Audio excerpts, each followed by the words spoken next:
$1 million on the board for whoever lifts the hammer at the end of the day, crowned the champion of the 9th ever Invitational. However, as always, we are full of activities on our finals day. We're going to have a lot of fun with our show match. Team Rainbow goes up against Team Keres. There'll be a lot of content creators and community members from all around the world that are joining us for that matchup. Of course, our Year 10 live panel. 2 of the developers have flown out from Montreal here to talk about what they've been working on for years now to get ready for this upcoming Year 10. 10th anniversary, can you imagine it? We've been part of this game for so long. And of course, the grand final, the game that everybody's been looking forward to. Our first and final best of 5 series at the Invitational, BDS versus FaZe Clan. What a way to end this show. I mean, history's about to be brand new. It's making itself right now for both the teams here. They can finally get that opportunity to close out the year with an SI World Championship underneath their belt. And again, both objectively and subjectively, these have been the best 2 teams in the tournament. So from a competition point of view, it's going to be such a good game. Obviously, we've got to wait a while to get there, but I can't wait for it. Yeah, we got to wait a little bit. I'm excited to see the panel, personally. I want to know what I'm going to be playing in ranked next season. I want to know what new operators, whatever we might see, whatever. I just want to taste. There's a lot to look forward to today, but I want to hear from some of you in here. And actually, Ian, you're looking so sharp today. Can you have a little chat with everybody downstairs? Yes, Milosh, not as good as you, but listen, this is my first chance to talk to everybody. It's Championship Sunday. Boston, how we feeling? So much coming up in this jam-packed show, of course, that will culminate in a best-of-5 grand final between BDS and FaZe Clan. Let's talk to a few fans that make these events so special. Hello, sir. What's your name? And who are you backing to win this whole thing? Coleman for BDS. Coleman for BDS. BDS, of course it's BDS. BDS over here. I'm not sure. What do you think? John, FaZe Clan, all the way. What about you, sir? My name is Ian. I'm FaZe Clan fan. FaZe up! I love it. I say we can have a bit of a conversation as to why. Now, of course, if either or when either of these teams raise that trophy, it will be for the first time that that team has ever done it in SI history. Why will it be BDS? We got Usus in this. He's the first time that he's been at an invitational at this level. We've got this. Simple as that, Usus, right? Yep. How about you? Well, you got the best captain like Fac, and then best support Bride, and then of course Shaiko on the team. Gotta be BDS. Anybody want to see Shaiko raise that hammer? Now, FaZe Clan, as fans, it was tough this time last year in Brazil. Why will it be different here in Boston? Can't choke twice. Can't choke twice. BDS can choke twice. All right, well, we did learn that at the 2 back-to-back majors grand finals. But listen, we've got so much to get into. I'm going to be down here talking to the fans as much as possible. You want to carry on talking to me as we go along, guys? Good stuff. We're going to have a lot of fun, but for now, it's back to the studio with Milosh. Thank you so much, Ian. God, you're looking so good. I just have to say it. But yeah, if anything, maybe if Shaiko lifts the hammer at the end of the day, we'll get an interview from Dark Shaiko, who has been kind of living up to it over the year, at least social media. Who knows if that'll be the case in Boston. Though, we can't be dressed in tuxes altogether without having a bit of an award show here. And going through the past season of 2024 up to the Invitational now, there's some highlight players and people that we need to celebrate at SI. Yeah, absolutely, Milosh. Obviously, there are various different players. You know, we've got rookies, we've got MVPs. We've got all sorts of awards to be giving out. Yeah, I mean, I think every one of these players, obviously, it may not be a trophy win, but obviously it's a commendation for the last year of their play and how well they've been doing getting to this point. And, you know, I'm excited to give out some awards. Hey, Jack, you gonna say something? No? Well, I hope that the award is at least a hug and a high five from you. I will give a hug and a high five to every award winner if they're still in the building today. You know what? I hope I win one today. I've been waiting for this forever. Rookie of the Year, it's definitely not me. Let's put it up on the screen and see who our analyst picked. It's Diffuser. I mean, Diffuser obviously had a blowout season this year. His first tournament being the major that he won in Manchester with Beast Coast. Opened up the whole year, and obviously he's been playing so well for M80 since joining this tournament. Obviously, they fell out short, but for him personally, he's easily the Rookie of the Year. Yeah, that's what I'm saying. It is individual awards, and it's about the whole year. And coming in as a rookie to then win a major, it's so impressive. It's not been done very often by players. You know, you're thinking of Dan that maybe did it, Spoit obviously did it, and now Diffuser joins that elaborate, group of people. Incredible. Well, from Rookie of the Year to someone that really shown, but just someone who has improved, right? The most improved player of the entire year, because you can be playing Siege forever and still be learning new tricks. Hot and Cold, our winner. Again, crowd favorites being from the unwanted roster. I will say, and Fox can go into this was close with Kino, but for Hot and Cold, having to go from these legacy teams to build his own roster, to then win a major, to then go through all of the adversity, and then come out on top as one of the best unwanted players, and then get the main stage at SI. Beautiful stuff. I mean, it was amazing. He was constantly overlooked on his previous rosters of DZ and SSG. Finally gets his chance with Beast Coast. They win a major. His team gets pulled players apart. Nobody takes Hot and Cold, the IGL. He comes back to this event with Unwanted, a team homeless. Nobody thought they'd be the best NA team, and they make it as far as they did to top 4. Obviously, most improved player, and his journey up to this event has just been amazing to watch. I really hope that we get to see this squad with an organization coming up to the 2025 season, because top 4 in Invitational is incredibly impressive. Our next category, I wish we had a drum roll here just to kind of really live it up. Our biggest surprise, Loira from G2. Yeah, absolutely. I think when G2 picked up Loira, he was maybe a bit of an unknown quantity on an international stage. Didn't really start out too hot at G2, it's fair to say. And this is why he's the biggest surprise for us, because he turned up at this 6th Invitational with a lot of weight on his shoulders, and he delivered and more for G2. Of course, when you look at Loira on a team of storied players that are just all good in their own caliber, you don't expect him to be the main reason why G2 was able to stay this long in the tournament. And obviously, against their final game against OXG, Loira was the main person putting up numbers to be able to keep his team in that fight. G2 ends up falling out a little bit earlier than we expected, but obviously biggest surprise of the tournament so far definitely has to go to Loira. Honestly, to move across the planet from Brazil to Europe and then bunk with Alamo, which is probably the most difficult thing ever, and then be coached by him, helped out together throughout the year, and then finally getting achievements, if anything, in your first year. That is huge what he has shown. Can't wait to see what happens in his future. But I'm talking about leadership, right? We have to talk about the best IGL of the year, and I think some people here in the audience will love it. Our IGL of the year, Invitational from BDS. I mean, easily Licky Fack has to be the IGL of the year, abandoning the French language to learn English, to be able to support 2 English players, consistently trying to evolve not only in-game but out of game to be the best leader possible. And obviously his passion is unrivaled. He has a chance to win a hammer today. So obviously he was the IGL that stood out amongst all the rest this year. You don't get a consistent level of performance without having one of the best IGLs in the business, and BDS's level of consistency this year with 2 grand finals of majors, winning Esports World Cup, and now being in the grand final of the 6th Invitational, he is by far and away the IGL of the year. Without a doubt. Cannot wait to see again if he lifts it today. It's been a long time coming. Remember, BDS were not here last year at the Invitational. Nobody was here in Boston back then, but at SI 24. However, the end, the final award, the MVP of the 2024-2025 season of Rainbow Six Esports is Handy from FaZe Clan. Yeah, I think absolutely incredible. He obviously went through the absolute ringer 1 year ago. He could have fallen off at that point, but the consistency that he showed at top-level competition, bearing in mind domestically, plays inside the best region in Brazil, has attended every major, has now played 6 Invitational, and look at these stats. 110 EPS. He was the highest-rated player of any player, if we did a top-to-bottom, that has attended majors and 6 Invitational this year, by far.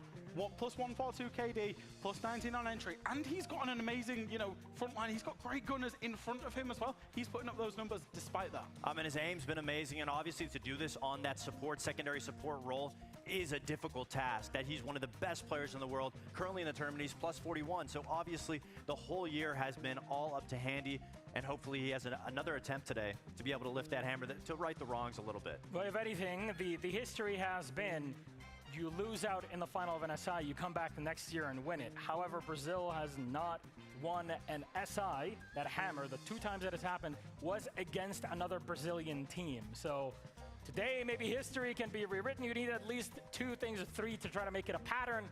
That'll be to figure out at SI 2025. Gentlemen, that is our award show. Honestly, there is so much more to kind of appreciate from all of our players, but we have to continue on with our program. So let's take a quick breather. We get back. We continue on with our games. Hi guys, I'm Doki, and this is my own operator. My name is Alemao. This is my operator. Alright. The nationality I would pick my operator would be from Antarctica. I love the cold. Scottish. Same as me. My operator's ability would be, you know those windows, those metal windows in the map that you cannot open? Like, he could open those bulletproof windows because, like... I have a tool, like Maverick, that can just make holes in the reinforces, or like change the reinforces on defense. That'd be crazy. Imagine you have a cool angles. That'd be sick. My operator would have like a foxtail. I don't know, it just came up in my mind. He has like metal legs that just make him run super fast. He's like a 4-speed. He's like a 4-speed operator. He's just so fast. Operator's name. Foxay. It's Bob. It's Bob the Builder. Hi, my name is Gunnar, and this is my operator. Hello, my name is Boyd, and this is my operator. If there's a nationality I could pick for an operator, I'll probably pick Swedish because I'm Swedish, so, you know, I have to represent. The nationality I would pick is America. An ability I would like to see on an operator would be an operator who could turn off the lights in the room, just everything goes dark, and then take it from there. My gadget would be like, if there was a shield anywhere in the map, it would just tell me, and then it would give me like a lion scan wall hack, but only for the shield. Because my gadget allows me to see that there's something on the shield that just shows me where they're at all times. And if I do get close to them, my bullets go through the shield. They don't block them. I just insta-kill them. They're just dead every time. That'd be my ability. I would like to see a football outfit in Siege, you know, the whole Brazil kit or whatever. My wild card would be that the operator has perma-Ember Rise, so it's not banned in the server because it's its default skin. So, not only can I kill all the shields, no one can see me, and I'm just like the GOAT operator. My operator's name would be Gunna. Not with an R, just an A. Just Gunna. So the operator name would be Håkan. Very Swedish name, if you know, you know. And yeah, peace out. Hey, I am back down in the fans. Boston, we good? And I'm joined by some wonderful fans. Now, I know what you're thinking. That's not just any fan, that is Fast Ann, the incredible talent, streamer. You've done a wonderful job in the build-up to the main stage. Ladies and gentlemen, give it up for Fast Ann, please. We love Ann! And, what's your name? Where are you from? Erica from Montreal. Erica from Montreal, please give it up for Erica. And you, sir, what's your name? Where are you from? I'm Scorched Darren from St. Louis, Missouri. Let's go St. Louis! All right, so Ann, I'm gonna come to you first. You are our VIP right now. How much are you enjoying this SI, and how cool is it that we've got a brand new champion today? I mean, I'm enjoying it a lot. You can tell I lost my voice with how much talking and screaming I guess I did. But it's been a lot of fun, and especially with the new champion, it's going to be amazing. The storylines, regardless, are going to be really good, so I'm very much excited for this final. We're in for a treat, aren't we? You look wonderful. I have to ask you, who are you supporting to win this, and why? BDS, mainly because I do not like FaZe, but gotta go for the French. They deserve it. Who's your favorite player on BDS? I'd have to say Shaiko. They love Shaiko here in Boston. FaZe up. Why? You know what? This is my first ever event, right? And so basically, like, my friends persuaded me to root for FaZe, so after yesterday's games, I went to go buy a jersey, and now I'm here. I love that. What's cool is this is your very first ever event, and this has been a hot ticket, so shout out for you to getting in here and enjoying all of the fun. This event has been wonderful. I'm going to get, before I go again, a prediction. Ann, who's taking the hammer? BDS. Ooh. All right, good stuff. Thank you so much, Ann. Guys, go and enjoy this. I'll be back down here very shortly, but for now, it's back to you, Milos, and the gang.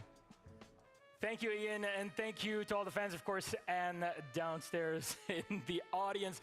Good thing that you said BDS, or else your EU passport would have been taken away from you. I think that's kind of just a piece that happens as the time goes. But we are back, and oh my God, can we get a round of applause to Alpha Ma here, who's joining us on the desk? My God, no Frenchman has ever looked this good. Oh, thank you so much. You know what? It's actually the first time that I wear a tuxedo. Same. I will admit it, but honestly, I might do this more often. You look pretty good. I can't lie. Look pretty good. We look very similar. We look very similar. We look like across the No? Wait, Okay, I don't I'm know not if you were part of- invited to this party. I don't know.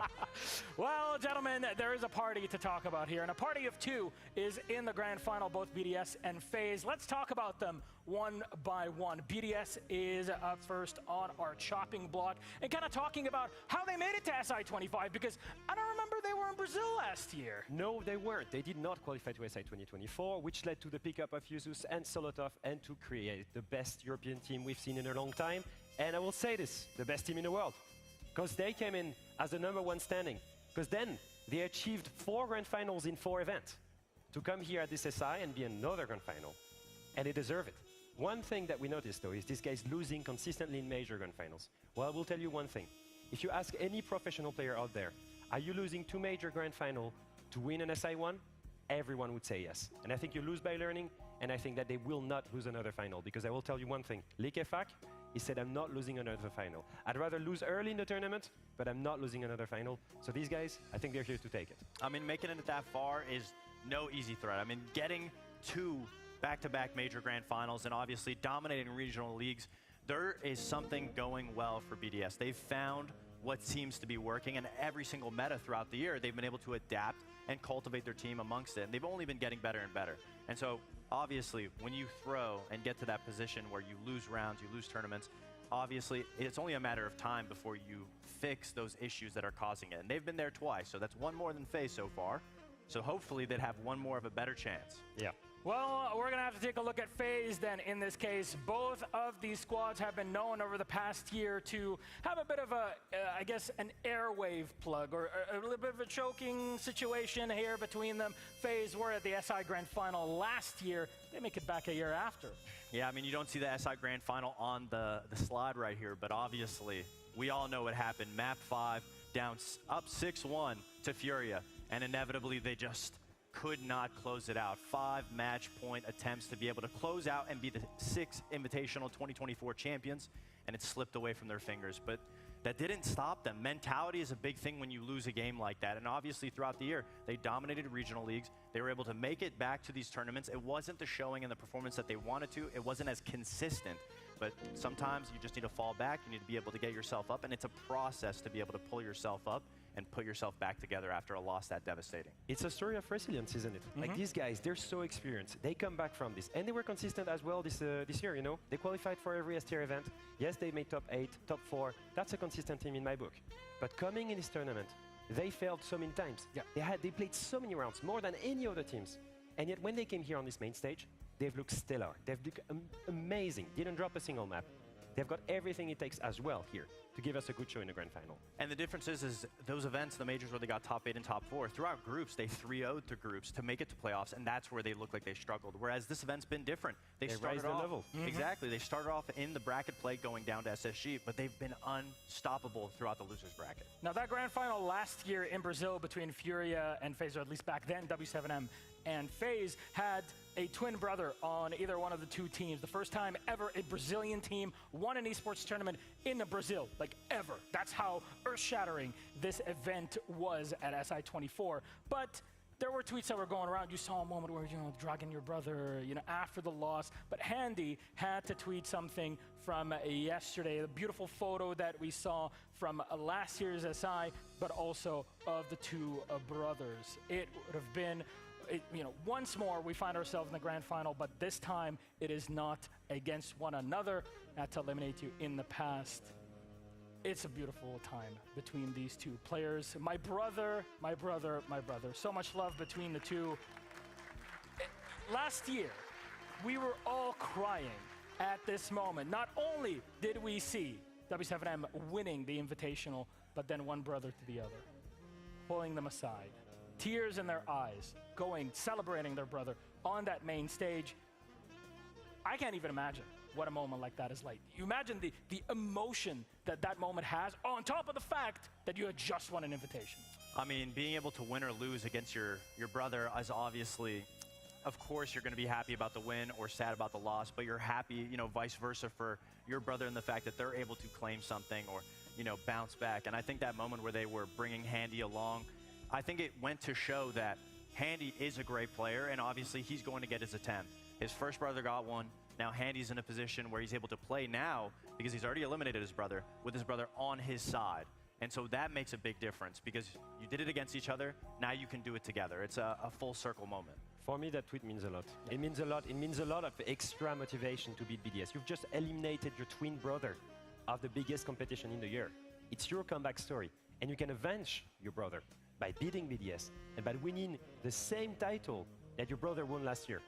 That's an amazing story. And this guy will fight all the way for it as the best player on his team. I'm not afraid to say it. Another record that could be set where two brothers have one back-to-back event, one after the other. There's so much to talk about for that final. We're gonna take a moment because it is time for our show match. We're all joining in. Team Rainbow versus Team Karas. Let's get the action rolling.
Every day, we breathe in all sorts of things. NeoMed knows that health starts at home. For over 2 decades, we've been your go-to for all natural nasal sinus care. From drug-free sinus rinses for adults and kids, to traditional remedies like the Neti Pot, and innovative products like the nasal aspirator and HydroPulse Neo.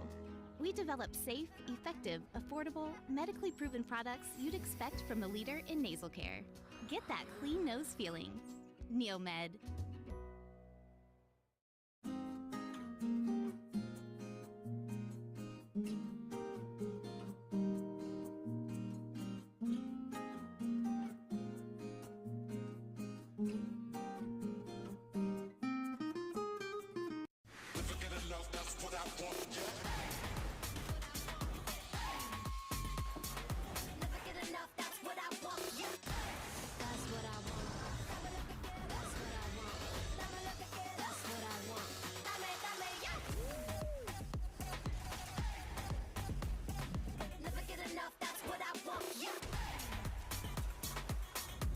Come seek the Royal Caribbean.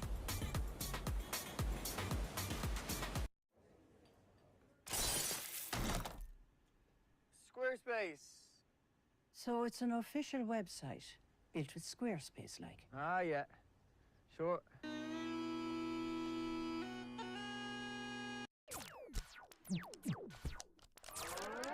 Red Bull gives you wings.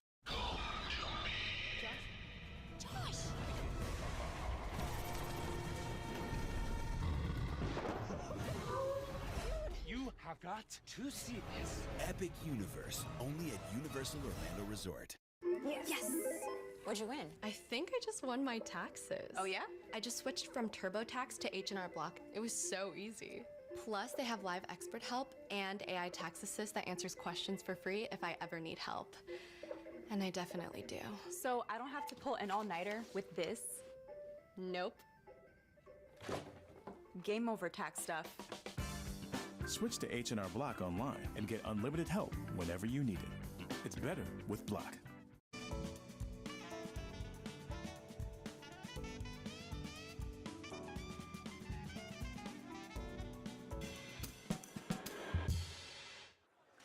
What a vibe we have going here in Boston at the MGM Music Hall. The Academy Awards theme is rocking and rolling. Everybody's all dressed up to the nines here on the stage, but Boston, you look phenomenal as well, so give yourselves a round of applause, of course.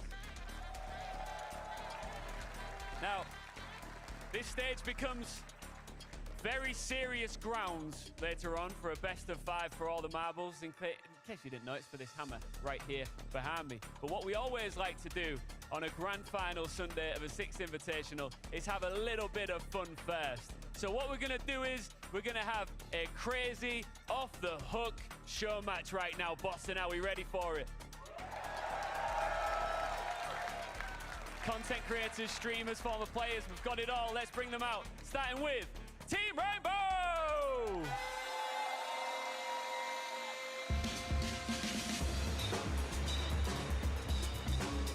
Stepping in the spot where BDS and FaZe will a little bit later on.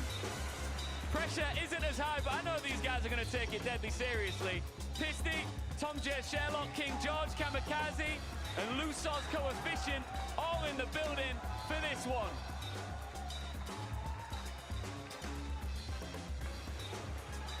Hey, you guys have got some fans out here. Kamikaze, they love you. All right, let's bring out their opponents. It's Team Kiris.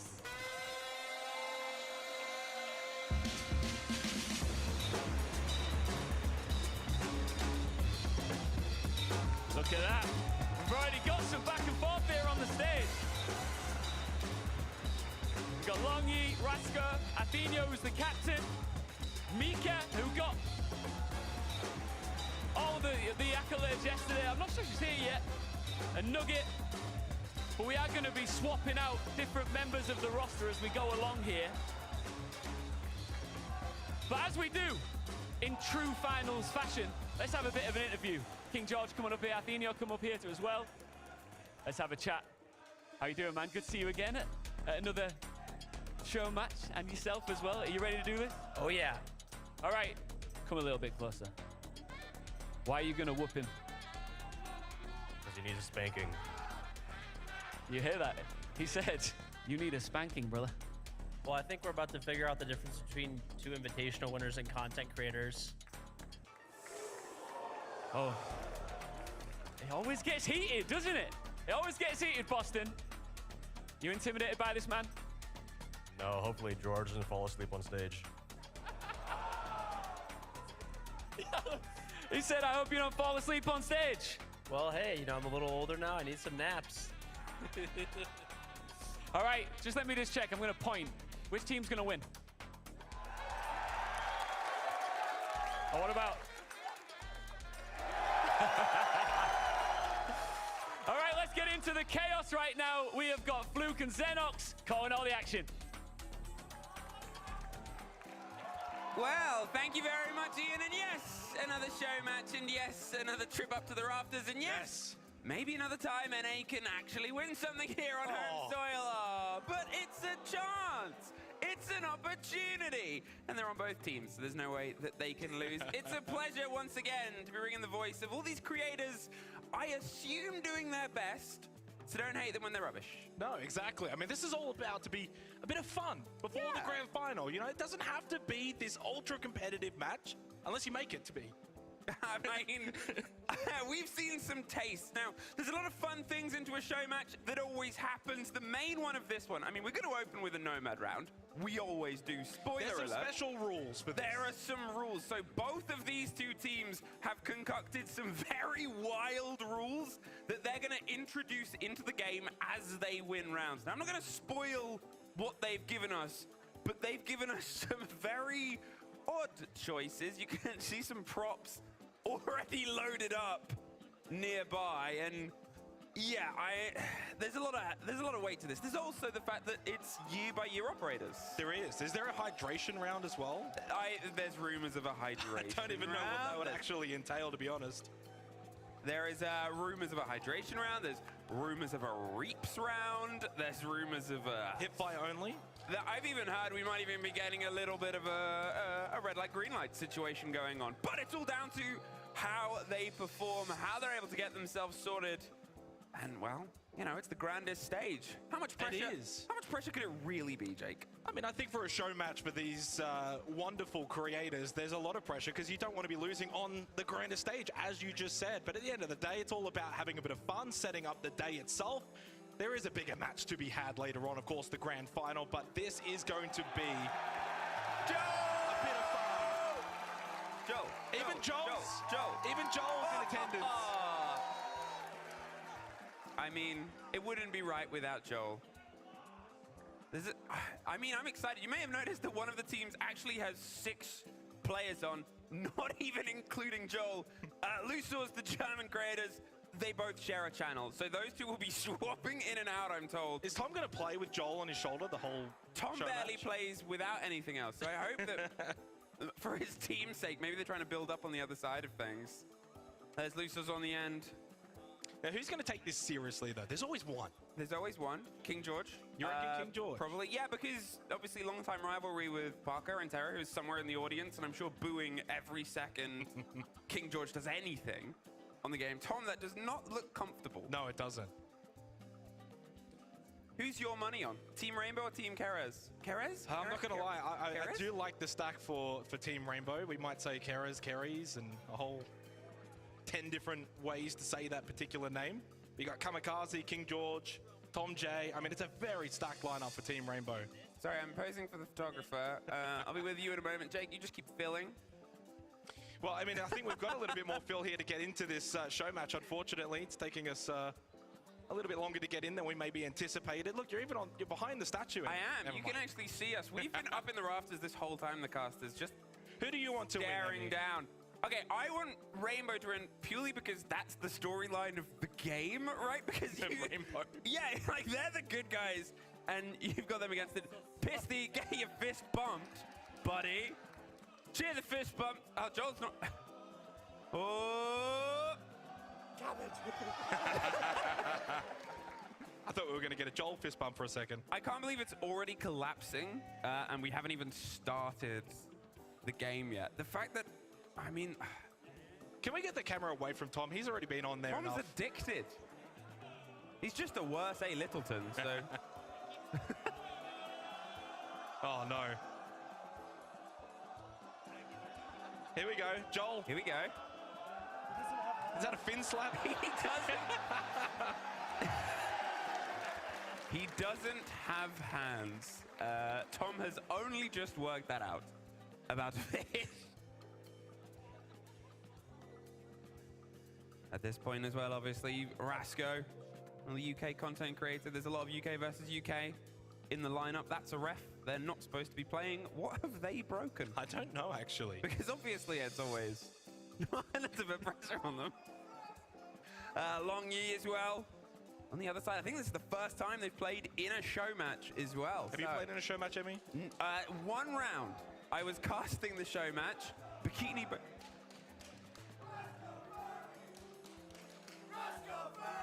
I think let's have a look at the rosters. Rasco's a furry. Is that chant? Here's the rosters. Look at this. I love on the side, obviously, as I said, Lusor's the 2 people on the channel. Yeah, that's good. It's like an ominous haunting. It's going on the right-hand side there. From the left, Pisty, one of the icons of the MENA region. Tom J. Sherlock, once a UK, now in Oz. King George. What else needs to be said? Kamikaze from Liquid, and then Lusor's.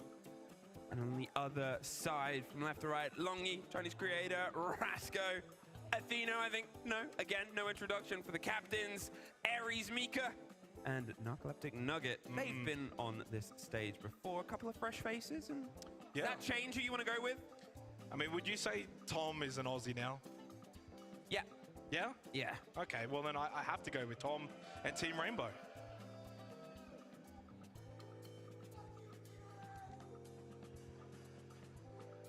feels like I just heard people just swearing at the teams now. I'm worried that if we take any longer, the fans are There's going to be like a riot in the crowd if we fight Tom J. Sherlock and call Rasco a furry again. How did Tom get Joel? I think he just found it, but you know what? I'm tired of waiting around. I think let's throw ourselves in. One cheer for the creators, please. Ooh, what a fun map this promises to be. Emerald Plains. Are you serious? That was not in the... We get a list of, like, who's going to be in it, what they're going to do. We didn't get the map. We did not get the map. I was kind of hoping for Oregon. What are your calls like as a professional caster on Emerald Plains? I've never had the opportunity to cast Emerald Plains. I don't think you have either. I think rightfully so, no. Nobody has cast this map. What are the rules on the bans? I can't... No. There should be no bans. Rasco and Tom can smell each other. Have there been any booed bans this event? It's usually Tachanka, but... The crowd wants no ban. I reckon they should just ban one just for the sake of it. I want to see a cosplayer do a backflip like all the elite animations. Oh! I'm trying to remember which ones have it. Can a cosplayer do a backflip? Is that something I can just request? Requesting someone from the audience to do a backflip? Yeah. Well, no bans. No bans. The crowd gets what they want. One of the fun thing that we get to do, obviously we've had a lot of listeners throughout all the... Tom is waving at us. Hi, Tom. You can't butter us up, Tom. It's not how it works. But we do actually get the ability to listen into their comms. Nomad, yeah. So let's have a peer Kinda in. ying, right? Yeah, ying them for sure. Nice singing. There's actually top-level comms there. This is a Nomad round. If you've never seen this round, everybody goes outside, the air jab in the middle, and then it's last one standing in a knife de tra. That's almost French. But it's not. No, nowhere near. Black light chairs. Why are the chairs shooting? It's a shooting game. I'm trying to piece together what I'm hearing from the chants on the crowd, but it's like we're really... Joel is sexy. So for those unfamiliar, of course, Nomad will be the one to indicate when it is safe to start knifing here for the opening round. Everyone should go outside. Now the issue with these show matches, Emmy, is sometimes you can get some people that don't quite play to the rules. It takes a village to build a show match. It does. We've obviously had pros in show matches before. We've had a lot of... Are you allowed to ying in a knife round? Listen, we got refs down there for a reason. They can try and get themselves in, but early throw of the flashes. It's the air jab that pops. They are getting themselves circled up, and well, there's a delay because they've EMP'd the bees, and there we go. And here we go. Take it away, Jake. We're underway. Who can get the first stop? Okay. Oh, it's Tom that goes down. Oh, needed a bit of help from Joel, and it is going to be Team Keras that take the opening round here. They fell apart. That's all right. It's their free round. It's fine. It's fine. It's fine. It's fine. Who was there? What? The Team Keras now gets to choose a new rule to be implemented into the game.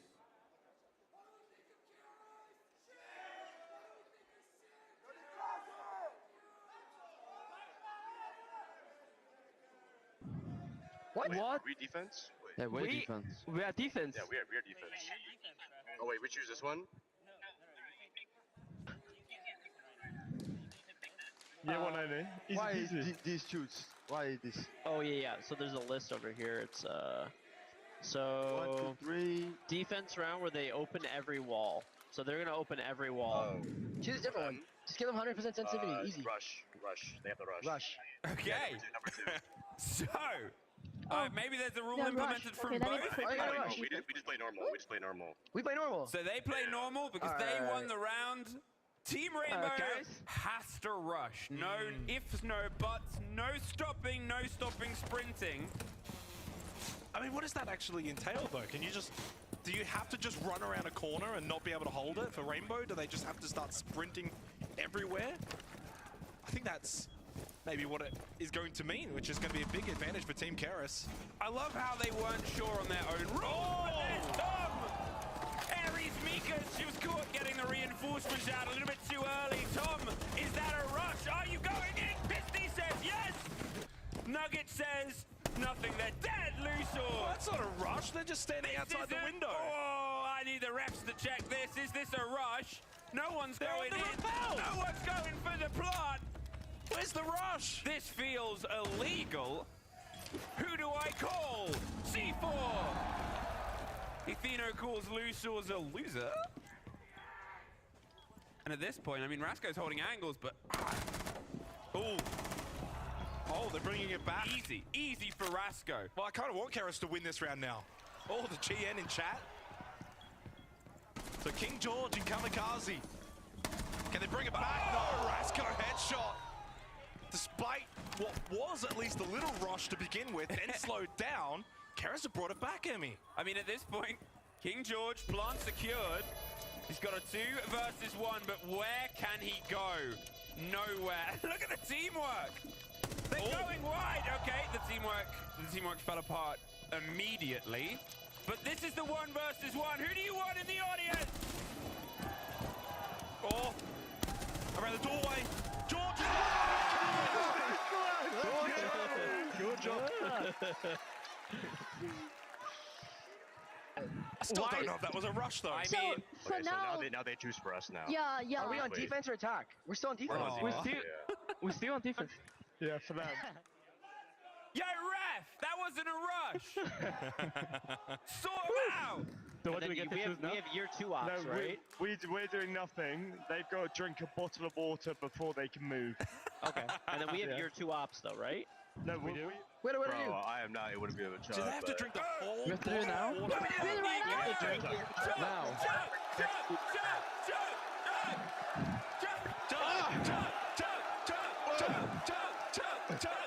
I'm a bitch.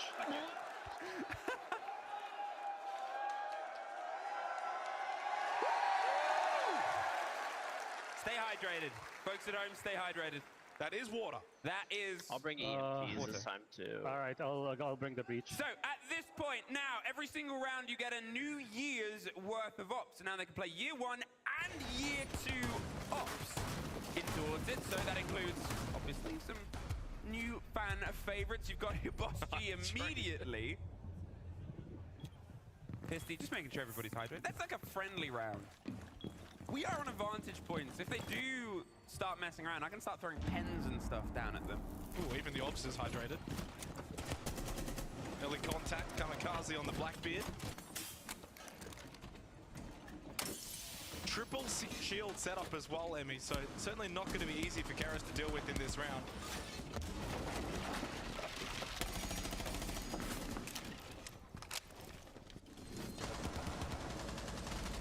What have you got in your hand? Nothing. You keep talking about this, the shields driving their way up. There goes King George. The hero from the previous round for Team Rainbow, no more. Pisty falls. Good start to this 3rd round for Team Keras. Dealing with the shields. They've got 2 more to deal with, though, in Kamikaze. And Lusos, it goes down in the hallway. Mika with a good kill. And Keras are in total command of this 3rd round. At this point, you've got a fuse. You've got the 5 shield shuffle, sort of, but with a Capital on the side to fight on the back of red or orange stairs. Who really knows? This Tom doesn't know where to look. Huge round from Aries Mika. Oh, I hate this. He hates Let's actually this. choose an actual one now. Are they on defense? Oh no, they're on attack. On attack, they have the rush. They already did that. Each of them. Should we give them max sensitivity? Yeah. Do that. Each team has. Miko, can you say, is that okay? Yeah. Max sensitivity, yes. Sure.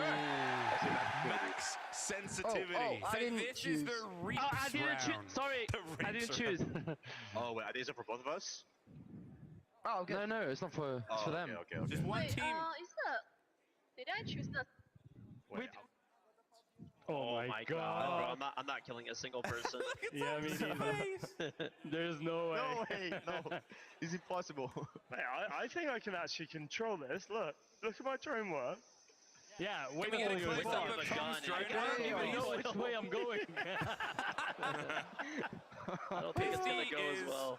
I can't get through a drone hole. Oh, there we go. Alright. Certainly will require some precise mouse movement in this round. Downstairs.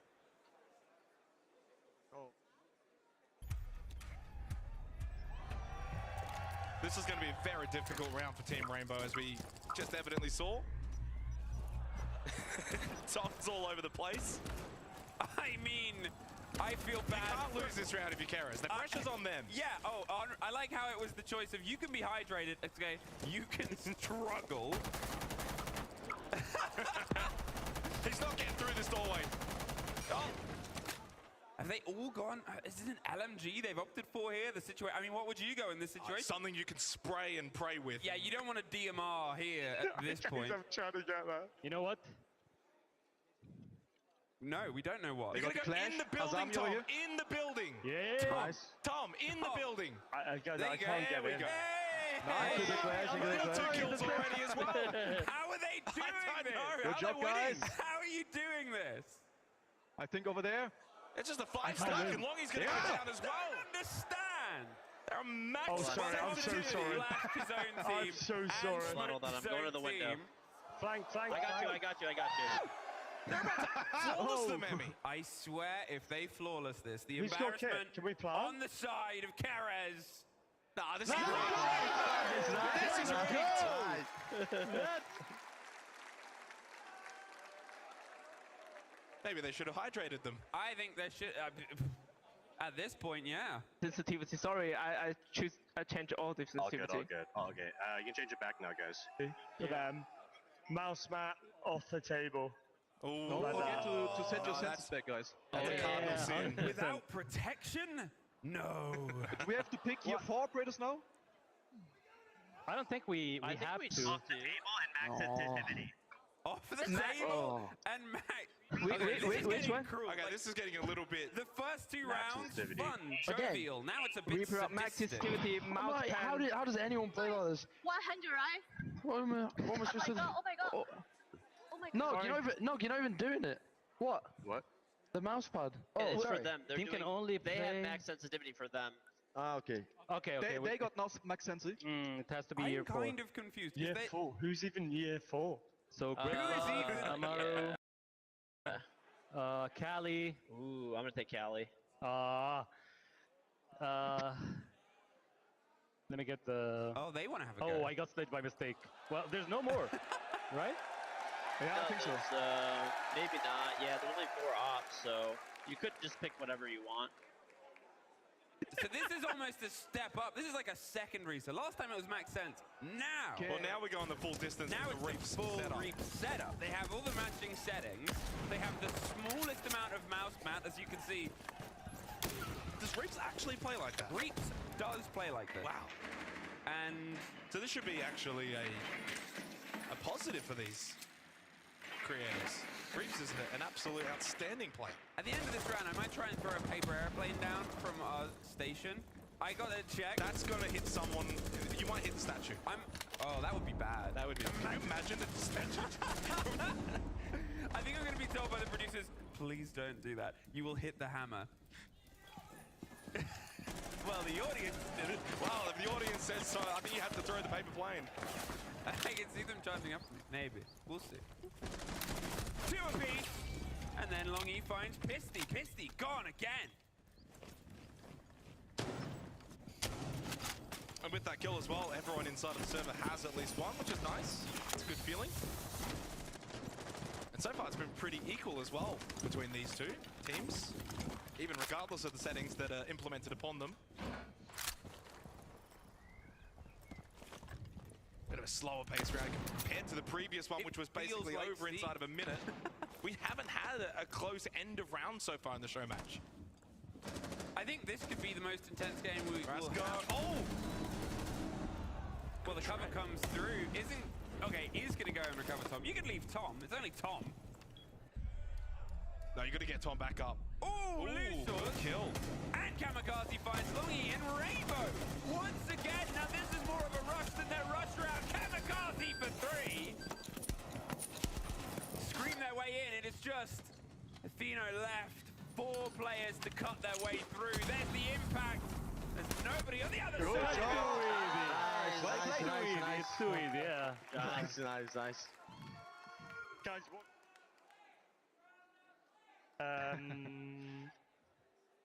Should we make them do red light, green light? Yeah. Ooh, yeah, red light, I want to see red light, green light. So, I think we All right, need then we a gotta bit of Ian pick. Chambers, Let's see. the sweet tones of Year Hull, 5, Ayana, to Ace. explain this one. Zero. Yama. Guys, it's red light, green light. I'll take. Here is Ian. Can we have a bit of a cheer for Ian Chambers? Ian Chambers. All right, thank you. Thank you, Amy, I love you. Right, this is a fun game that we're about to play, right? There's a famous TV show on Netflix. You might have seen it. Red light, green light. The way this works is if I'm looking out at the crowd, the players can move all they want. But if I turn around and look at the players, then you have to come to a complete halt, which means you've got to be keeping an eye on me. If any of you do move, the rest of your teammates have to come up to you and smoke your ass. They've also given me a high-powered rifle. So you tell me, you tell me when you're ready to roll. I'm going to start off by looking at this gorgeous crowd, and we'll go from there. Oh, look at that smile. They call him the $1 Million Man. Why? Which is weird because he's from Hull. But it's a bit weird to call him the 1,000-pound lad. So he's looking this way. They're good to... Okay, false alarm. You're good.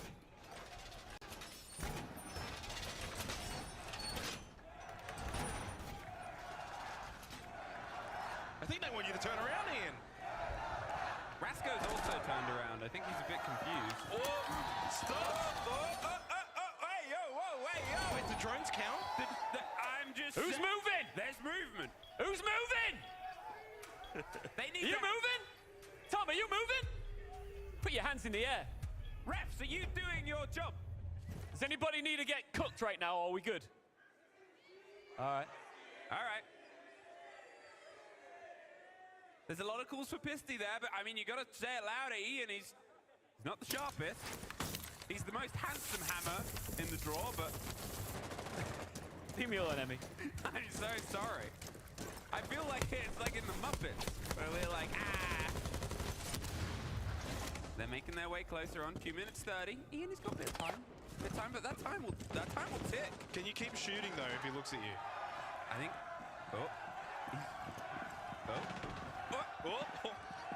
Don't pull him. Pisty! Smoke him! He's got to be gone. No, not you, Tom. To your right, Tom, not you. Pisty was moving. Get Pisty. I'm looking at you, sorry. Get Pisty now. I'm sorry, my friend.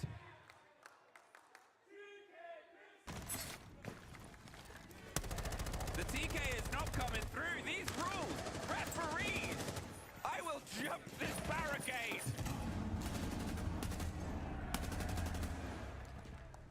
What happens if he turns mid-fight? I don't know, but I think we should find out. What? What's up? It's still going. He's shooting. What's happening? Someone explain the rules to them. This is falling apart. Who's moving? Ian. They're most moving. of them. Who's moving? Kamikaze, you moving? This never happened in Right. Rolo's one. Pisty, you were moving before, right? I want everybody to stop what they're doing. This is the rules. Team, come and kill your boy Pisty right now. Ian's on Do the it. case. He's got to be. Do it. Body this man right now. There's only a minute left in the round, guys. The round is going to be done. All right, that's what I'm talking about. You can play on now, guys. I think we need like 30 refs on stage. Ooh, 2 quick kills. 40 seconds left in a 3 versus 3. Big kill, Kamikaze. It was a 5-on-3 in favor of Keras. Ever since Pisty, they got eliminated. Oh, I see Resco. I see Aries. 30 seconds. You side-eye me like that, bro. Get him gone. Get him gone right now. Pull him back Get on him that gone. luxurious black light chair and get him gone. I mean, there's not much time left for Team Rainbow. If Ian turns around again, they might not be able to win the round in a 1v3. There we go. Kills from Kamikaze. Thanks, everybody. That's me done. Thank you. Wait, Ian. Yo. Do you want to catch this? What is it? A paper airplane. Oh, no. Oh, no. It didn't work at all. Can we take back your commendation after that throw?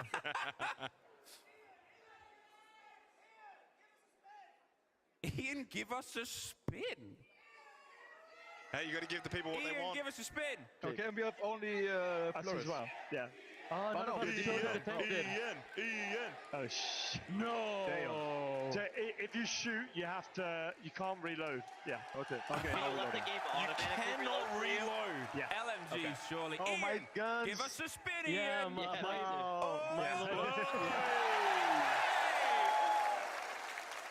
Thank God he didn't fall while spinning. You cannot say that man does not give the people what they want. But what they want is strange and peculiar at times. Wait a minute. I'm my neighbors, actually. So we can't. Alright. So if we run out of ammo, we go on a secondary. Like we don't reload, I mean. Only your first clip. I wonder if we can convince the cameraman to shoot up here. Is that right? It means reloading. No reloading? No reloading, no. So no reloading. No for this reloading. round. You can use your secondary. Is that a spawn peak in a show match? I mean, anything that you need to do at this point. Rainbow, 4-2. Right, Carrot, they're sleeping. They're lost. They're cooked, chat. Chat, they're cooked. Or are they cooked? Time will tell. Got to be careful with your ammunition, of course.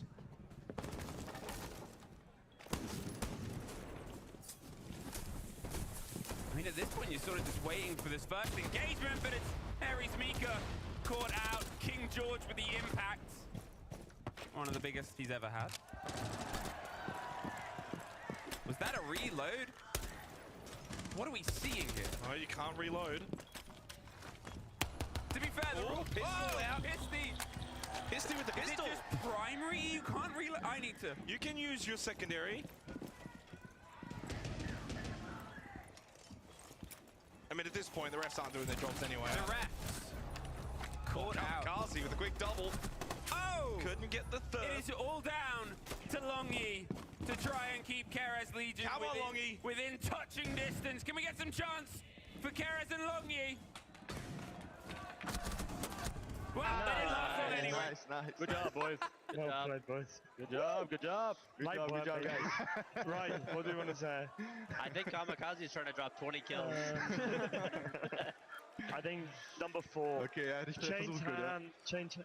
Yeah. Change hands? Yeah. No. Change hands. Change hands? Yeah, change hands. This is switch. Okay. What ops are we supposed to be using? This is Can I pick Callie? Oh my fucking What? God, bro. What? You gotta be fucking- What? How do we play You have to this? change your hand in your hands and your keyboard. How do we play this? If... You just have to do it, bro. You just have to do it. Fucking hell, mate. I don't even know how the. So it would be, because this is about to be round 8, so it would be Fenrir, and then Tub, Tomorrow. and then we can pick whatever else. I'll bring a bandit. Guys, switch your keyboard and. The thing is, I'm actually left-handed. Then you should What carry the us. fuck? Yeah, we need You that should carry, dude. us. I don't think I can do shit. Oh my god, this is so Oh, hard. that would be awkward. So they're swapping their hands round this round. Well, their equipment has been swapped around. So, your mouse on your left, your keyboard on your right, or vice versa. And have fun. Good luck. This does not look... Look how uncomfortable. This does not look comfortable. All of them. Look at Pisty, like, struggling. All of them are the same. You can only laugh at this point. That is a technique. That's smart. That's a technique. That's pro move. Is that allowed? I mean, the refs. Are we the refs at this point? I don't think there are any refs. Nugget, silent this whole game, unfortunately. Can't find it. Maybe this is the magical round. But 5-2 down, right? We got to start making some If Keras calls. don't win this, they're going to need some serious help. You and I, we've got to start making some calls, I think. Try and get some support system on the go for a roster that is just peeling away. 2 minutes 30. And at this point, I'm glad there's not really been a lot of intense siege because I don't know the callouts that well for this map compared to professional ones. Why would you? Look, it's bathroom. It's bathroom. There it is. Struggling to You can see the difficulty. I mean, the Clash is a smart idea.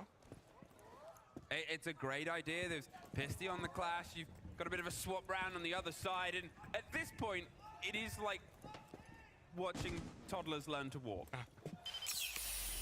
The reveal, the swing in King George! Well, this is where being on defense is going to be a far more comfortable experience for Team Rainbow. No, Keras. I mean, you can literally just hold an angle and not have to worry about moving. Keras have to worry about moving. Even the ones in the lore and the cinematics put up a better fight. Oh. In England, in Panto terms, we say, he's behind you! Tom is cheering. A little fist bump from Tom. A very easy kill. So, I mean, at this point, I think Keras needs some help. I think Keras needs help, and I'm actually going to pose this one towards the people that are here in the audience. Now, if there was a player that's played this weekend, this tournament, that some would, I don't know, cheer for, maybe get behind, that hasn't quite made it, that maybe chat would describe as is sexy. People in this audience, if you wanted a pro player to join on, I think you got to start maybe chanting. I think you got to chant a bit louder because they need all the help. Yeah, Keras needs some help.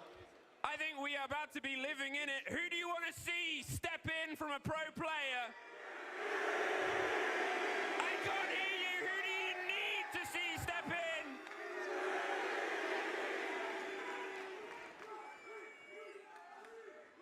I don't know if anybody told you I got bad. Like Dream's gone home, guys. Dream's gone home. Boo that man.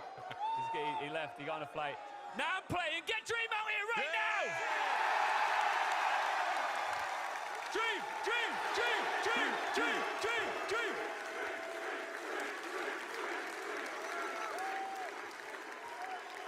Give us a spin in.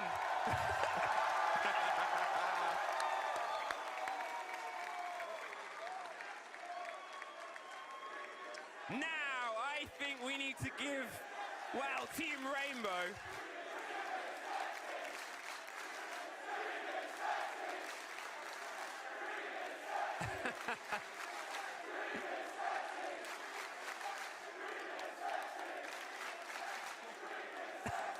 That is a gorgeous human being. we need to give Team Rainbow a bit of a taste of what living the dream No more is. silliness. No more funny rounds. Let's see if Dream can just absolutely destroy Team Rainbow. Because I'll be honest, this is Dream's stage. We're all just living in it. Give us a Terror, we will lose around for sure. Give us Intero. I don't want to do that. That's my impression of Intero. No. You have to go, yo. No. Bringing the blitz. Alright, we can handle them. Wait, I'm following you on the blitz. Look straight out. We got these guys. We're gonna go green. We're gonna pressure green. Heard. I'm with you, Chief. Alright. I think we're about to see some magic here. The Blitz screaming their way in. There's a couple of things that can try and stop it. Pisty on the Cav. They want to see Dream. Alright, team. Dream, you've got to play. Your team This is what we're gonna do. Square. Protect Dream. Protect Dream. Protect the Dream. shield. He doesn't need going protecting. Let's do it. Then. I'm pushing other side. I called. I'm with you, Daniel. Let's do this shit. They're making Smoke their out. way in at this point, and Right on your nuts. you fear Put in the for hole. anybody in front of it. Alright, let's go back inside. Alright, Let's go back inside. We're good. Yo, get the bomb down. Get the The bomb down. American dream, they're about to be living in a nightmare. Put the Where's the shit bomb? down. Yo. There it is.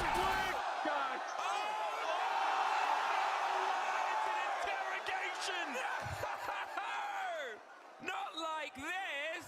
Doesn't matter though, because the rest of Keras has done the job. You can play. You can play. Oh, it's not the bomb. Wait, he's on red pink. He's on red pink. Dream can't die. Dream can't Yeah, die. I'll flash him. Go, go, go, That's go. the Dream, point hurry of up, a go get dream. him. Have Dream kill him. Have Dream kill him. Nobody kill him. Have Dream kill him. Let's go. Let's go. The comeback begins.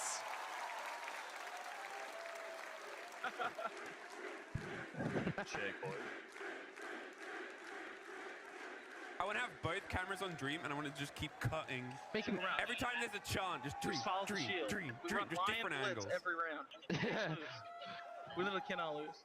Lion and Blitz every round. Can we stop? Yeah. Let's set up. Oh, each team. No, Yeah, do never like mind. Everyone's put their worst. What? Yeah. Let's just do one. Just do one. If we do pistol only, we can choose shield. what? Ethan, what's one? I didn't. They just have to open up the entire bomb site. Oh, okay. Okay. Easy. Hey, is it I okay? don't have stuff to open. So do you Like guys the- have anything? Yeah, we're good. We're good. He has it. Okay. So they have to open up the entire bomb site. I don't think that should be a difficult ask for Dream to help them win this round again for Team Keras. We should get like the other camera on Tom, and then it's like, way, way, Wait, show us Tom. show us Tom.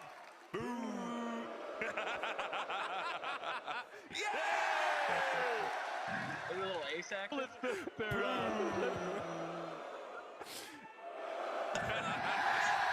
You guys go for the outside wall. We've created a monster. Is that everyone? This is so bad now. It's fine. You can't boo yourself. No, actually, I respect that. Boo yourself. Nobody but Dream. And maybe Ian Chambers doing a spin. So again, they have to open up the entire bomb site, Emmy, which I don't think that's the hardest rule for Team Rainbow.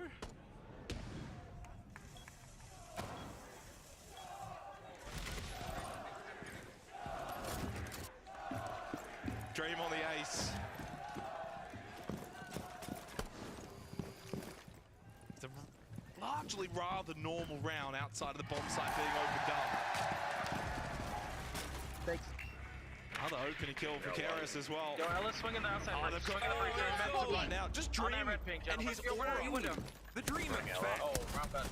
They'll write about it in pages to come. Rasco I'm John outside. Yeah, Just wait me 1 second. gets one Well, on towards walking, it's King pushing George up. at this Wall. point. I love how Nice, we're playing picture in picture because I'm the joining main A event side. is I'm joining A Dream. side. And there's also some siege. Where There's is the also some bomb? siege. Tom, protected by many a bubble. They're going for the plant though, and Tom thought he was going to win the show match. Tom thinks a lot of things. Done. Look, guys, we can't lose. I'm gonna. Is this one when they stay inside the entire time? Oh, no. Damn, theirs is so much better than ours.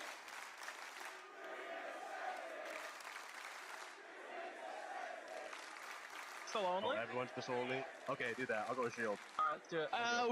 You can take shield. You can take shield. Pistols only, guys. Which Pistols one? only. Oh, Pistol only? easy. Pistol only. Okay. Pistol only. I've got the yeah. You picked Alice. Oh, I'm going bloody Cade. Okay. A pistol-only round, a classic of the series, a classic of the show. I've got a message that we're going to relay from the caster area, I think. I don't even know if we can be seen here. Come step. Show us Dream. Show us Dream! Yeah!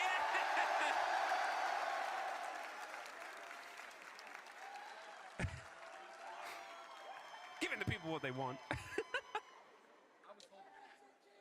I mean, you see the Dream effect, right? Come onto the roster. It's just that aura.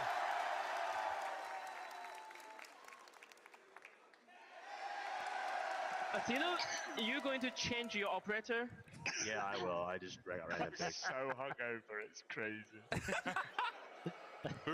Tom, does Tom know we can? Can you take Tom's headset off for a second and tell him that we can hear everything he's saying? Dream is sexy. It's sexy. Tom! Dream is sexy. Dream is sexy. The round has started, Tom. The round has started. I was distracting him at that point. We should do, you know how there's been a lot of those like lookalike competitions? Is it too last minute to organize a dream lookalike competition at the stage later on today? I don't think it's absolutely at all possible I'll get you to a $20 Walgreens gift card.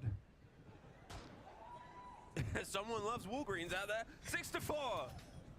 And at this point, you're sort of looking along the lines. Kamikaze 15-6. Atheno, I mean, 0 kills? What's going on there? As a professional caster, what's happened there? Well, Athena had to leave the lobby and then come back in. No, I think they've just been rubbish. But they've been so rubbish they also haven't died. Also haven't died. It's pistol only. Can use your shield. I mean, technically, yeah, but who likes winning on technicalities apart from Jesse and Hap? So, if you want to align with those two. No, they're boring. Yeah.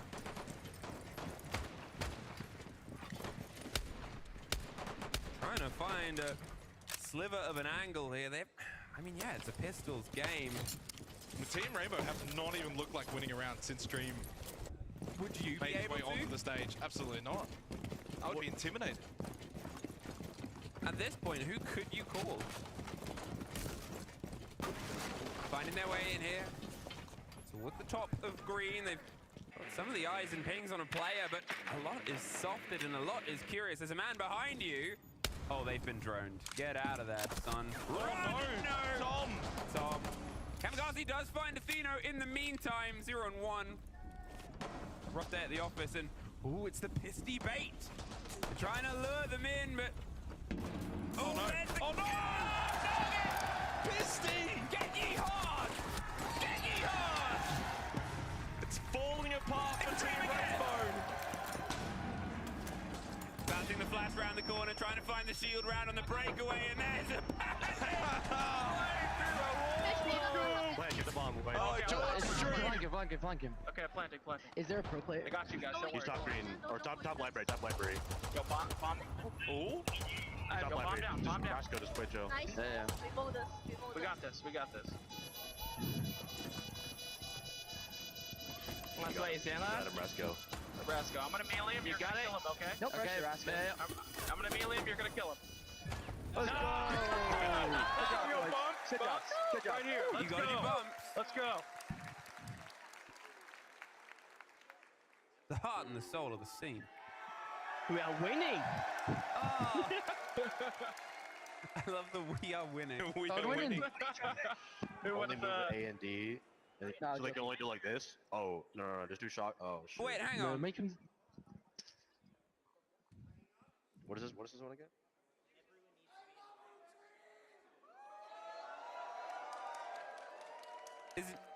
Is Nugget acting as the coach now?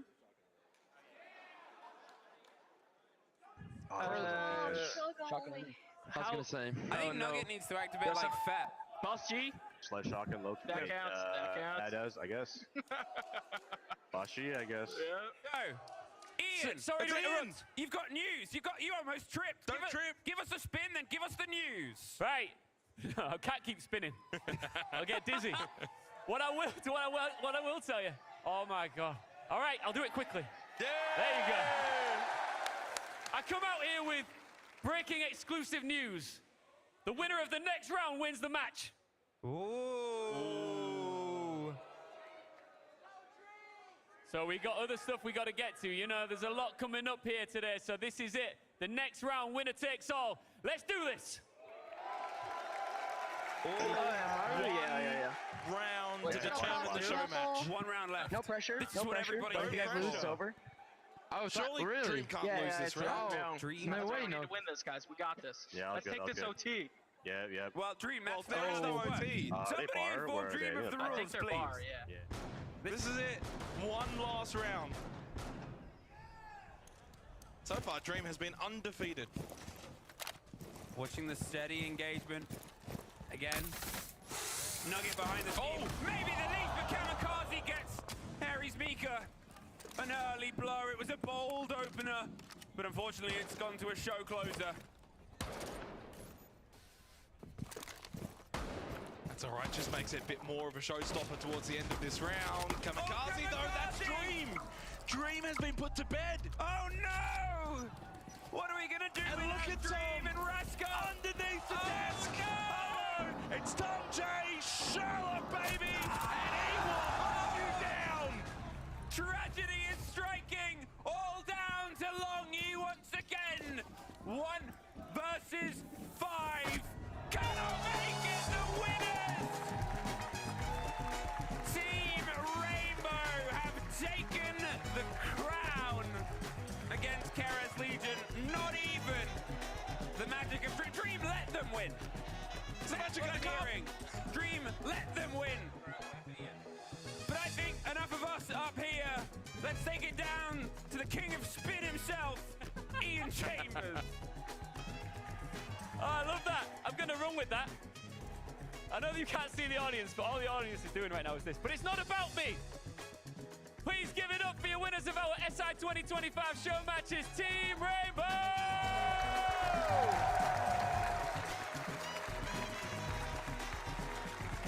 Legends! Legends! And this crowd is legendary. Imagine how hot this crowd is going to be when we get to the actual grand final. But of course, there is still plenty more to come before that, including some exclusive musical performances on this very stage. So stay glued to your seat, whether you're in the arena or at home. And we'll be back after the break.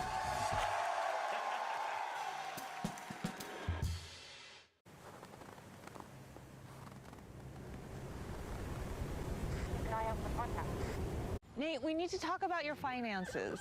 My finances are fine. This doesn't add up. I've been saving so much with Dash Pass, I can buy whatever. What? No. I saved $6 on my grocery order, so I figured I'd get a clone to do my shows for me. How are you?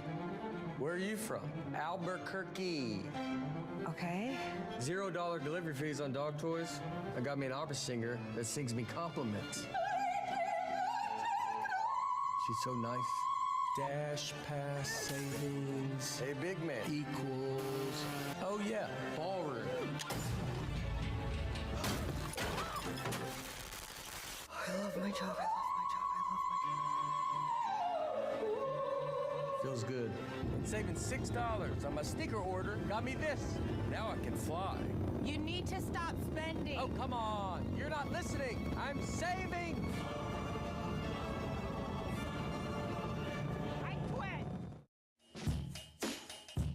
Getting 19,000 gifts would feel pretty good. Know what else feels good? Knowing Now performs 19,000 tests every month to ensure you get the highest quality supplements at the best price possible.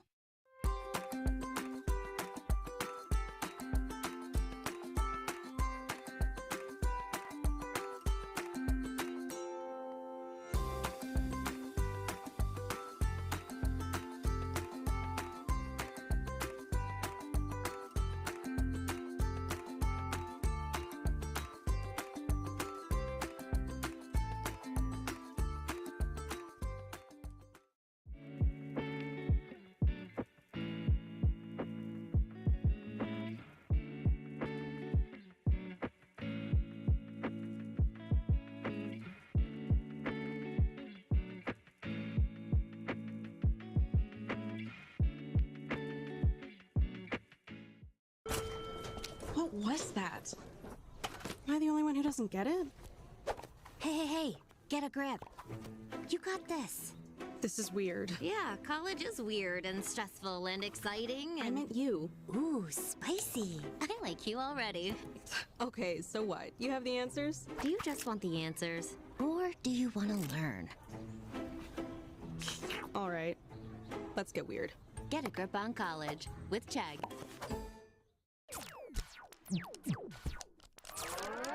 Red Bull gives you wings.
Welcome back to the Six Invitational 2025 at the MGM Music Hall here in Boston in front of what is a wonderful crowd. Boston, let me hear you.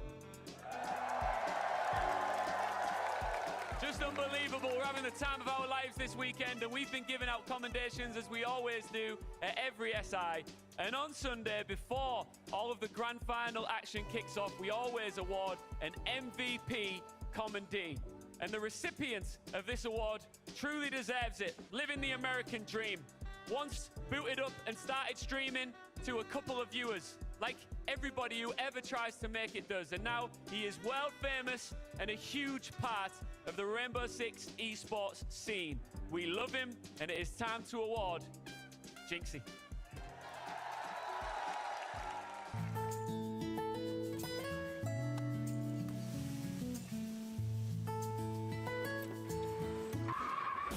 It's Jinxie, and I'm the MVP this year. Why am I picking that? I don't know. This could not have gone worse. This could not have gone worse. You are done. Pretty good clip, bro. I am Jinxie, also known as Nick, I'm Nick, or also known as Jinxie. I've been playing video games since I was like 6 years old, and I don't think I'm ever gonna stop playing video games. Please. Right down the middle. Come on. Yes. Damn. Dude, I'm locked in on the drivers today. I'm not even gonna hit. All right. Yeah, you're freaking hammering it. Ever since he was young, it was notes home from school. Nick needs to keep to himself. We're setting him up by the front by the teacher. So I know he had the natural gift for it. And he's got the energy, you know.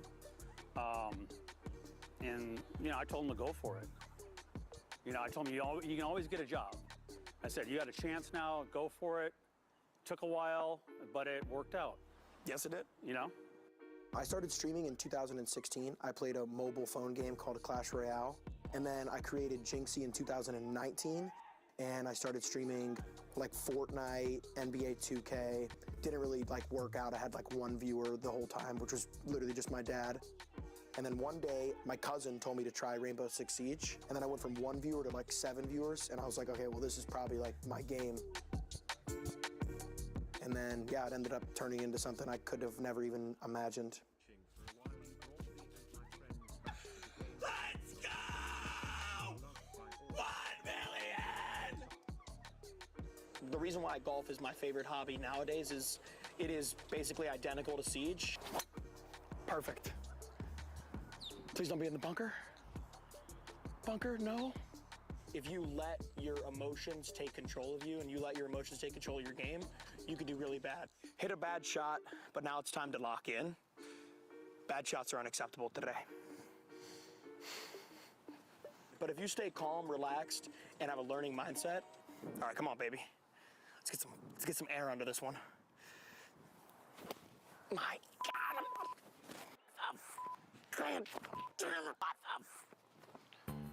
okay, bad shots are acceptable today. Okay, the glasses probably didn't even help. Just... All right, let's get a little bit of a setup tour. So, this table is going to explode any day. It explode right now. If my stream ever abruptly ends with a loud explosion noise, it's because this table collapsed and my PC along with it. Family told me to install soundproofing here because of the screaming. If you do not have a hole in your wall like this, I'm sorry, but you're not a passionate gamer. This is the face cam that has been destroyed 8 different times. Also, if your chair doesn't have sweat stains in it, you're not a passionate gamer. This is my temple. Welcome. The turning point for me, I'll never forget this day. So I had gotten to around 1,000 viewers on Twitch, and I would just stream ranked. And I remember one day I was doing a pack opening, and I kept packing this rubber ducky charm. What did I do to deserve this? Another rubber ducky! How many do you guys have? Someone on TikTok, he made a clip of it, and I saw it on TikTok. It had 17 million views in like 18 hours. And the next day I went to my creator dashboard and I saw that I had gotten 7,000 new followers overnight. That was like definitely the turning point. Oh my God, 100. Yeah, I would not classify myself as a calm streamer at all. If I'm winning, I'm really happy, and if I'm losing, I'm really mad. W's in the chat, show me the animation, baby. Big champion type shit, bro.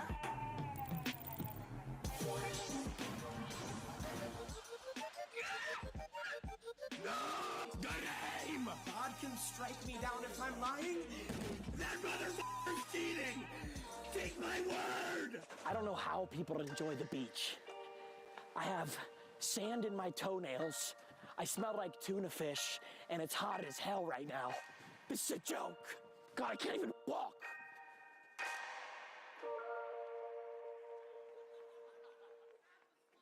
I never expected in a million years to hit #1 on Twitch. The only dream I strived for was being able to wake up every day and play video games as a job. Like, that was all I cared about. I'd say, like, out of everything I've done, the best thing that I've ever done in my life is being able to, like, take care of my mom and take care of my dad. And that made me happier than anything, to be able to do that. My relationship with my community is at this point, I literally look at them as like a second family because I spend like 6-7 hours with them a day. Some of them are there every single night. We can talk about like food, movies, music, or the game. When you look at it as like you're impacting thousands and thousands of people, it's bigger than me and it's bigger than streaming, and that is like the most special thing ever. So to get a reward like that is like very meaningful because I literally poured like my life into that game, you know? He's one of the biggest streamers, and obviously Siege being his main game added so much passion and brings a lot of like the younger generation to see Siege. His energy is just ridiculous. You can't get enough of it. Like, when you think energy and you think passion, you think Jinxie. Dude does the craziest stuff on his stream. I think he's the funniest. There's a lot of people that when they get in the spotlight, they change, but he's not afraid at all. He stays himself, and I admire that. He has integrity. I would say this to all, like, my personal fans or the fans of Siege. You guys are the best community in the world, hands down. Best gaming community in the world, best Twitch community in the world. And thank you guys for changing not only my life, but my family's life. And I'm forever grateful for you guys. Man, I love fishing. It's so far from frustration and anger. You know, basically every time I play Rainbow Six Siege and I go 0-10 in a tournament, all I gotta do is come out to this lake, throw in a lure, and all my problems fade away. Ladies and gentlemen, it was Jinxie, and thank you for coming to my MVP commendation.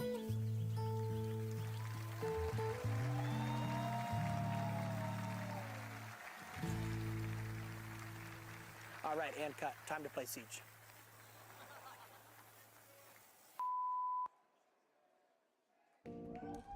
Boston, make some noise for your MVP commendee, Jinxie! Now, unfortunately, Jinxie couldn't be here to be live here in Boston because he has been streaming as he always does to his faithful community. He has been streaming this entire event. In fact, he's streaming right now. So, hello, Jinxie. Boston, do you want to say hi to Jinxie?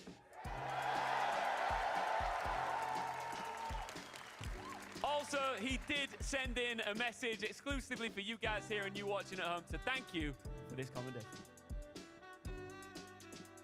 Let's open this bad boy up. I'm actually really excited.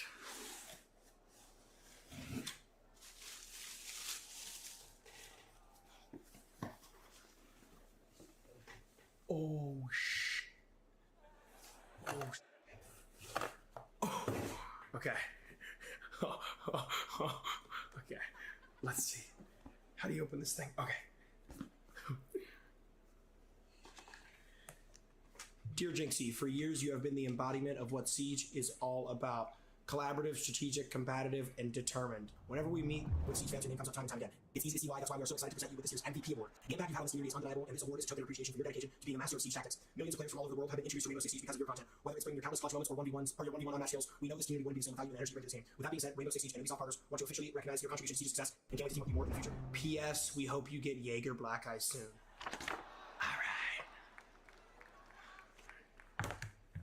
This is it. This is it.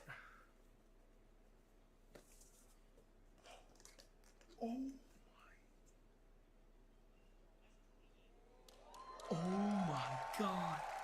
Dude, it's so heavy. This is amazing. Ice. I literally started playing this game like 6 years ago. One of my friends at school told me to play the game. I was a high school kid, so I didn't have any money. And then one day my mom's friend, her son had like terrible grades in school, so she took away his Xbox, and then she was giving away his Xbox and she was giving away all of his video games, and then one of the games that was left was Rainbow Six Siege. And I said, Mom, let me keep that disc. I want to try that game because that was the game my friend was telling me about. And it's been 7 years now of just playing this game, streaming this game. This game has literally changed my life. Like, actually, it's the greatest community in the world, the greatest game in the world.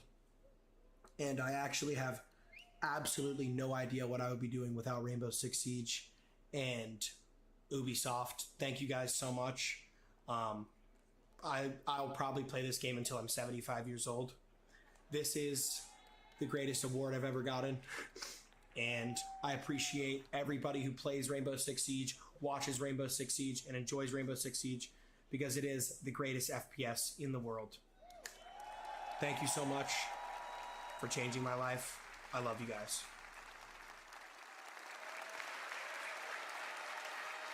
One more time to our MVP Commandee, Jinxie!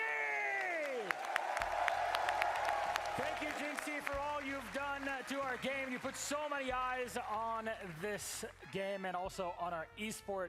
We love you so very much for it. Thank you for all that you've done to us, and I'm sure everybody here very much appreciate everything that you have done to them. Gentlemen, a new Commandee joins the annals of history of Rainbow Six. You know, he might not be the calmest streamer, but he is the most lively one, and he's such an inspiration to all of us, even for myself. I mean, the one thing I really appreciate about Jinxie, he has stayed true to himself through the beginning of his career and still now to this day, and he's so deserving of this commendation. He also reinvented content within Rainbow Six Siege that we've never seen before in terms of the 1v1 content he does, the tournaments that he does, the console community, brought them to the forefront. He's been absolutely incredible. Absolutely has been. Yeah, Jinxie, thank you so much for that, and thank you, Boston, again one more time for cheering for him. Give it up for Jinxie! Our MVP Commandee. And it's great, actually, to receive a trophy like that. It looks great. But we have an upcoming piece of music for every Invitational. Of course, we've had the SI theme. Last year, we all stood as one as we had our theme for SI24. This time is the one and only DDG, who joins us on the stage to celebrate Rainbow Six. I mean, I always look forward to this to see who we got, and we got DDG in here. This is going to be quite the spectacular show that we're about to see. I had them rehearsing. I had them warming up this morning. It's going to be you're lucky. I wasn't here for that. I was here nice and early. Well, gentlemen, we got a lot to go through. Give it up for DDG!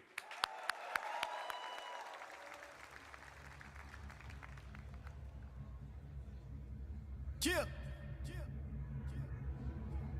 Yeah. Hey. Yeah. They thinking they know how to beat us, they gotta relax. Aiming at you through the crack. Don't try to wrestle, you getting one tapped.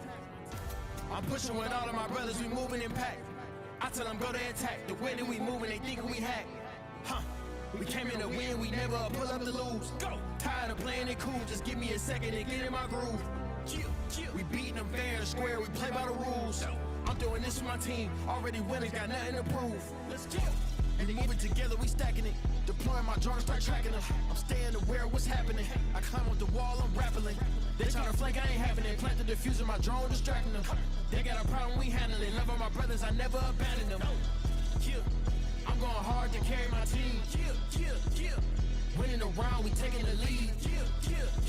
Rotate around back to find the peak. We running them down, he low HP. They thinking they know how to beat us, they gotta relax. Aiming at you through the crack. Don't try to wrestle, you getting one tapped. I'm pushing with all of my brothers, we moving in pack.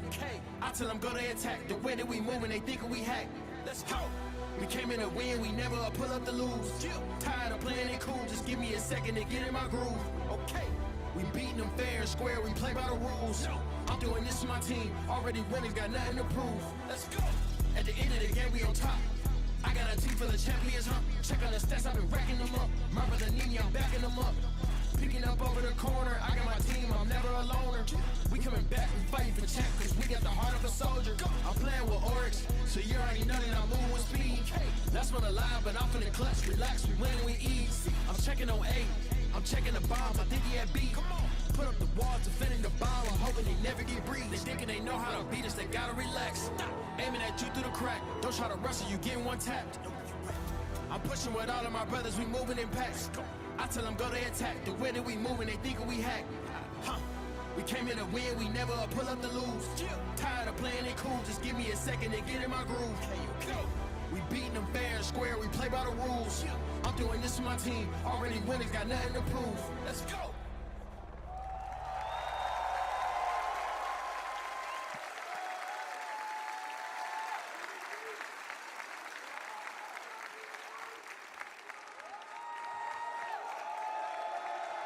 Hey, Boston, give it up for DDG!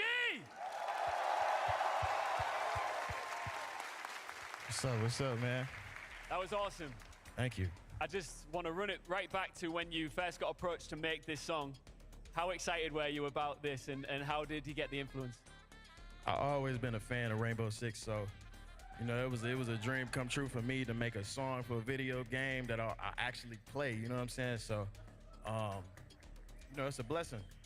And you can hear throughout, right? There's deep Siege references throughout the lyrics, and the fans have reacted so well to it. What's it been like seeing that from the community? Amazing. Like, I've been getting a lot of love from the players reacting to the song and stuff. And if you hear through the beat, you can hear like we incorporated sounds from the game, whether it's the dogs barking, the shots from the weapons and everything. So built it from scratch. Now, you mentioned there that you love Siege, you play Siege. How good are you at the game? You know, maybe I might be up here next year. You never know. So, yeah, I'm gonna put some more hours in, practice a little bit. You know, I might be in the chair next time. All right, I want to see DDG raise the hammer, but for now, make some noise for this man. Thank you. All right, what a performance. We just do it big. We do it different here at SI, and to talk through what they made of what was an iconic moment here in Boston is Milos on the desk. Thanks so much, Ian. And one more time for DDG. Thank you so much for a wonderful theme here at the Invitational. My God, we have somebody actually built into the game, plays it, makes the song about it, getting every bit of the game built into the song itself. That's dedication, Lack. Oh, it's absolute dedication. It just shows how much influence Siege has on all of us around the community. And I mean, I want to talk about those lyrics. Those lyrics are pretty hard. I'm not going to lie. You absolutely loved it, Lax. I'm just thinking maybe I might get a shot at creating some music at some point in the future. I'm terrible, though, but that was amazing. Jack, I promise you, if we see DDG at the SI Grand Final next year, we can see you with your own album. A big role swap. Yeah, let's do it. I'd be very much looking forward to it in the future. But imagine, who would you have maybe in the future as kind of a group or someone to make a theme song for SI? I'm sure everybody's kind of having those different ideas in their heads. Your favorite group, your favorite artist. I don't Putting know, you on the spot here. Yeah, you're really putting me on the spot. Honestly, I don't know. I don't know. I mean, we've had metal. We've now had rap. I mean, what's the next that we go to? All I know is whoever it's got to be has got to raise the bar again and again. Gentlemen, there is so much to go through. Of course, we've had the commendation. We have had our musical piece to really kick it off. So how about we talk about our matchup? And this is the technical part of our kind of pre-game, pre-show bit. our bracket. Here's what it looks like. Just one more time to clarify it in your minds. Our grand final is set in stone beginning not too long from now, after the season or the year 10 reveal that'll be happening not too long though. We see BDS versus FaZe Clan, but because BDS come in from that upper bracket, they have an advantage that they can play with. And where is it? How does it manifest in the final? Because they're not just getting a free map and an advantage and a point. No, not anymore, Milosh, of course. Because BDS didn't drop a series in the entire of that upper bracket, everybody else in FaZe Clan was allowed to lose once and drop down. And then from there, they get an advantage going into the map veto. Therefore, we can see that BDS will be able to take the first pick inside of that best of 5. They will get to pick the first map out of all 9 of them. I mean, being a former player, the fact that you're in this situation where you can pick your most banned map and actually play something that means... This audio needs to stop. I mean, the fact that you can pick your best map here, and then once it gets all the way down, you can almost practically guarantee yourself 2 out of your 3 best maps in your entire rotation. I mean, you gotta feel good when you're BDS that you have this kind of advantage, especially going against FaZe. That's a lot to really look forward to here, especially because we know that specific teams that play a certain map maybe have won it 16 times over the past year and a half. By chance, they might be able to play that to their advantage. Yeah, and again, that's the biggest thing, is that is a possibility. They can get that map. They can go back to bank where they are 16-0 currently. They can get that right out of the gate, and to immediately start your games off on one of your best maps, that sets that mentality and that mindset in such a good place. So we can talk about bank ad nauseum, and we will. Don't worry about it. However, let's take a look at the entire map pool, or 9 map pool here in competitive Siege, looking at the times that every single map was played by every single team. I know it's a lot to take in. Yeah, so what we're showing you here is all 9 maps in the map pool: Bank Border, Chalet, Clubhouse, Consulate, Cafe, Lair, and Labs. Both of these 2 teams have played basically 8 out of 9 maps, and this is what BDS will be able to pick from. They have, with no bans, they will get to pick a map from any of these. Now, there's various trains of thought. They can pick into Bank, that they absolutely love and have never lost.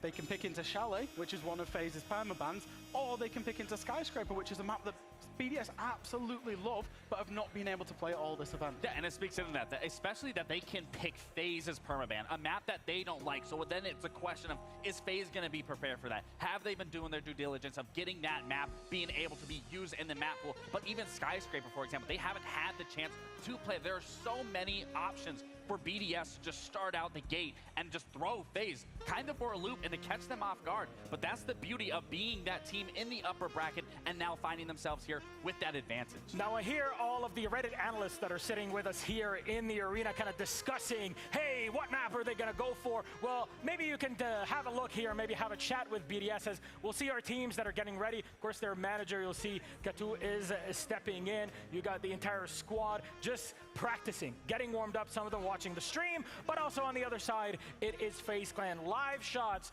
from these 2 squads right now in their practice rooms in the backstage. What goes through your mind in a moment like that, moments before stepping on the biggest stage of them all, Wax? I mean, there's a lot of things going through your mind, especially when you're FaZe here. You went out last year. You lost it to your own selves. Now it's a matter of prep and coming into this match as prepared as you possibly can, knowing that BDS has this advantage, that they can pick, again, your weakest map that I talked about, being Chalet, to get that mentality, that mindset, right, get everyone on the same page, and to just go into that first map, whatever that's going to be, and just play your level of Siege. There's a train of thought that if you do pick into a team's permaban, it can be quite dangerous because you're giving them an opportunity to say, this is a free map. We can just do whatever we want. We're supposed to lose this. This is a free map. So it's a real curious one for BDS. Which one will they actually choose? It's such a big advantage, obviously, for coming through in that upper bracket. So with that advantage, plus the fact that you're playing a best of 5, there is a huge space open for options, right? You are spoiled for choice, but it can be overwhelming when you have 5 maps that you have to play. be it BDS or FaZe. But like I said in the beginning, especially for BDS that I want to focus on, they can at least guarantee 2 out of their best maps throughout that 9-map pool, and that is already an advantage because the first 3 games, out of those 3, you're going to be playing 2 of your best. Yeah. So then it just goes falling down that line of what those maps look like and what FaZe or either BDS is taking away from. Question, what happens if you lose those first 2 maps? Wow. Well, I don't want to see that. I want to see all these games go in the distance. I don't want to see... We're guaranteed a 3-mapper here, buddy. We better. We better. We've not had one yet at the finals, I will say. But we are saying that FaZe have some of these permabans. They've permabanned them at this event. It would be unwise for FaZe to have been one of the best teams in the world to have been coming into this event with a 7-map pool. They absolutely will play their permabans if they have to. They're just choosing to save them and save them. They might have been saving them for this very day. And that is the key thing here of just revealing everything. This is where you're going to do it now. This is where you're going to hope that all your work, all your prep is going to pay off because this is going to be the shining moment.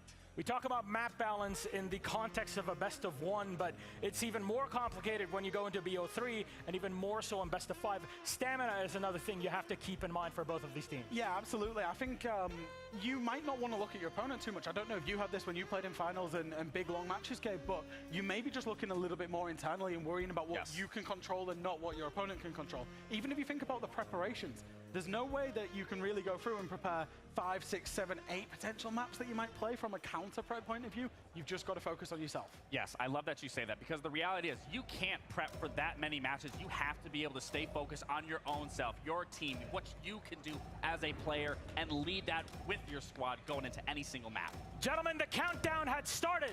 The future begins right now. Year 10 panel right here at SI 25.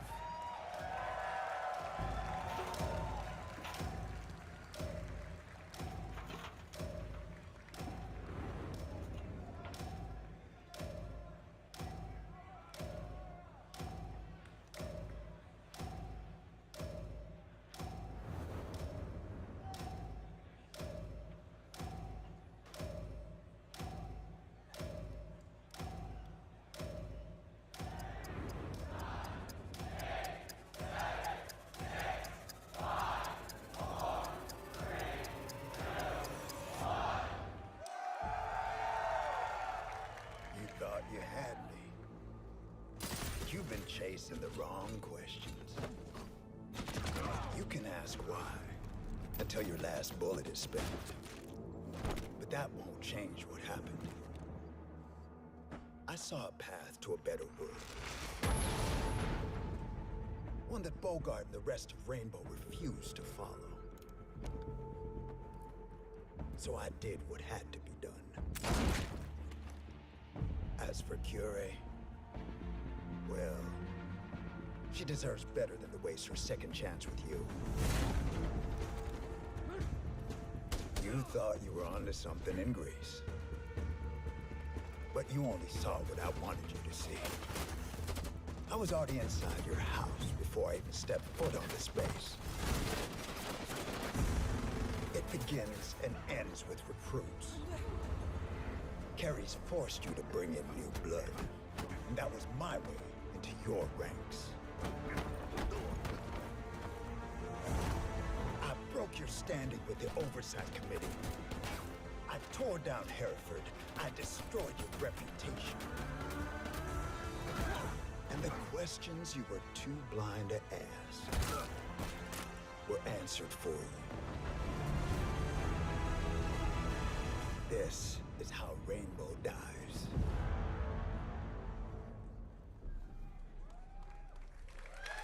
Hello and welcome!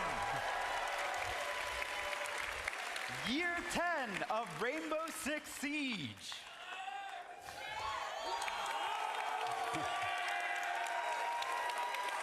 My name's Alex Karpazis, creative director of the game.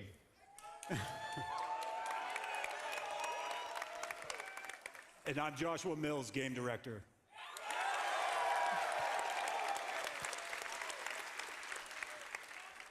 Over the past few years, the tone of Siege has shifted. I'll admit, Deimos had a lot to do with that when he first entered the picture. And his presence continues to send ripples throughout Team Rainbow. Our goal with this shift was to set the stage for what's to come and to put all of you in the driver's seat with the assault on Hereford event. With the event, you've seen Team Rainbow get hit hard. But as we know, adversity does not define Rainbow. It is how you respond to a challenge that shows your true strength. For us on Siege, that also means responding with a year 10 that truly celebrates this special game. You're going to want to stay until the end. We've never had a reveal like this before, but enough talk. Let's dive right into the action with a new Siege cinematic. This is Rainbow's response that sets the stage for a very important year. This enemy is dangerous, skilled, relentless. But Rainbow's mandate is to protect the world. We have to stay committed, even when we're down. We defend those in need. We plan. We prepare. We adapt. We do whatever is necessary. Because our enemies won't go down quietly. Whoever they target, Rainbow will protect. Wherever they go, Rainbow will be there to stop them. It's what we were born to do. It's what we train for.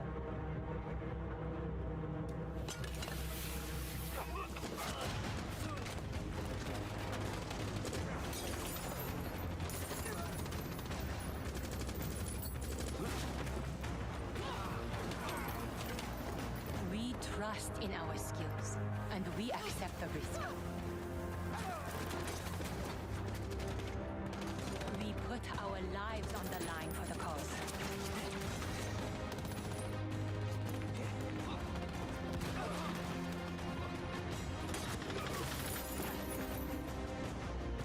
We put our differences aside. And against all odds, we hold fast.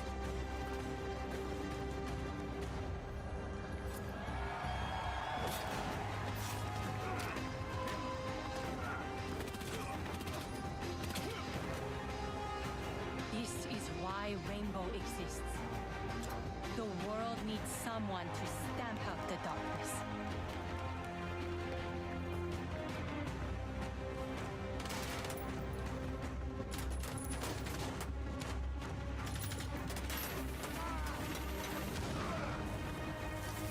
That is our duty. Our promise.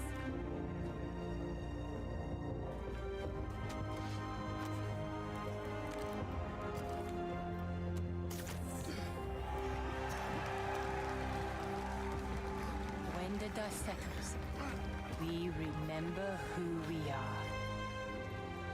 We fight terror on a global scale. We are Rainbow. Together, we will win this fight.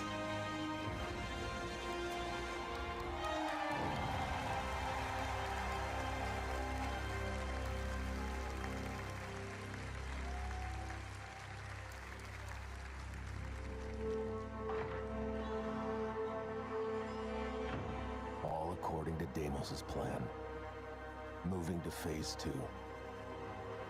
Phobos out.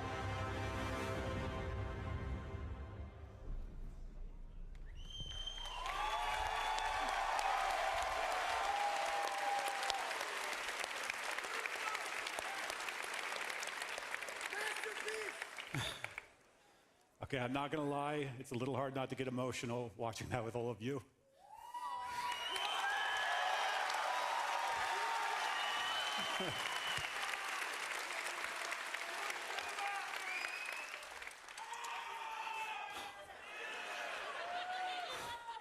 So much has gone into building to this moment.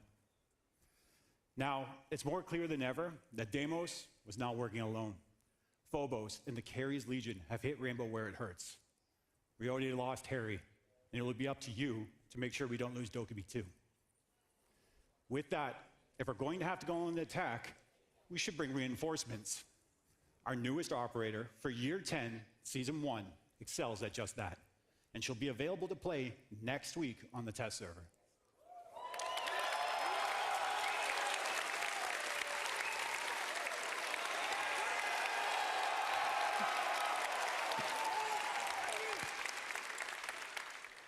However, before we go over the details of her dossier, we'd like to take a moment to switch sides and talk about defense. And by defense, I mean how we're continuing to protect this game and all of you. Over the course of 2024, we've made huge strides in the fight against anti-cheat and cheating. This major investment has fueled our focus on 4 key pillars: the QB system, mousetrap, cheat detection, and binary hardening. These efforts have been game-changing, taking down cheat providers and keeping them offline longer, season after season, patch after patch. Some have been driven out of the scene entirely.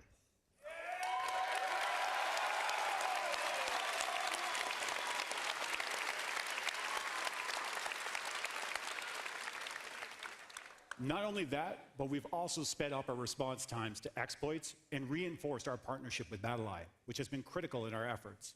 The results speak for themselves. Since Year 9, Season 3, in-game cheat reports have been on a consistent downward trend.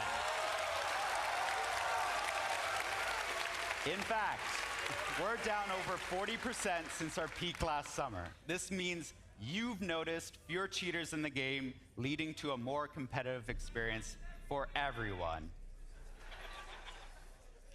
But we didn't stop there. The past months marked a turning point in our fight against rage cheating. For those unfamiliar, rage cheating refers to an aggressive and blatant use of cheats that completely disregard any attempt at hiding it. Things like shooting through walls and aimbotting, which makes it impossible for others to enjoy the game. To combat this, we introduced a system that detects gameplay violations, actions that are simply impossible within normal game mechanics, like shooting while sprinting. This system has been very effective, banning more cheaters per month than ever before. And in January,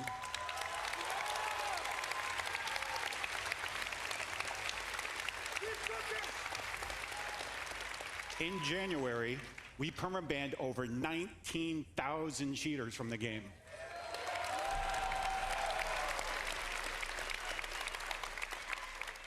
With our fully automated gameplay violation system, we can detect and ban cheaters faster than ever.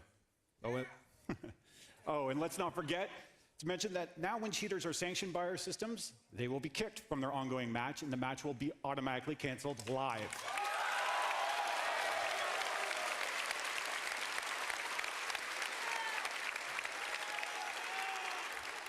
And some of you have seen this in action. Fair play has always been at the core of Siege, and we're reinforcing it with a new initiative in anti-cheat, R6 Shield Guard. R6 Shield Guard unifies our existing tools while introducing new technologies to keep fighting cheat makers and protect the integrity of Siege. We have tripled the size of our anti-cheat team to ensure R6 Shield Guard will continue to evolve. This is our commitment for years to come.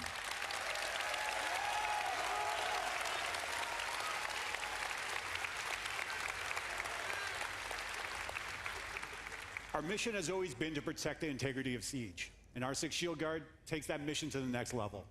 R6 Shield Guard aims at not only breaking the cheats being used, making them ineffective in Siege, but also identifying and removing the cheaters from the game entirely with accuracy and efficiency. By combining dedicated resources, innovative technology, and our expert devs behind it all, we're making every match safer, more fair, and more rewarding for players like you.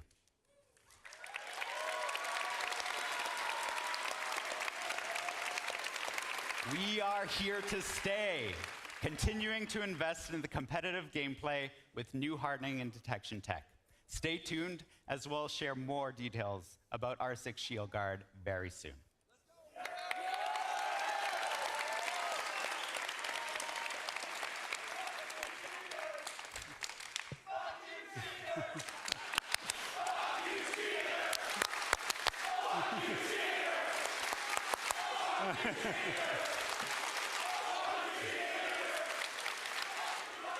That's right. All right, now it's time to introduce the latest to Team Rainbow. Joining us from the New Zealand SAS, please welcome our new operator for Year 10, Season 1, Aurora. In firefights, controlling the environment is a must. And sometimes that means waiting for the right door to open. But I've never been the patient sort. So mine will be ready when I need it.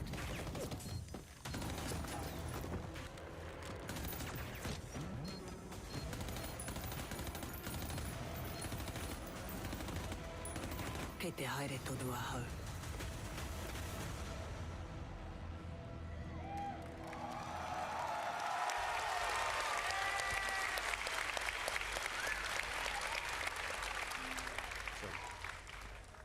As you can see, Aurora is a badass in her own right and a strong addition to the squad. And what about that hardware she's wielding? That was the deployable Omni-Link Mesh Launcher, or DOM Launcher for short. This is a special kind of gadget as it falls into our architect category. It is a collapsible, bulletproof, smart cover system that deploys exclusively in doorways. It enables a new way to control the flow of combat and available intel. We have an in-game video to show you Aurora in action, and then we'll go over into more details and talk about the rest of her loadout.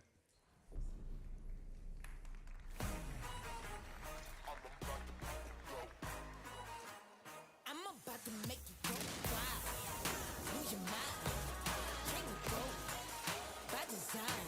About to go crazy. It's about time to go wild, lose your mind. Go wild, go wild.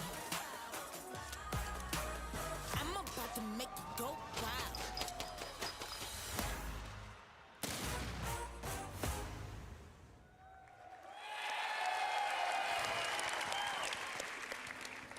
All right. As you just saw, Aurora can set up for devastating executes, cut off flanking counterattacks for those deep roamers, and even fortify defensively during post plans. Aurora will simply need to equip the launcher, aim at a doorway, and fire. The DOM panel will attach to the doorway, deploy, and close. The panel reaches all the way to the ground, allowing players to move right up next to it.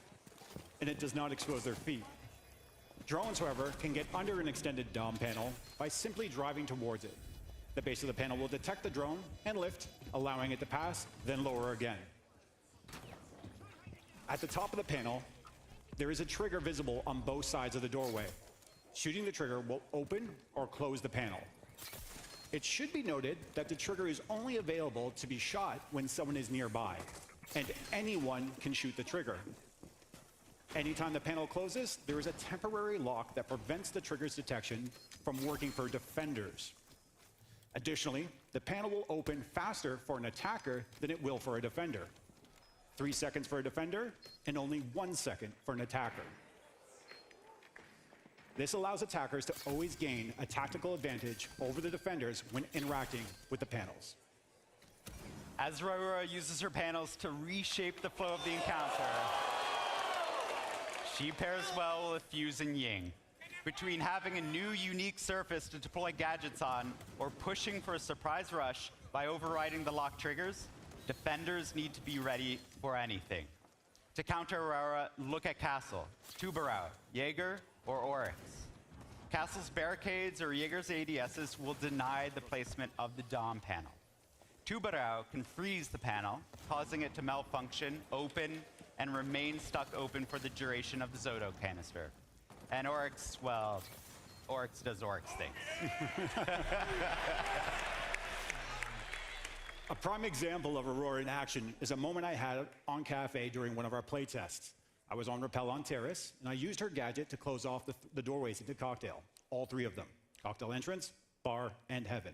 And then I swung in and planted the diffuser. It felt so damn good. All right, let's talk about her loadout. Aurora is a 2-health, 2-speed operator. Her primary weapons include the Powerhouse 417 DMR and the versatile M249 LMG, giving players the tools they need to adapt to any situation.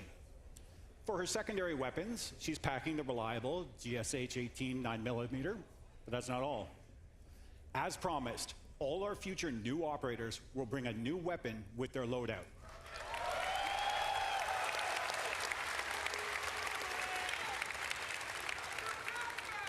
Say hello to the Reaper Mark II, our newest machine pistol. This beauty is equipped with a red dot sight for precision aiming and an extended mag, making it the perfect blend of speed, control, and stopping power. When it comes to finishing off enemies in close combat, the Reaper Mark II gets the job done. And Aurora's kit doesn't stop there. To complement her arsenal, she's bringing along smoke grenades and breach charges, giving her the flexibility to support her team or continue to disrupt the defender's positioning and control of the map. We can't wait for you to play Aurora, her new weapon, and the Tactical Dom panel. Starting next week, you can jump in to the test server and play. Aurora is a super creative architect, which means I look forward to all the unique strats you cook up. But Aurora is just the beginning. For the past 3 years, the Siege team has been secretly building something behind the scenes. Something never seen in Siege's 10-year history. A massive evolution that needs the season to set the stage. That's why we're calling Year 10 Season 1 Operation Prep Phase.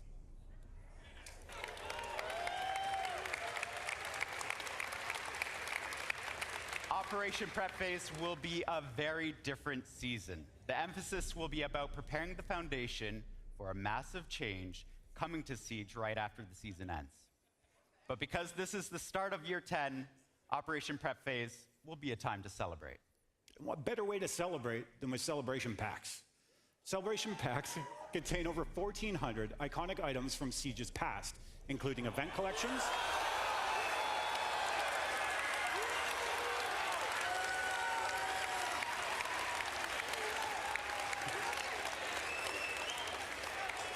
and some legendary seasonal skins from all the way back from Year 1, Season 1.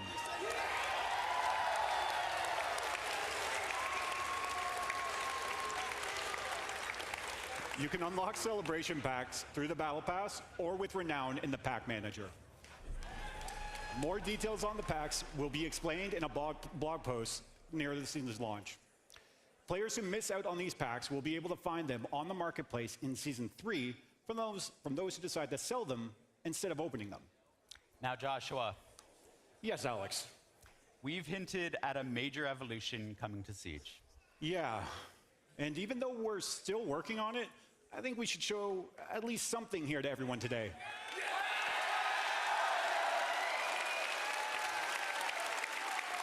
Something like some concept art? I think we need to show, they love concept art over there, but I think we need to show a little more than that. All right. How about the very first teaser showing a hint of the future of Siege?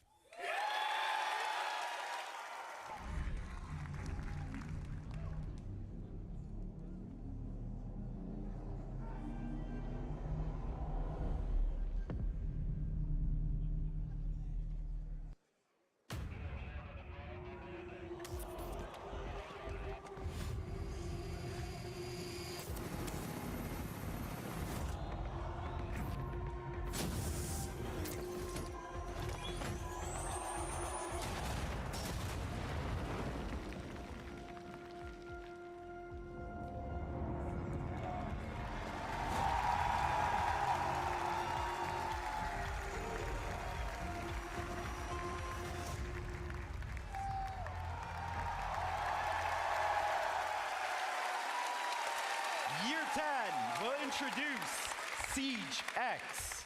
This will be the beginning of a new era for Rainbow Six Siege, one that sets the stage for the next 10 years of unique tactical gameplay.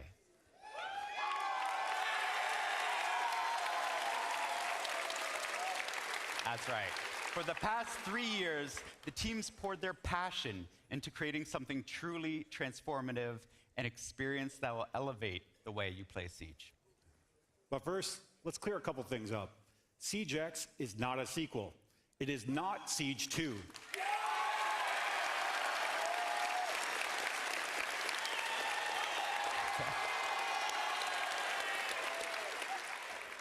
And it's not just another update.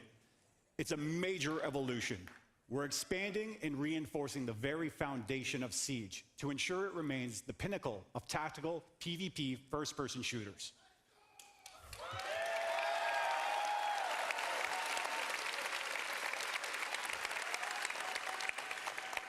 This means major graphical and audio upgrades.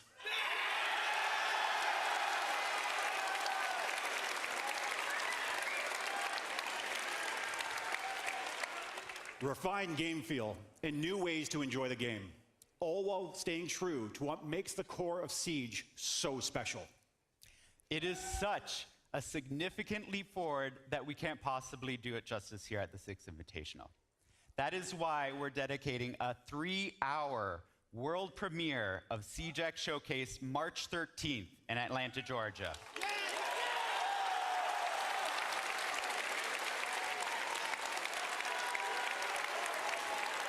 We'll be doing a deep dive into everything we've been working on, and it'll be worth the short wait. We know you're eager for details about Siege X. And we're just getting started. Siege X is our commitment to you, the players, and our promise that Siege will continue to push boundaries, innovate, and evolve. We're excited to show you what's coming next, and most importantly, to hear what you think. So mark your calendars for March 13th and join us for the full reveal of Siege X. This is the future of Rainbow Six Siege, and we can't wait for all of you to experience what we've been secretly working on behind the scenes.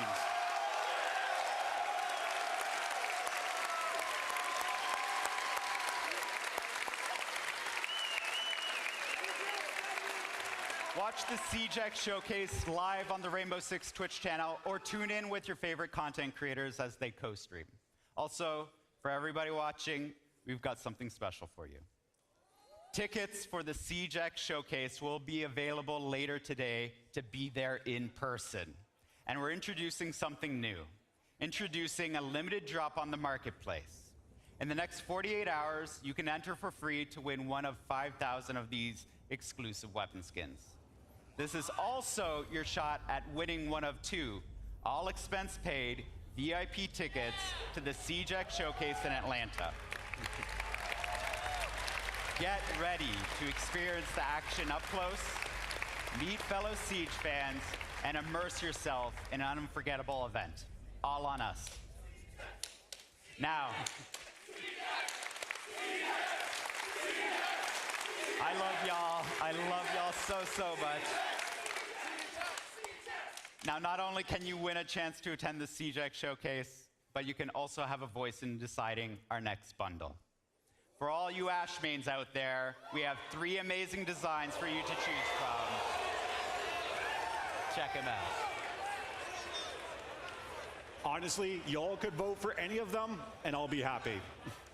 So make sure you go on our social media and cast your vote. More information on the winning design will be revealed at the showcase March 13th. Now, Alex. Yes, Josh. Today was our first look at the big changes coming to Siege. But these past few years, we've been sharing this work with some secret playtesters. That is true, actually. Members of the Siege team have been giving a sneak peek to community members and content creators around the world and giving them a chance to play Siege X. And rather than tell you how they felt about it, we figured, why not just show you? Roll the clip.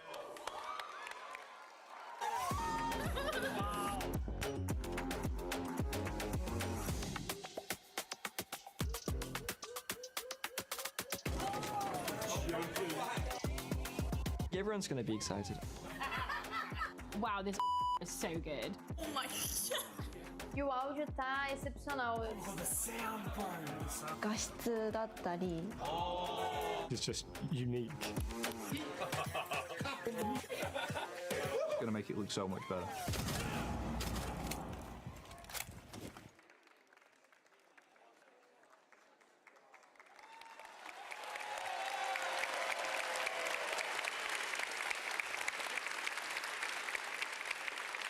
It's a privilege to share this glimpse into all the incredible work our team has been putting in. And soon, we'll finally be able to fully reveal all the details about the future of Siege. thank you so much for your passion and dedication to this game. Without you, there is no Siege.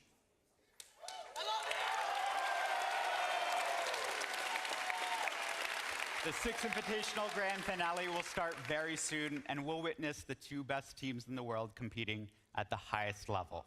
Year 10 marks a transformative chapter for the game we all love, and we're just getting started. Mark your calendars. March 13th is the Rainbow Six Siege X Showcase. On behalf of the entire Siege team, Joshua and myself, thank you all for being a part of this incredible journey. See you soon.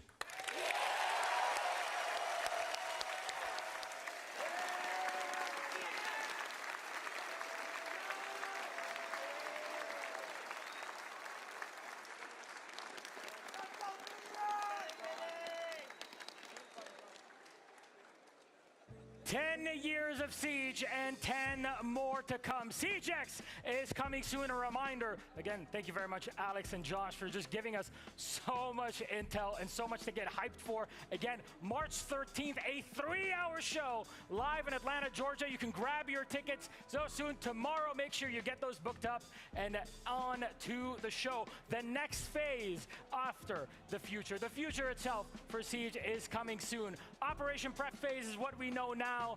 And, oh, I cannot wait to see what it will all look like. So many creators coming together in Atlanta, Georgia, and so much to look forward to in the future. One more time, March 13th, 3-hour show, Siege X feature, the first time ever shown to the public. Make sure you watch it on stream or through your favorite co-streamers out there. Boston, are you ready for our final?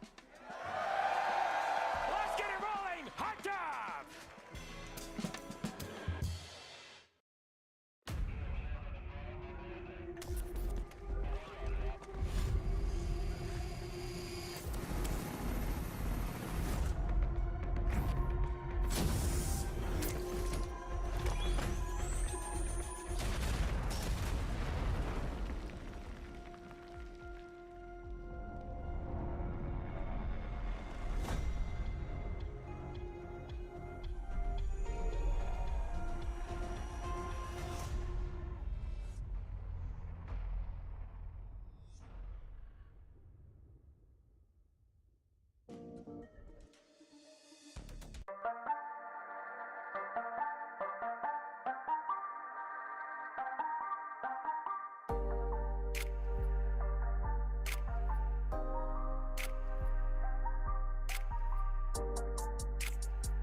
Can I get you anything besides water? I'm trying to cut sugar. Just add crayon. Oh. Tastes great, but 0 sugar. Oh, you're all right.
Welcome back, everybody, to Six Invitational 2025, live from the MGM Music Hall at Fenway Park, Boston. We have a grand final on our hands, and my God, do we have a lot to dive through. BDS versus FaZe Clan, and our focus up first is BDS. This segment is about the keys to success, the keys to power for every single one of our team. Hi, I'm Milos, with me are Fox, Fresh, and Laxing. Gents, let's go down the line. The keys to success for BDS. Yeah, well, you got to talk about their individual prowess. Each and every single one of these players throughout the year, a long time it was talking about Shaiko, but then we would talk about LickyFac as he would step into it. Bride being one of the best clutch players in the entire league, in the ecosystem, and then they pick up uses in Solitov that were huge pickups for their success throughout this entire year leading up until this point. Yeah, if you look role for role, BDS have basically in every single role, in the support, in the IGL, in the front line, in the flex, they just have the best people that exist inside of European Siege that speak English. Obviously, there's maybe Brazilian counterparts, we'll come on to that. But everybody makes so much sense on this lineup that you can't think of a weak point. Individually, they're all amazing. Yeah, they all really clicked together, and I think that was obviously before this year what BDS exactly needed. And since bringing on Users and Solitov, they've been a full firing machine. Any one of these players can pop off at any given moment. And obviously, when you have a team that has just amazing players all around, you're going to need an IGL that's going to be able to lead them. Now, that's a team as a whole, and as you say, yes, the IGL. There's been a lot of talks about the in-game leader and really pushing the team beyond their limits even in-game. Yeah, of course. In LickyFac, you have to talk about this guy because even when he was being brought up into the league, he stepped into a role on this BDS roster where he was going to lead these men. And leading the men is exactly what he's done. Unfortunately, they haven't been able to cross the road for the majors of getting there, but the fact that they are here, the fact that they are one step away from winning this world championship, it is all on LickyFac, and he can absolutely get that done. I mean, he's the IGL of the year. Obviously, him being at him coming to this tournament has proven the time and time again that he can get his teammates to where he needs to be, and the fact that he can do that in not just one, but two different languages is so impressive, and it's so difficult, and it just means that his mind's transcended above just IGLing. He understands the game so flawlessly. I was just about to come on to that, actually, because you're both bilingual, maybe even more for yourself, Milos. You speak a lot of languages. More of them. Quad. He will no doubtedly think in French and have to convert that instantly into English for his team. Now, that's got to be impossible to do, and yet he's done it with such success that they've played in every final this year.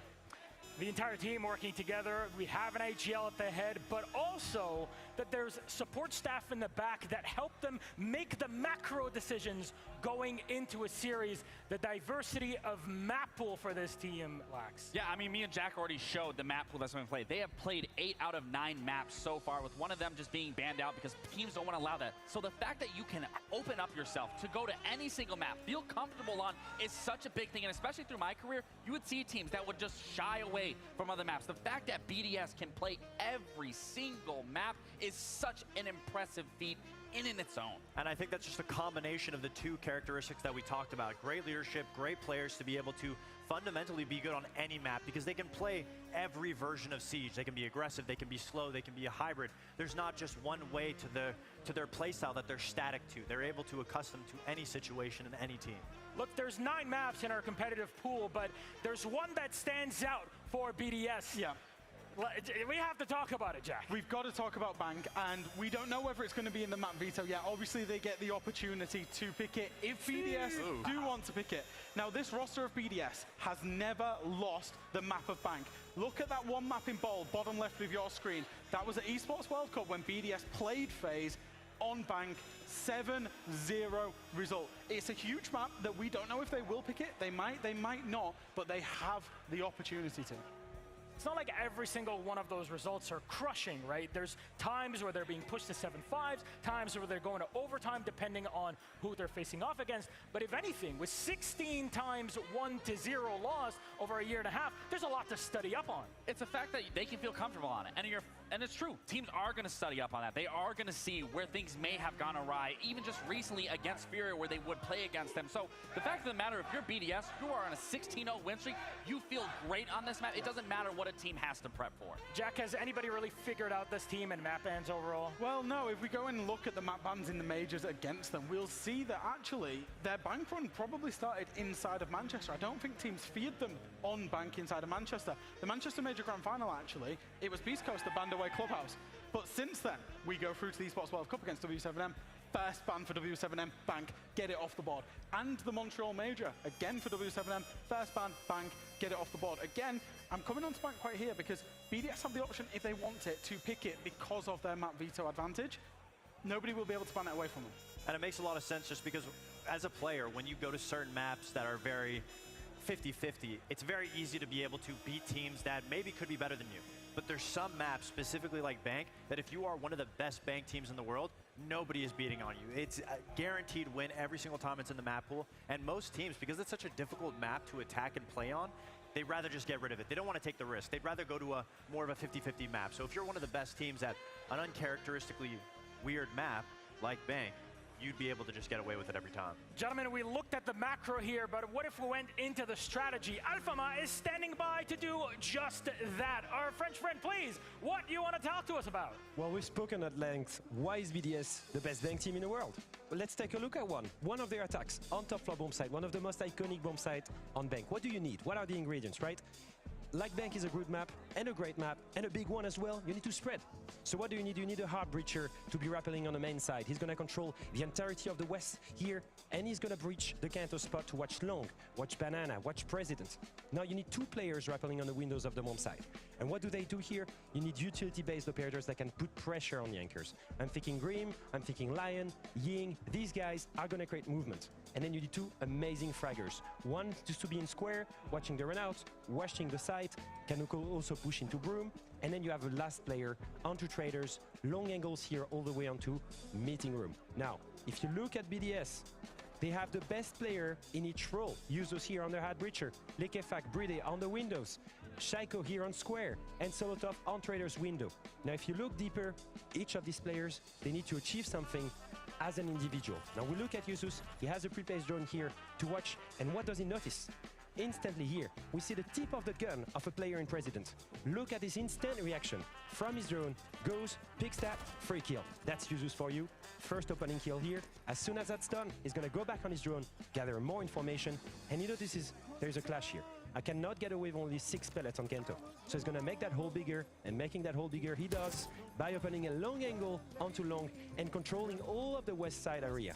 At the same time, Bride is pressuring the bomb site. He's got Grim, so he has bees to make people move. And he notices, okay, there's a smoke here, yellow ping, and as soon as the yellow ping, I can challenge him and get the kill. Again, amazing play. Drone and kill and bees to create more movement onto the site.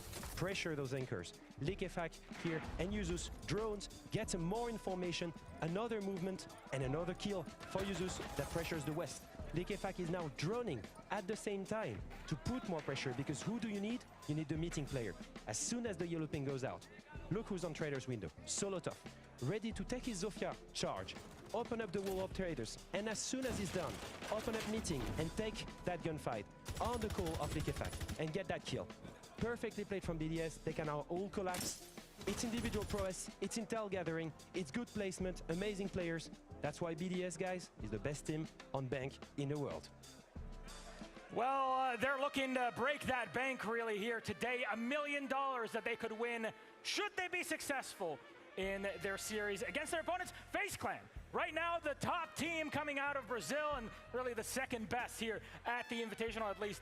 We'll see what happens throughout it. Keys to success for our Brazilian squad will mirror the same system as we had with BDS. What are those points that we have had readied for us? We have our graphic to go up and get through them all, because FaZe last year, they came close to victory and it slipped away, but they are a pack of incredible individuals. This is the exact same thing, individual prowess. You can't be up here on the main stage of an SI Grand Final if you don't have 5 players that can't consistently prove themselves. And again, FaZe hasn't had to make any changes like BDS did. This is a roster that believes through and through Brazilian blood that they can get it done, and they have throughout years shown nothing but main stage appearances. Sure, they haven't got it done. Last year, they couldn't close it out, slip between their fingers, but the fact is, they didn't make a change. They are back here yet again, with one game deciding that grand championship title for themselves. And of course, every individual on this roster is incredible in their own roles as well, and they're great on an individual basis. They can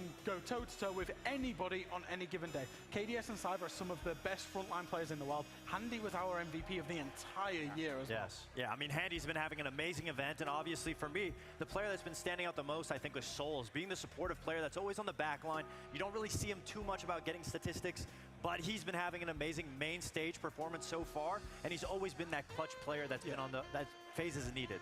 I cannot underestimate this clutch ability. This second point here, how good FaZe are into that. Very often they'll get into rounds and their backline saves them so many times. Vita King especially, but also Souls, and they're having individually great tournaments. Vita King's one of the most confident players I have ever come across in Rainbow Six Siege. I mean, that's why I love watching FaZe, because to set up their clutches, the way that they attack and defend, there's always 4 players at a minimum setting up the strategy. So even if the trades don't go in their favor, they always have their support player in the back that is able to clutch up if push comes to shove. Yeah, FaZe may not be known for the most flashiest plays out there, but they're a team that you can rely on. A stronghold on defense. Yes, they are currently the leaders here at SI for having the best defensive win rate. So it goes to show, I mean, you can see it right here. At 161 rounds, they are sitting at a 64.6%. They are leading above everybody else. And it just goes to show, if you're doing 161 rounds and you are getting that on your defenses alone, it goes to show how much of a stronghold they really are. And that round played, it gives us so much more certainty as well. Often when we show percentages, a team can have a very, very small sample size. FaZe have played the most rounds at the event and are the best defensive team, proving that they are undefeated at this event on their defenses. Fox, this is going to be a tough one no matter how you cut it, because it seems like both of these teams can just go neck and neck on every single one of our maps. They mirror one another in their skills. They mirror one another in their in-game leading, in their strength of it, in individuality, in clutchability. What can even separate these two other than the fact that they come from opposite ends of the world? I mean, as a player, to put it simply, the biggest decider is going to be the mentality of both the teams. Both the teams are in positions to potentially lose another final. Nobody wants to be there. It's going to take a certain different type of beast to be able to not let that affect you, to focus on your game and do what you've been doing throughout the whole tournament and win. Well, that is the macro on FaZe Clan, but let's do the same as we did with BDS. Why are FaZe Clan so tactically sound, Leo? Let's take one example of their defense. We've been saying they're the best defending team. Come on, let's take a look at their defense, right? We're looking at Cafe, and the site is reading, but holding top floor is the real key here, because you want to burn time. And let's take a look at a 3-layer defense. First layer, Mira here, with a reinforcement onto stock, can burn time, play aggressive towards piano. The second layer of defense is a crossfire between Freezer and Tarps here. And the third layer, and this is the most important one, the one where you want to burn the most time, Cocktail here, Kiba barriers to prevent the window picking, and at the same time, yellow stairs support from the anchor downstairs. Now, let's take a look at real footage. As you can see right now, you have 3 players upstairs, Wamai, Smoke, and the Azami, and you're gonna see why Azami is very important in that position later. Now, if we look closer at the setup, you have Vert here to prevent any rush, the reinforcement that make Cocktail much safer. This is the 3rd layer defense. The second one here into stock with long angles onto piano. The Wama is ready here to help Smoke in that bathroom with the Mira, and this is the 1st layer of defense. Now, when I said Azami is key for Cocktail hold, it's because she can hold the rush here, obviously from the Vert, as you can see. But anytime she gets any pressure from the windows, she can use her Kiba barriers and suppress that pressure. It's exactly what happened as soon as someone of these shots here. Evan, this is completely safe for him. And this will come handful. Now, as I said before, the anchors from downstairs can help. As soon as Vita King hears someone's rappelling white window, he can come off help, send a C4 on white window, remove that player, instant reaction. What do you see here? A Kiba barrier. Benja cannot do anything, and that means Smoke is safe to rotate, thanks to the Kiba barrier. Perfect team play.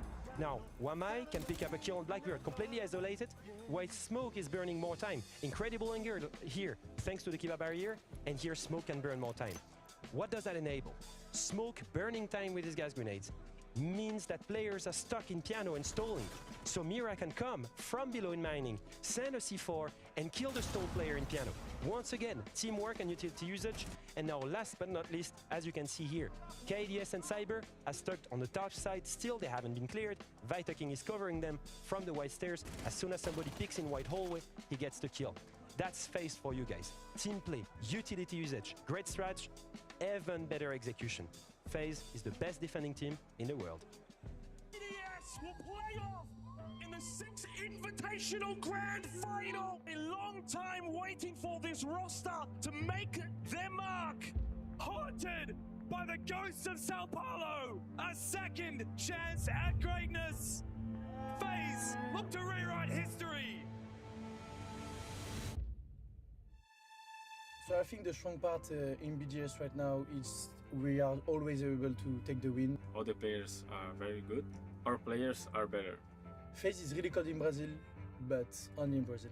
I think what we won in Brazil, like the 4 leagues, is make us strong. We are very prepared to be in the final again. I think to lift the hammer, it's just about mental and going to the final and just destroy everyone.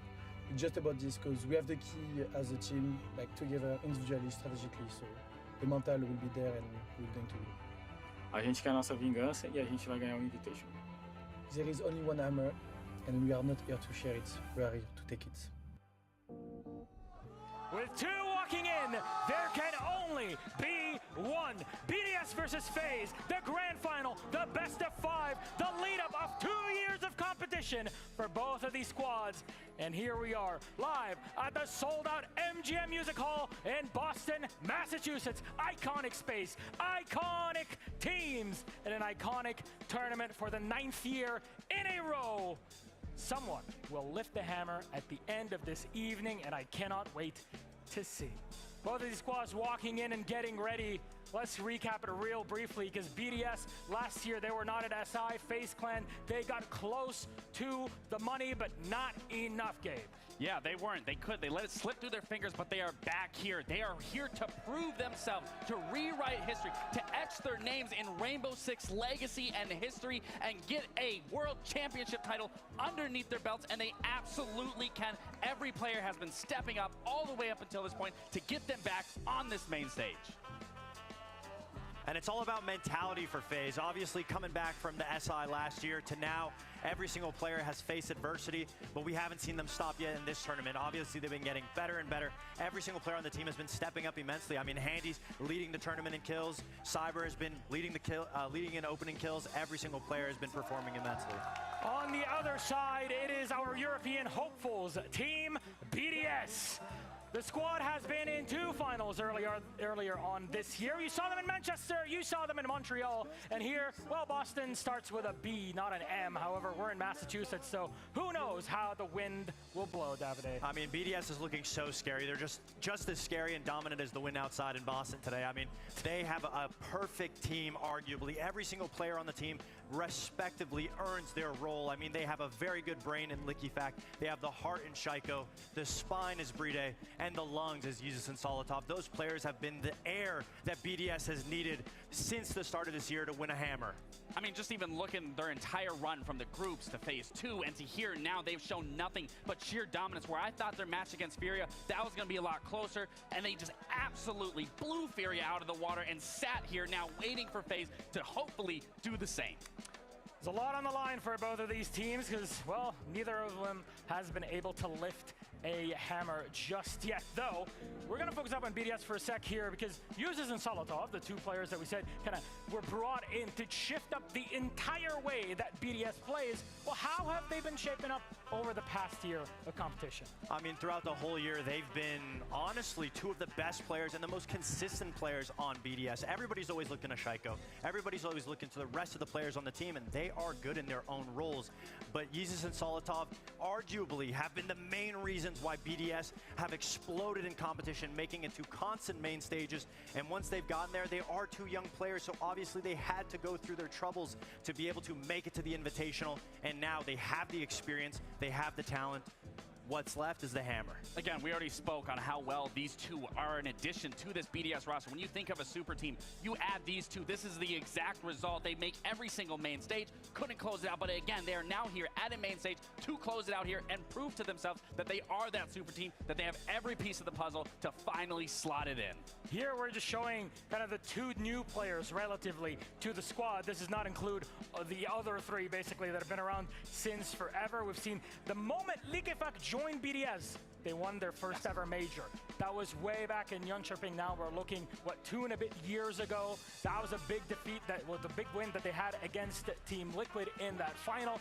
There's a lot to talk about at the squad and their pedigree, but again, both of them are missing that hammer. Historically have choked it out in the final. Let's be very honest about it. However, leadership is incredibly important in these moments where so much is on the line. Our IGLs, how do they shape up? Yes, leadership is so crucial and so important for both of these teams, and you're going to have the comparison of Vidiking versus LickyFact, where LickyFact is leading in every single category outside of that opening cost, where again, Vidiking, I need to see these numbers step up, because when I'm looking at that attack win rate, where we see BDS sitting at a 50%, they need to be meeting that threshold in this match, because how we know how BDS plays, they are very strategic. They are very quick to adapt on the fly and be able to muster out any possible scenario to come out on top. So this is where I'm looking at Vidiking to really come alive here, bring the troops, and especially in the opening kill conversion, to bring that to an even playing field when they're going against BDS. And the road for both of these players learning to become IGLs, I mean, is so different. Vidiking started as being a secondary support player flex, learning his way through the backline, seeing how a team's supposed to react while he's supporting them. But LickyFact, on the other way, he was the primary entry when he was first brought in. He wasn't meant to IGL.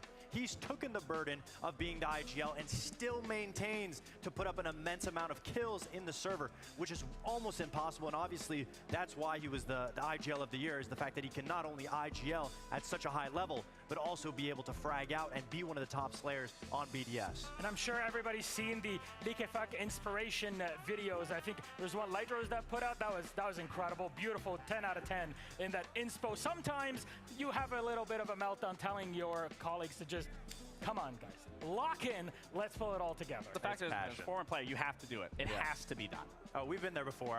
There's definitely been times when you're an IGL, you don't understand how much pressure. It's not just playing a game. You feel like the weight of all of your teammates are on it, and everything comes down to that moment. So you never want to lose. If you got to just put some fire in your teammates, you have to do it one way or another. Gentlemen, one more time before we get into our map bans, here's how the system works. BDS have come in from that upper bracket. They gain a 1-pick advantage. They'll be the first to skip the line and get the first one in. Again, we already touched up on this. BDS has the power to pick one of their best maps, even pick a map that FaZe doesn't like, a permaban. So they are already setting themselves up for success no matter which direction they choose. And again, once you get to that very end, they can have at least 2 of their best maps. Is it gonna be Bank? Hey! I don't know. When you're in a position like that, you either pick your best map individually, or you try to take the enemy team out of their comfort zone and pick something that they don't normally play. So obviously, we could see it go either way, but it's going to be up to what the BDS coaches decide on the back end. All right, before we pull up our map bans, I really want to see which first map we get. So, Boston, can you get a bit of a drum roll for me here? I want to see maybe we get a Bank. Drum roll, Boston! And map bans! It's Charlotte. What? Oh, no, this isn't a what. This isn't a what. This is exactly what Fox was saying and what we were touching up on the desk. They are picking into FaZe's permaban. Oh. This leaves me to then question, does FaZe have this prep? Do they have it in their arsenal? Because as we showed, both teams are playing 8 out of 9 maps so far throughout this tournament. Chalet is the one that FaZe has not touched. So the fact that BDS is taking the gamble and picking it is already showing that they are challenging their mental and their state of mind on that map. I mean, FaZe going for Consulate next, obviously playing in the consistency factor, but yes, that first map is going to be the most difficult match for FaZe because they consistently ban Chalet. But when you're a team and you're put in this position, you know fairly soon, once you're in the loser's bracket, no matter who you face against, they're going to go for one of your auto bans. So you set up time to be able to play and practice against Chalet so that you can be ready in case it gets picked out against them. This makes perfect sense for both teams to be banning out Cafe and Bank. Obviously, FaZe does not want to take that chance. And honestly, for me, them banning out Bank is a questionable decision for me. Bank is such a popular map in Brazil, so the fact that they don't even want to allow BDS, and to be fair, their matchup against Furia, they look beatable. So that makes me question FaZe don't want to chance that. They want to absolutely get rid of it, not give BDS the chance of playing on one of their best maps. I mean, FaZe is just a fan of going to big spread out maps. They like having their time to play on those defensive sided maps. That's obviously the biggest factor for them. So getting rid of Bank, that is a little bit of a 50-50. Getting rid of Border, it makes perfect sense. And obviously, we're going to see Labs, and it's going to close out with Clubhouse and Skyscraper. We saw FaZe dominate SSG on Skyscraper. That's a very comfortable map for them. I do want to say, for that being the decider, that is the last map that BDS has not played, so they will play a full 9-map pool if we get to that decider. And FaZe on Clubhouse as well. That is their favorite map, their best statistical map in this, I mean, all the maps that are here. So obviously, it's looking really good for FaZe's map pool. If you get to a full 5 maps, we'll have to see how BDS handles it once they go out of Chalet. Ego Mason Stuflex better have something cooked up back there, because this is not looking super hot for BDS. But again, when you're a BO5, you expect that this is how it's going to go. It's going to be one map at a time. Again, it comes down to that mental. It's not looking at what that last map is or what even that second map is. It's focusing on this first map to set the momentum and set that tempo to bring it to each and every single map going forward. I mean, every map matters, and obviously the amount of rounds that go through it as well is so draining. I mean, you could go a full overtime match and just be so drawn out, and obviously when you lose that, that could be detrimental to your mental. And it's all about just making sure that FaZe puts their best foot forward on Chalet, because it is their auto ban. Regardless of what they bring, they don't have as much practice on it as a team that has been playing it since the start of the year. Then, gentlemen, if you're saying our teams have to take it map by map, so do we.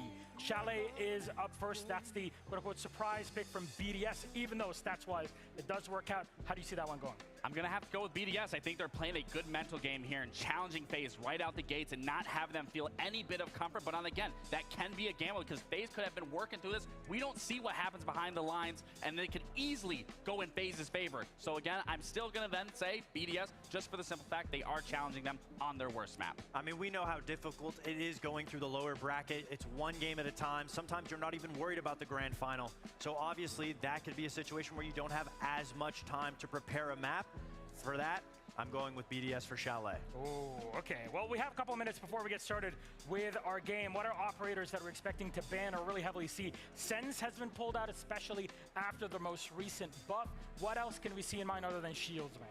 I possibly see a Ying ban coming out for BDS to take that away from FaZe, so they can't make those fast, aggressive plays, so they can't set up. They're going to need to be using different utility where, again, you were talking about Sense. Maybe a Sense can be brought in, but maybe a Ying coming out of BDS I possibly can see. I don't expect anything too out of the ordinary of bans when it comes to Sense or Glaz or Ying. I do think they're going to try to get rid of the Blackbeard right out the gate, because this isn't a very aggressive-sided map, and FaZe, if Cyber's not able to get those opening kills rolling to get inside the building, that is the hardest part, jumping through the library, going up the stairs. I'd expect FaZe is going to abuse the Monty, abuse the Blackbeard, so I'd love to see BDS maybe get rid of that right off the gate. But when we know that shields are so oppressive, the counter is, yeah, you can slow them down with Legion or whatever, but you can just jump out of that window and get the work done on Chalet. You can, but the fact of the matter is both these teams are actually very good at playing against shields. They both understand the meta very well. I can't say that they abuse it as much as some, especially like Unwanted, but the fact is they do know how to play against it. So again, I will agree that Blackbeard might be banned out, but overall, I do see them being able to counter one another. Roam game chance. What are we talking about here? Yeah, of course. I do believe that for FaZe, their X factor is always going to be Cyber when it comes to aggressive-sided maps, because he has all the freedom to get into any area of the map and find those picks. So obviously, if BDS is able to shut him down like teams have been able to understand how his playstyle is, it won't be too much to be worried about. But as an X factor, he's definitely one to keep an eye out on. Gentlemen, it has been a pleasure setting this game up the entire day here between actually the 5 of us on the desk and on the stage. But I think it's time to get the show on the road. Let's hear it. Boston, are you ready? I cannot hear you louder. Boston, are you ready? Our grand final at the 6th Invitational 2025 begins now.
chills, spine tingling.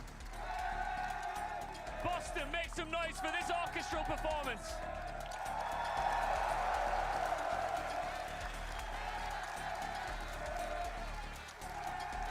But now it's crunch time. To the right of me, Team BDS. To the left of me, Team FaZe Clan. KDS, come and join me. Licky Fat, come and join me.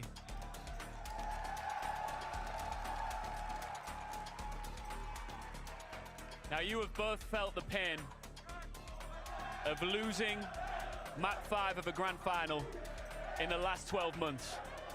Why will you not let that happen here in Boston? The fate is really like something hurts you, like for a life. And today we learn how to deal with it. What was our mistake last time, and we'll give everything to take the win today. For us, we are working a lot to win this tournament, so I think this is our time to win, and we will be great against BDS, the awesome team. Listen, you've both got supporters out here in Boston, that's for sure. Anything you want to say to your fans here? I love you guys, and we'll do everything today to win the Hammer.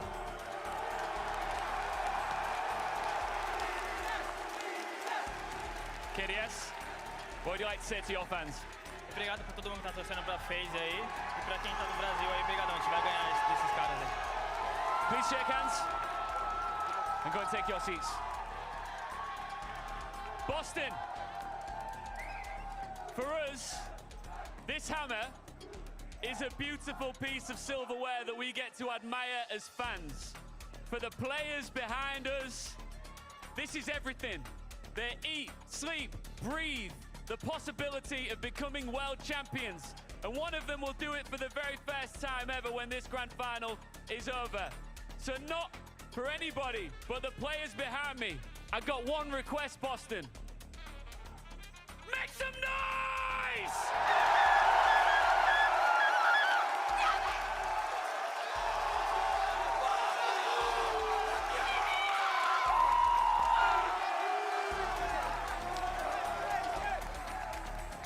All right, you know what? Just briefly, I need to check this out. Who's taking this hammer? Is it FaZe Clan?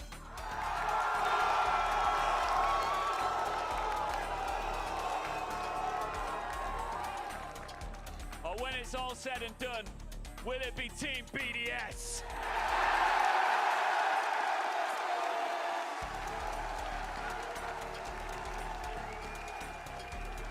Whoa! It's showtime, ladies and gentlemen. Let's get into the SI 2025 Grand Final here in Boston with none other than Dez and Ace. Thank you very much, Mr. Chambers, and what a final it's set to be, Tim. I haven't heard consistent expectations for this game from anyone. No one's sure who's taking it. Both teams are in with a shot, and both have got such good stories coming into it. That's it. There's just so much on the line for both of these teams. So much story there that you can just feel it. And I tell you what, Des, I'm not sure I've ever heard an NA crowd backing an EU team as much as these guys are behind BDS. It's a big one. I think on any international event we go to where it's not on Brazilian soil, it's quite nice to go against the Brazilians. For the longest time, they won everything there is to win, Tim. And here they might be about to do it yet again. For FaZe, for the last 6 invitationals, they have been eliminated by the eventual winners, the Hammerlifters themselves. This would be the 4th one in a row if it happens again. And you have to ask, how much of a beating can this team take to come that close 4 times in a row? It's now all about those thoughts, those feelings, Des, of each individual player, those last-minute words that they have into each other to get themselves laser-focused and locked in, ready to go here. This is, for all of them, what they work towards. These are the biggest moments of their careers. Ian said it himself down on the stage, Tim. For a lot of us, it's a beautiful looking hammer that we'd all love to lift, but for these players, it's what? They spend hours a day prepping, practicing, theorizing, everything that goes into lifting this at the end of a calendar year. Almost 365 days a year, of course, there are breaks in the middle, but they are very, very often quite short. as they know that a day off is a day that their competition is getting one step ahead. And these two teams have both put themselves in a position to lift that hammer, to set history. For both of these organizations, it will be the first time they raise it at the end of today, Tim. Very different approaches from both of the teams. BDS, they're sat down, locked in, ready to go. FaZe, they're thinking about that mental game. Bitter King, he's there imparting those words of wisdom, those last messages to the team to get them ready before they take their seats, before they take their positions for what is sure to be a great matchup. And we have a great viewpoint from up here above all of the players. We get to see what they're doing, and we were commenting earlier on, Bitter King with the other players are kind of relaxed, sat down, just looking at each other. He was locked in. He was warming up for the last half an hour. That has been his focus. I know that it means so much to him and the rest of them to get this one over the line. The question is, how many times can either of these teams face heartbreak? For BDS, the two majors they've lost this year. For FaZe, as I've said, they've gone out of the last 3-6 invitationals to the eventual winners of that hammer. How many more times can they face it, Tim? How many more chances can they fight through? FaZe, it seems, just really not wanting to leave anything up to chance here. Dare's paying attention to every single detail. They've been there before. They know what it's all about. As they take their seats, Tim, that means only one thing, that Chalet is not far away from getting started. We spoke a lot about this ban phase. You heard the analyst breaking it down as well. Chalet feels like a big challenge. FaZe haven't shown it in a long time. BDS have shown it a lot. There is a lot that FaZe can study here. I can see from up above. They've got the strat sheets at the ready. They've come in prepared, Tim. No team would walk in on a day like this not expecting BDS to try and target one of those permaban maps that you've got, and Chalet is that map. It's definitely going to be a big start, like you say. BDS, mixed success on it, but it's obvious why they've chosen to go in that direction. But I appreciate for a second as well the gravity of the stage they sit upon, Tim. It's been absolutely gorgeous. It truly has. Wonderful seeing everyone dressed up today as well. Fantastic. Even Josh and Alex earlier on with the panel dressed up to the heavens as well. It has been absolutely wonderful. But the day has to end with jubilation for one and tears for the other. And everyone's a bit split on which team that should be. I'd love to stand here, Tim, and say, yeah, for us as EU casters, we'd love to see BDS lift it, but we've also cast FaZe time and time again. For FaZe, a year spent dreaming of putting past ghosts to rest. 357 days since hearts were shattered. Here again to right their wrongs. Never has a Brazilian team bested intercontinental opposition in a 6 invitational grand final. That is the mountain that they must climb today. Standing in their way, BDS, a team of consistent quality, inspired as ever by a man many consider one of the best to play our beautiful game. Manchester in May, Montreal in November, having fallen at the final hurdles, it's time to pick themselves up and face the greatest challenge of them all. Another grand final for these two giants, another chance for immortality. Today in Boston, a guarantee that we see a new champion, a champion that has truly paid their dues. Your 6 Invitational 2025 Grand Final starts right now!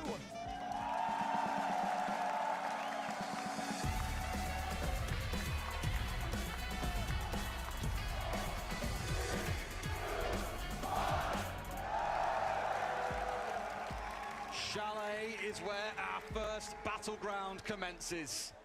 The BDS map that we all know, they love, one that FaZe hate. But there is zero chance they are coming into today, Tim, without lots of ideas about how to bring down their French opponents. FaZe's first ban going to surprise no one. A target ban against Shaiko, the Deimos being taken away. Very rarely, Tim, did you get the chance to play this operation at this tournament. Teams fear him running around on Rainbow Six's greatest villain. And Monty going to follow through from the other side. No surprise, BDS often liking to ban away these shields, even though BDS has played all of them throughout this tournament. But we heard them speaking about the Monty on the analysis beforehand, saying how it could be a way for FaZe to create that space, to create that room that they need inside of the map. BDS, we know, will challenge them at every opportunity. So by taking away that shield, it maybe just gives BDS that chance to force FaZe's hand a little bit. But I think we're likely to see a bit of Blackbeard, a bit of Blitz coming in from FaZe instead. The Valkyrie surprising, not really anyone either, to be honest with you, Tim. It's another big one that's played a lot by the other side. The Mozzie may be coming in at least as a bit of a surprise, but as a remark, Tim, FaZe, they'll have done their homework. They'll know what it is they're facing off against.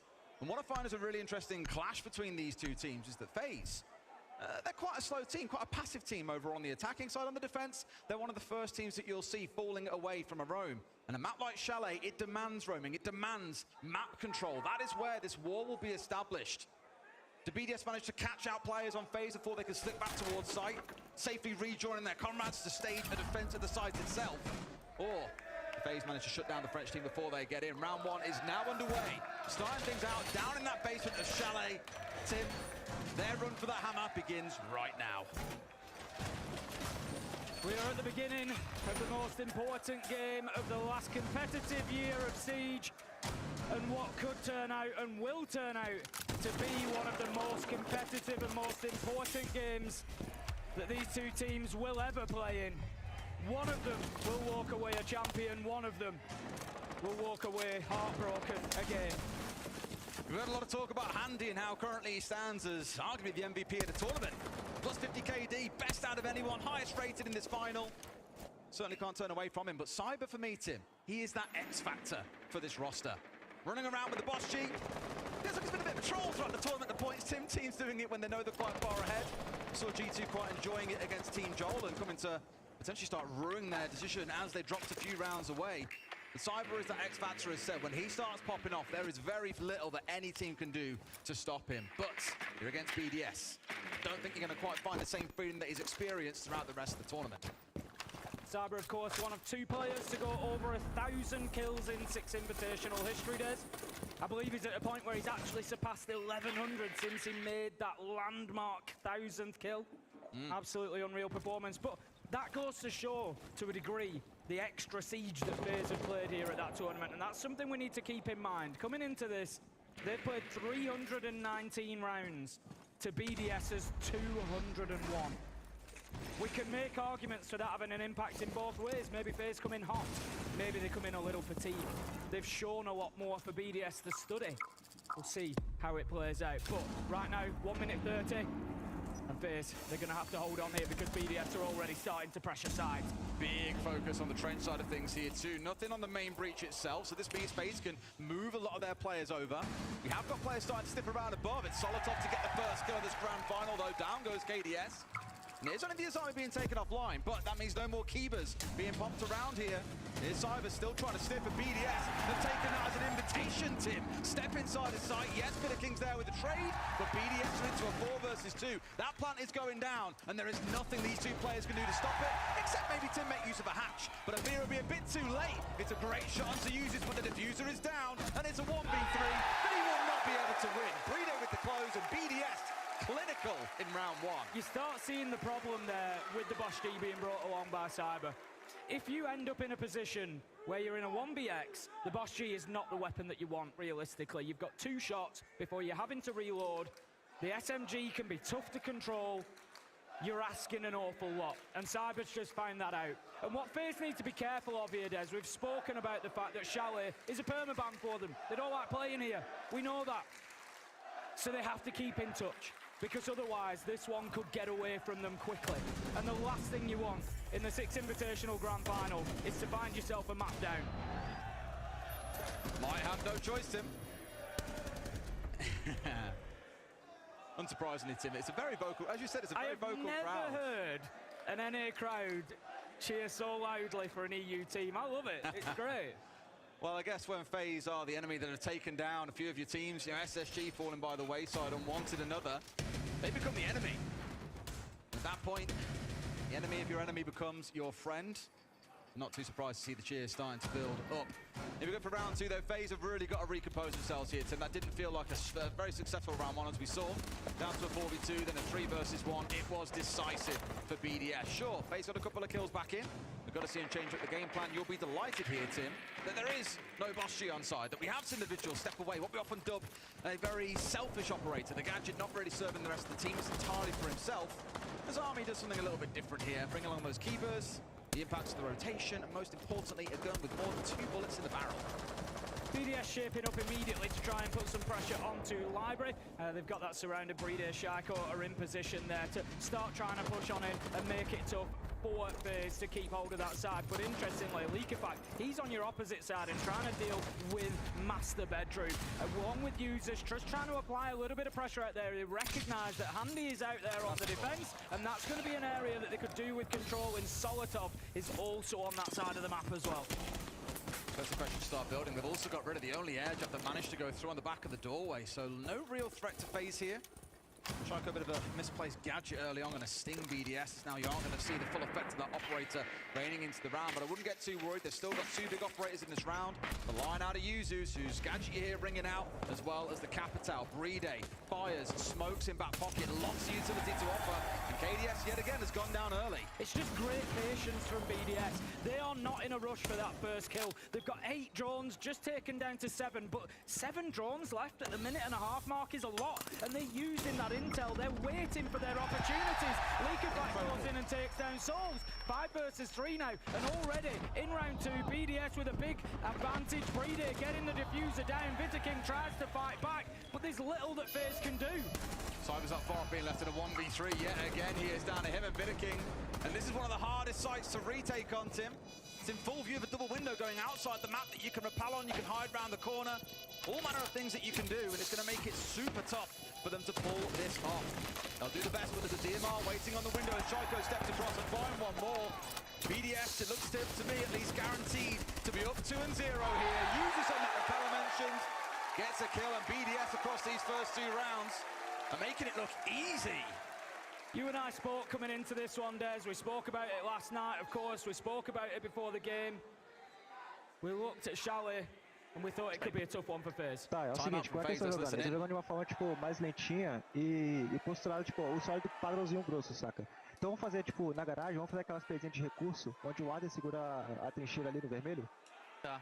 Pode ser? A gente fica lá e não vamos perder a posição, tá ligado? Então fica o cabelo... Mainly we keep the same plan, because like you said, they don't know how to play the map.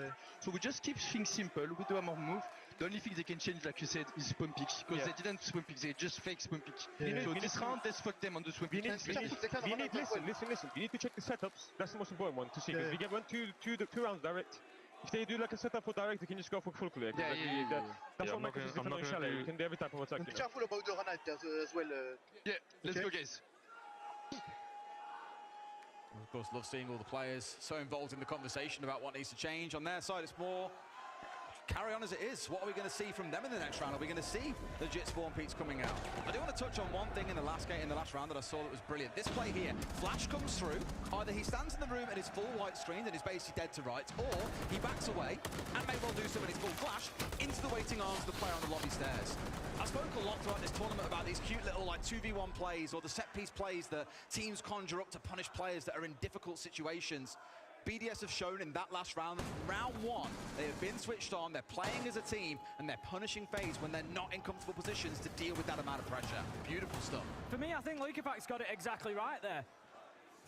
FaZe, they don't know how to play this map. We just keep doing the default, we make sure that we've got all boxes ticked, and we'll win the rounds. And we saw that at the end of the last round there. FaZe were just a little bit out of sync.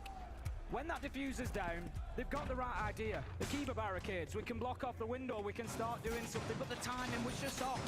And so they lose the first man, and then there's armies battling alone. It's always going to be a problem. You see why she's our most banned operator at the tournament as well, Tim. Like you saw Leo in the telestrator earlier talking about how FaZe make great use of the operator on Cafe to isolate out these 1v1s around the map and block any kind of response. It was from SSG in that game in particular, but it stands across any map, and it's applying here as well as BDS so far have had all the right answers. FaZe normally expect a team to bounce back after attack timeout, Tim. Really trying to dig themselves in this very heavy anti-utility setup. Shields being down, ADSs were my magnets. They've always got the Warden dancing around on side 2, whilst also trying to impede BDS behind these mute jammers, behind these electro claws. Something tells me, Tim, though, this French side are not going to be stopped. No, like I said, they just seem to be ticking every box at the minute. Solotov working across that top floor. They're attacking onto basement here, but of course with the Ram just wanting to open up the floor inside a fireplace. That has begun, and it makes it very difficult for FaZe to keep themselves locked in that position. Looking across the FaZe positions, they've got 3. One's actually, KDS has just gone back to site. They're all starting to just filter back now, and that should tell you the pressure that they're feeling from BDS. Solotop was speaking about this full clear, or the potential of it based on what the setup was going to be, and he's pretty spot on here. Full map clear from BDS, top down working through, and every single player of FaZe is now back on site. I spoke about this being the sort of thing you'd expect from FaZe. They wouldn't play aggressive out on the roam. It's not really their style. They'll drop away when pressure starts to build up, won't play their lives. They'll always find themselves back on site, unless they get punished by BDS around the map, which they're giving absolutely nothing. In steps the decoy of the Iana. Shycode is giving over a bit of info there. Was there a player in connector? How many players were inside of site? There's no one in connector, there's 2 in site, and now his team will know that information as well. Time is ticking for BDS here. 1 minute 5 left on the clock. They start to get that main breach open. Cyber now is in a critical position, just in behind those metal shelves. He's the one who can peek around that corner. He's going to look to be supported from Wine as well. So the push is going to come down from Shycode. Does he have an answer to Cyber in that position? It's a little head-to-head that we've got going on here. He wants to find that space. He wants to find that availability, that possibility to get in there. Users, he gets him the kill, and that might just start unlocking things for BDS. And Cyber steps across there away from the shells and just fully exposed himself to the breach. A massive risk he was going to take, but I think knowing he was tucked in there and there was no utility around him, remembering our ADSs and magnets were up towards trench side, they were always going to pay the price. Now, King has tried to get a bit of a flank going on, but BDS are no slouches, Tim. They're not going to fall for that. You can't just walk at them. KDS getting one back, but the trade is there yet again for BDS. Our best trading team at the tournament when it comes around to kills, and now getting the diffuser down. Had to peel off for a second. 2 left for FaZe. Can they play spoiler? No, they certainly cannot. And C4 though, no, it's shot out of the air. Breen ain't going to be able to stick this one and uses FaZe the kill that he needs. BDS survived the tack timeout, Tim. They're up 3-0, and I don't think FaZe know how to put the brakes on this train. BDS just looked fantastic that round. In reality, Handy was a concern for me. I thought, you know, what's he going to do here? Is he going to be able to drop down and cut that out? But no, not at all. I hear Fresh has got a few words to say to us. Professor, what you got? We saw that BDS have picked into Chalet. It was a big risk for them because they could have gone to Bang, but so far it's working out. We heard Leakyfact talk in the timeout. These guys don't know how to play this map properly, and we're seeing that evolve. The big thing to note for BDS on the strategical front is they're playing for the path of least resistance. They're seeing that FaZe Clan are going out. They're extending across the map, big multi-layered extensions. They're going for the minimal amount of space possible and keeping it as simple as possible. So far it's working out perfectly for them because they're 3-0 up. It's hard to see a way back in, isn't it, Tim? The FaZe, they've had the tap timeout, a chance to make right the wrongs of those first couple of rounds, but it didn't build up for them, and this could be a bruising second quarter of the game. FaZe have tried that downstairs site twice. We're going to step away and try instead going in towards kitchen and dining here, Tim. Does still mean we're going to have to see some top floor control from FaZe. It also means BDS are going to have to challenge that. Because you can't really afford to defend the site itself, or it's not the most defendable. You've got 2 options, maybe 3. Extend out laterally and play the room surrounding the site itself, or you go above. In this case here, it's about going above. It's about taking that vertical control, ripping up those floorboards, calling in the maintenance man to fit some new ones afterwards, I'm sure, but making sure first and foremost that you get every kill or get that diffuser down. So for BDS, it's about top floor. Keep an eye on what happens up here, because knowing the amount of windows and the excellent set-piece plays that you can play around this top floor, you're going to see BDS excel when it comes to teamwork. Drone's just being cut down again, but again, FaZe not doing, I picked up on it earlier, Des, not doing a fantastic job of taking those drones out. BDS have brought even more along with Brava, with Twitch. They're going to have an absolute abundance of intel ahead of them here, and BDS are showing how great a job they are doing at using that. They're picking up the entry kills, they're getting themselves the man advantage. They are doing everything that they need to here on Chalet. Big thing to speak about a lot with BDS is their love of Dokumi, with 3 of their players having her in their top 3 most played operators, not just throughout this tournament, Tim, but across stages, across majors. It is a consistent part of the gameplay. Whenever you see that phone call come out, look around the map, because something will be happening. In this case there, it was Users getting himself up onto the window, making sure no one was close to try and blindside him. Managed to get the barricade broken away, and others moved at the same time. Our second one's now about to come online for Leakyfact. Next time you see it ring, you may well say it's time for us to go, and all of BDS spring into action. Here it comes. They're just waiting for other utility to head on in. They know they've got somebody to deal with out on solo stairs. KDS is going to take a lot of damage, and here they go. The Blackbeard is going to push in. Users manages to take the Kaid down. Leakyfact picks up KDS. This is absolute poetry from BDS. Cyber, he manages to put the stop on it somehow, taking down Shaiko. That's the Brava offline, but BDS, they've just grabbed so much control.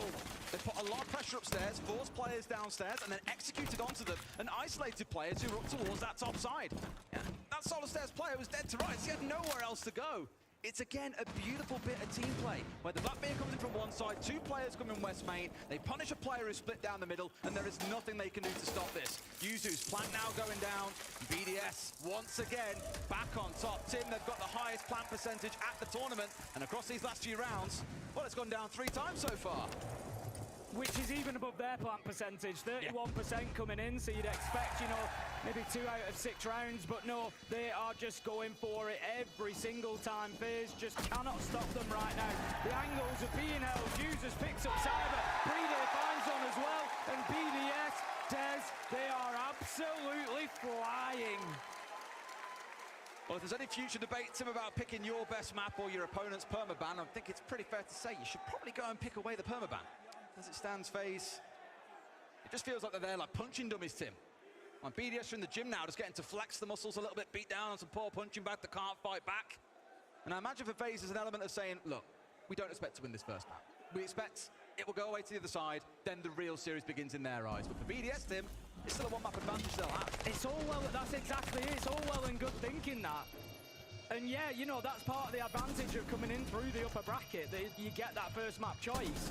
But the reality is, this is going to have a big mental impact on FaZe. They come in here, like you say, it's not just about being one map down. It's the fact, look at the method by which they're going to be a map down. They're getting smashed right now, and that is not a good start for them when they've come in with the heartache that they had last year in this final. They've got to center themselves. They've got to steady themselves after this. And I tell you now, getting 4 or 5 rounds on this map would go a long way towards doing that, even if they then lose it. Tim, they've got 8 kills so far across 4 rounds. 2 kills per round is what they're averaging. In case you haven't been watching, that is just how dominant things have looked. And Tim, now they're spicing things up. You've got users coming along on the blitz here. Normally Brede is the go-to shield operator on this team. But you see a blitz on side. Well, he likes to run at people, Tim. He likes to blind them with those wonderful LED lights at the front side of his shield. And then 3 kills tend to follow. You see this operator picked. You know there's a pretty breakneck execute coming in at some point for BDS for now. So you no need to rush. Get the drones in, get the information. Where are these players? And then look to punish them later.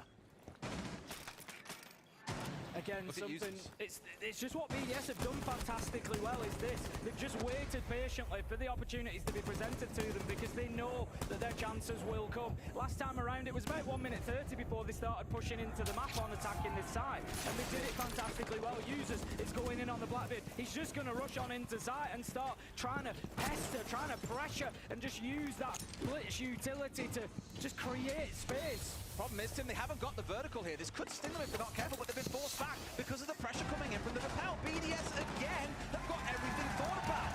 They've got the plant down, Tim. 4 out of 5 rounds, looking pretty good so far for being an objective-focused team, but they are down in numbers, and that is where the worry comes in. But like we said earlier, you've got that consideration as a player outside. Brede has got to do it against 4, Tim. He's still got fire in the back pocket. Can he hold on at this point? Keeper barrier is available. He gets 1. The Cyber's down for the trade, and finally, FaZe will get themselves on the board. There was a second where I was a little bit worried for FaZe there. They all came flying round the corner together, and I thought, don't stack up, he might just get 2 or 3 at once. Like you say, I think FaZe were always going to lock that out. They had the Azame, keep a barricade potential onto the window. There was all sorts of things that they could do to make things difficult for Brede there. So BDS losing their first round. FaZe holding on. The question is, does that create a foundation for them? Is it something that they can build upon? Because the problem that they've got is this isn't going to get any easier, Des. When they move on to the attack, it doesn't get any easier. If you're not comfortable on a map, if you're not prepared for that map, if you don't like playing there, the attack is almost certainly going to be more difficult. Key thing here, if you look at the outlines at the top of your screen, there were a lot of players from FaZe still on the vertical. And where I'll give full props to BDS is they've read. There's no one on site, guys. As long as we watch Hatch, as long as we watch Library, this is ours. We can get a plant down here. It was more how everything started to crumble beyond that point when players were vaulting over that lobby balcony, pushing back into ground that BDS had taken, and squashing them back in towards site, picking up kills as they went. It was a really good response from FaZe, Tim, but it is the first time we've said that across 5 rounds, and I fear a lot of the damage has already been done. BDS will probably walk away from a 4-2 half. Very happy. It could yet still go on to be 5-1. I do want to see them though make sure they're controlling verticals. That was what stung them in that previous round. They can get a 5-1 here, but it does require going back to what worked in those first few rounds. Well, FaZe know a little something about 7-1 scorelines in the first map of a 6 Invitational Grand Final, Des, because that's what happened last time out. Except it was them. It was FaZe who were able to hit a 7-1 against W7M in that first map. It wasn't enough to grab them the title, so I'm sure that even if this goes, as it looks like it will, towards BDS, in such a fashion, FaZe will know that the turnaround is possible. It's a long series, that's the one thing worth stressing. Seen a few over the years, Tim, and FaZe more than any. Having consistently been around that top 4 finish. Know what's required when you get towards those final days. A swing coming through with Shaiko. Doesn't give Handy anything. Don't think he had any information there, Tim, but he was just ready, just better when it came round to hit in his man. 3 left standing, now down to 2. BDS back in full control in this round, Tim, and they barely had to make use of the shield yet. BDS just look like they're playing a different game at the minute, Des, to be honest with you. FaZe are not competitive at all here on Chalet, and what we considered could potentially be a little bit of a gamble for BDS, bringing them to Chalet with no previous information, has worked perfectly. They're absolutely demolishing them at the minute. We're going to see the blitz taken down. Bride will likely be finished off, but not going to take his eyes off the ball because he knows what's going to come. Liquefact will trade out there, but doesn't matter because right now BDS can just win this one by attrition. KDS pushes onto main stage, but announces his arrival to Shaiko. He will be hit by the air jab. He will be hit by Shaiko. Taken out, and FaZe, they go down 1-5. Rough first half. A big welcome to the grand final from BDS to FaZe. You know, it's your permaban guys, and it has not looked strong so far. I think we have a slight tech issue on stage that will get rectified in just a moment. Then that second half can continue. Definitely worth stressing, Tim, for BDS. Again, knowing it was their map pick, you can see why.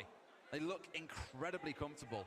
All the little bits and moments of team play, the smoke that I touched on earlier on in the earlier rounds on towards the bar gaming site, and the immediate jump in from that lobby window to get an immediate trade. It's happened time and time again across those rounds, and it just feels like W7M did not have a response. They're going to have to find one now, Tim, and I think in a way there's a bit of blessing for them. They're going on to the attacking side, and being on that attacking side, you tend to control the tempo a little bit more. I can't see BDS being that team that are going to spawn peek the living death out of FaZe. Well, they know they don't need to. There's absolutely no need to whatsoever. BDS can just hold one site here. They can just hold one site, lock it down twice in the rotation, and they're going to win 7-3. They don't need to worry about that. So BDS need to just play smart siege here. They just need to hold their angles. They need to make FaZe do the work, make FaZe come to them. We heard them in the TAC timeout, Liquefact saying they don't know how to play this map. We just need to play it default. We need to, you know what, the famous saying, don't interrupt your enemy while they're busy making mistakes. And that's what BDS just need to do now. Just sit back and just let FaZe play into them.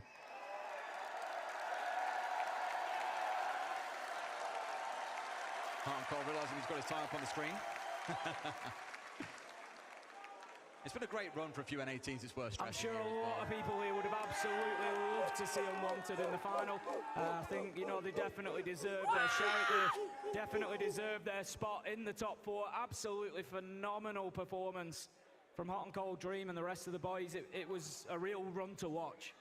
I think all eyes will be on that roster now and which org they go to. I've heard there's been a lot of sniffing around them already, and you can't exactly blame them. I'm sure there has after that. With the kind of performance they've had. Sure, as always, Tim, post-SI roster shuffles are always fun one to watch. And there will be a few to keep a close eye on. Love to sit back and watch the chaos unfold. Which, as you say, I'm sure it will do. We're just continuing with our little tech issue here. We will get that resolved as quickly as possible. Tim, I have to ask. A working double time. So, all of us came today in black tuxes, and you are the only person in the team wearing a non-black tux. You're wearing green. I am wearing green. Why green? Because we're in Boston. Did you just miss the memo on the black tuxes? I did not, but I have. Funny, so a little behind the scenes there, Des. I actually have a black dinner jacket in the back. I have one, but I'd put both on and I was like, no, we're in Boston. The home of the Celtics. We'll go green. I imagine mostly cheers there. Mostly cheers? Most. Pull the other one. That was mostly boos. There's a couple of boos. But... Have a word, Tim, have a word. Another big story for you, actually. I spoke about SI and how FaZe, over the last 6 invitationals, have gone out to the eventual winners of that competition. Across the 9 events they've been to, the last 9 events, including majors, they have always been knocked out by an eventual grand finalists. And that brings one word to my mind when I think of FaZe, and that is kingmakers. They lose to a team, they make it to the grand final. On many occasions, that team has gone on to win.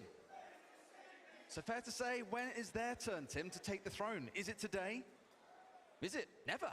It could be one of those teams that just constantly find themselves close, but missing out at that final hurdle. Well, saying that we have used numerous times for FaZe, and I'm sure that they would love to stop hearing at this point, is always the bridesmaid and never the bride. And you get into that territory where we have those teams, Team Liquid spring to mind, that struggle to get over that final hurdle, that struggle to claim the accolades that you feel that they deserve. The fact that FaZe, with the rosters they've had over the years and performances that they've shown us, only have one major to their name, a game that you and I cast along with Parker back in 2021, is criminal, really. You know, they should have far more titles. They should have far more trophies in that cabinet. But the reality is they just struggle. And we've seen that from both of these teams. BDS, of course, as we've referenced in both of the major finals through this year, and unable to get it done, unable to take that final step. One of them is going to change that today.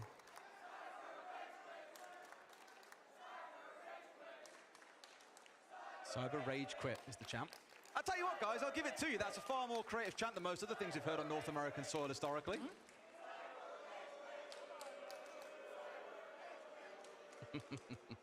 I can see there is life on that computer on the stage, so hopefully back into it, not too far off. I've got to give a shout out, by the way, Tim, to our cosplayers. They are so far back in BDS the whole way through. They always deserve a shout. The phenomenal hard work that all of the cosplayers put into their outfits is absolutely fantastic. We see you all. And they're a noisy bunch down there as well, Tim. They're always the noisy corner. The cosplayers are always the noisy corner. What I will say is, it's easy to be noisy when your team is up 5-1. That's right. What happens when BDS win this map, FaZe win Consulate, FaZe win Labs, break that curse of choking on Labs in a grand final, then what happens? That's when it's time to get really loud. That's when it's time to get really loud. I don't think we're too far away from getting this one resolved now. I think the issue... I can see there is life in the future. Yeah, that's right. The issue itself, it's just getting everybody back in the lobby and getting back up and going. But look, you know, for FaZe here, is this going to help or hinder? I don't think it really does either, to be honest with you, Des. I don't want to write this map off. There's plenty of Siege to be played on Chalet, potentially, but BDS just look in such dominant control of this one. I don't think a pause is going to help FaZe come back from it. I don't think it's going to slow BDS down. I think it's just kind of delaying the inevitable at this point. It is. Although, like I said, when you switch sides, Tim, I say it all the time, 2 halves to a game of Siege. You never know what happens when things move around and FaZe are more in control of the tempo of a round. Because I would never call any of those executes, bar the one, a rush out of BDS. It was very fast-paced when they actually pulled the trigger and said go.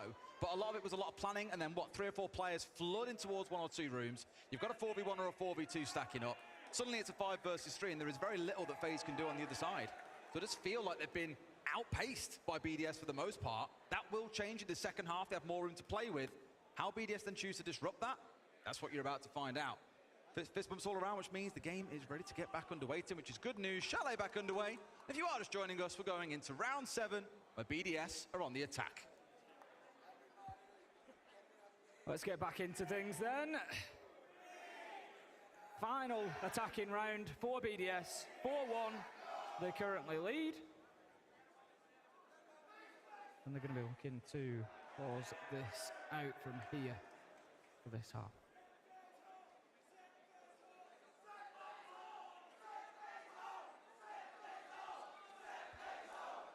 Little update for you, just so you guys are aware. Dreams on the screen.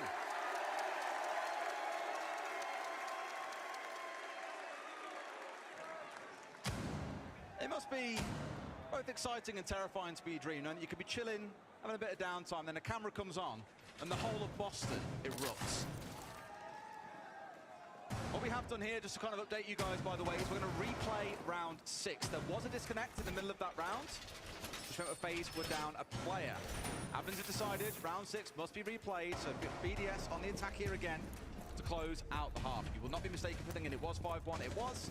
That 6th round is now going to get replayed out. So FaZe, one last chance, Tim, to get that 4-2 half.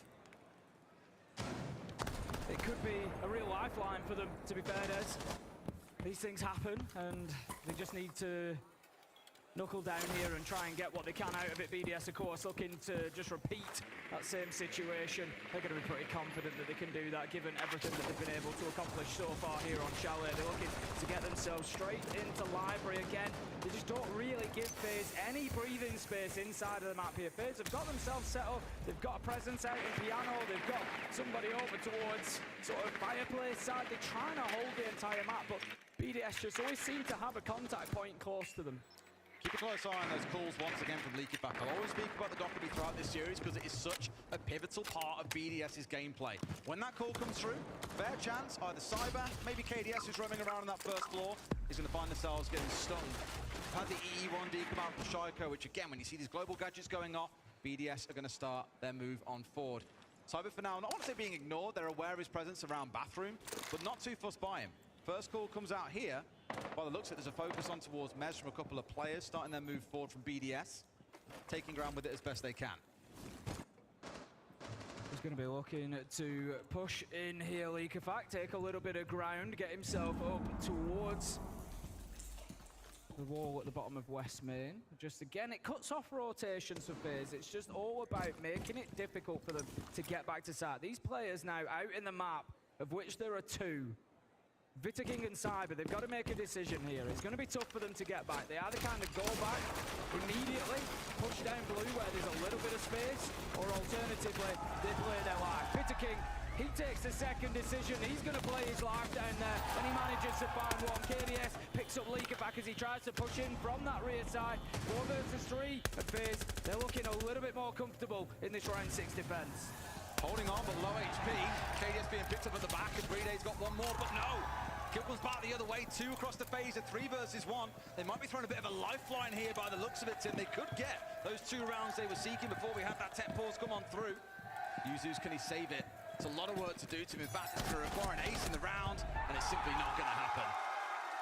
Cyber's going to lock it down from above. FaZe doing a good job there just to recognise where the strengths were, where they could hold on from. And as soon as it got to that 3v1, we're just going to disappear from sight. We're not going to give him his fights. We're going to force him to come and find us, and then use that vertical that's been opened up against him and close it down. And FaZe, they get themselves into a much better position. 2-4. I think that's a bit of robbery from FaZe there. I don't think that really probably does justice to how dominant BDS have been. A 5-1, even a 6-0 wouldn't have been a huge surprise for the EU team to kick things off in this one. As it is, they've still got a majority share of the rounds. And moving on to the defense of their map choice, a map that FaZe don't usually play, you gotta still favor BDS here. All right. Goes back to all the things we spoke about before that tech pause, Tim. It's FaZe on the other side. What's up, brother? I've been told to say, Tim. The big one for me is a BDS going on to that defensive piece. Again, it's FaZe who now start to control the pace. They're the ones who get a bit more breathing room, a bit more time to think in these rounds. Let's wait for BDS to spring it back on them, though. Come out with the aggression. C4s galore, 3 of them available. A lot of things to slow down. FaZe as well, looking towards the Tuberound, the Kaid here. Also, of course, we spoke a lot about that as army already. The Legion Goo Mines also doing a wonderful job of that. FaZe have got quite a bit to work their way through. Cyber being very cautious there, knows that his life is extremely valuable on that thermite. There is the ace to back him up of KDS as well, but to be honest, having both available isn't the end of the world here. Downstairs is a site where you can actually breach loads. You can breach into the main entrance here, but then you want to go around the rear side, breach in from that electrical trench, breach in from the bottom of West Main, and just really open the whole thing up. You've got a hatch potentially, depending on what's been done with Dining Hatch, that you may want to play onto as well. So having both of those hard breaches alive to at least use all of their utility is potentially going to be round defining for FaZe here. If they can keep them on the board, it's a round that becomes very possible. If not, it becomes extremely difficult. Well, it's just we've seen a lot of Capital throughout this game as well so far, Tim. Both teams running it. Of course, it is this first round for FaZe, but BDS, we saw it coming out, what, 3-4 times back in that first half? Making excellent use of it as well. And operators that are backing up a lot as well, believe in the fire, the smoke, the secondary gadgets, 3-speed, decent gun. Brings so much to a team, and I wouldn't say underappreciated, but I don't think enough teams really leverage the strengths that Capital can bring along to a team. Keep an eye on handy and where those gadgets start going. For now, at least, it's a nade being rolled in by the Blackbeard to help try and clear away this wall thing, get it open. And sure enough, Tim, they've done that, but I mentioned it to Brow. That is going to slow things down. BDS, I think, really reading into the fact that FaZe are a slow team, Tim, and they can punish them here by running that clock lower and lower. It's inevitable that the wall is going to be breached. BDS know that, but like you say, it's about forcing FaZe to rush. And look at the setup that BDS have got here. It's great. Playing in behind those Kiba barricades at Pillar makes it really difficult. The breach at the bottom of West Main means that the Azabi is pretty much locked in there, but KDS, he's given himself away there. He's got aggressive onto blue, but BDS, they've took their eye off the ball there. Cyber manages to come down main and get himself a double. 4 versus 3. FaZe might just be back in this one. Cyber can be that guy. Tim said he might be the X factor, but now isolated. The Kiva barrier stopping any pressure coming in from this trench side so they can turn attention towards Cyber. Shyko's back over his dead body here, crawling back in towards site 2. Look at the health bars on this side of FaZe, and look at the fact that Leakyfact has got an impact in back pocket. They could get a down or even a kill off the back of this. Not as worried, Tim. The FaZe are now running out of time. Shyko finding one more, Brede the other. KDS with it also doing against 3 very healthy Frenchmen, and nothing is going to get that round over the line. BDS up to 5 and 2. I think that's going to be a tough one for FaZe to take, because the backstab from Cyber was beautiful. Drops down main stairs, does an awful lot of damage to BDS, and they were reeling for a moment there. They were on the back foot, but BDS, again, just dug in, played their default, exactly what Leakyfact said to them in that tactical timeout earlier. Play our defaults, and we will win rounds. And FaZe, they never did anything to disrupt Leakyfact. I talk about these primary positions that defenders take up. That was his primary position. Defenders choose to play in the most powerful spot for them. In behind that pillar, behind the Kiba barricades, was exactly that for Leakyfact. And at the beginning of the round he's there, at the end of the round he's there. They've got to do more to disrupt BDS. I'll give Jesse J. Chick a shout out for this one, Tim. But handy, yeah, you've basically got it spot on, guys. Even he got the award earlier on, Tim. So far, he's 0 and 7 on this map. Just when they needed him most, he vanished.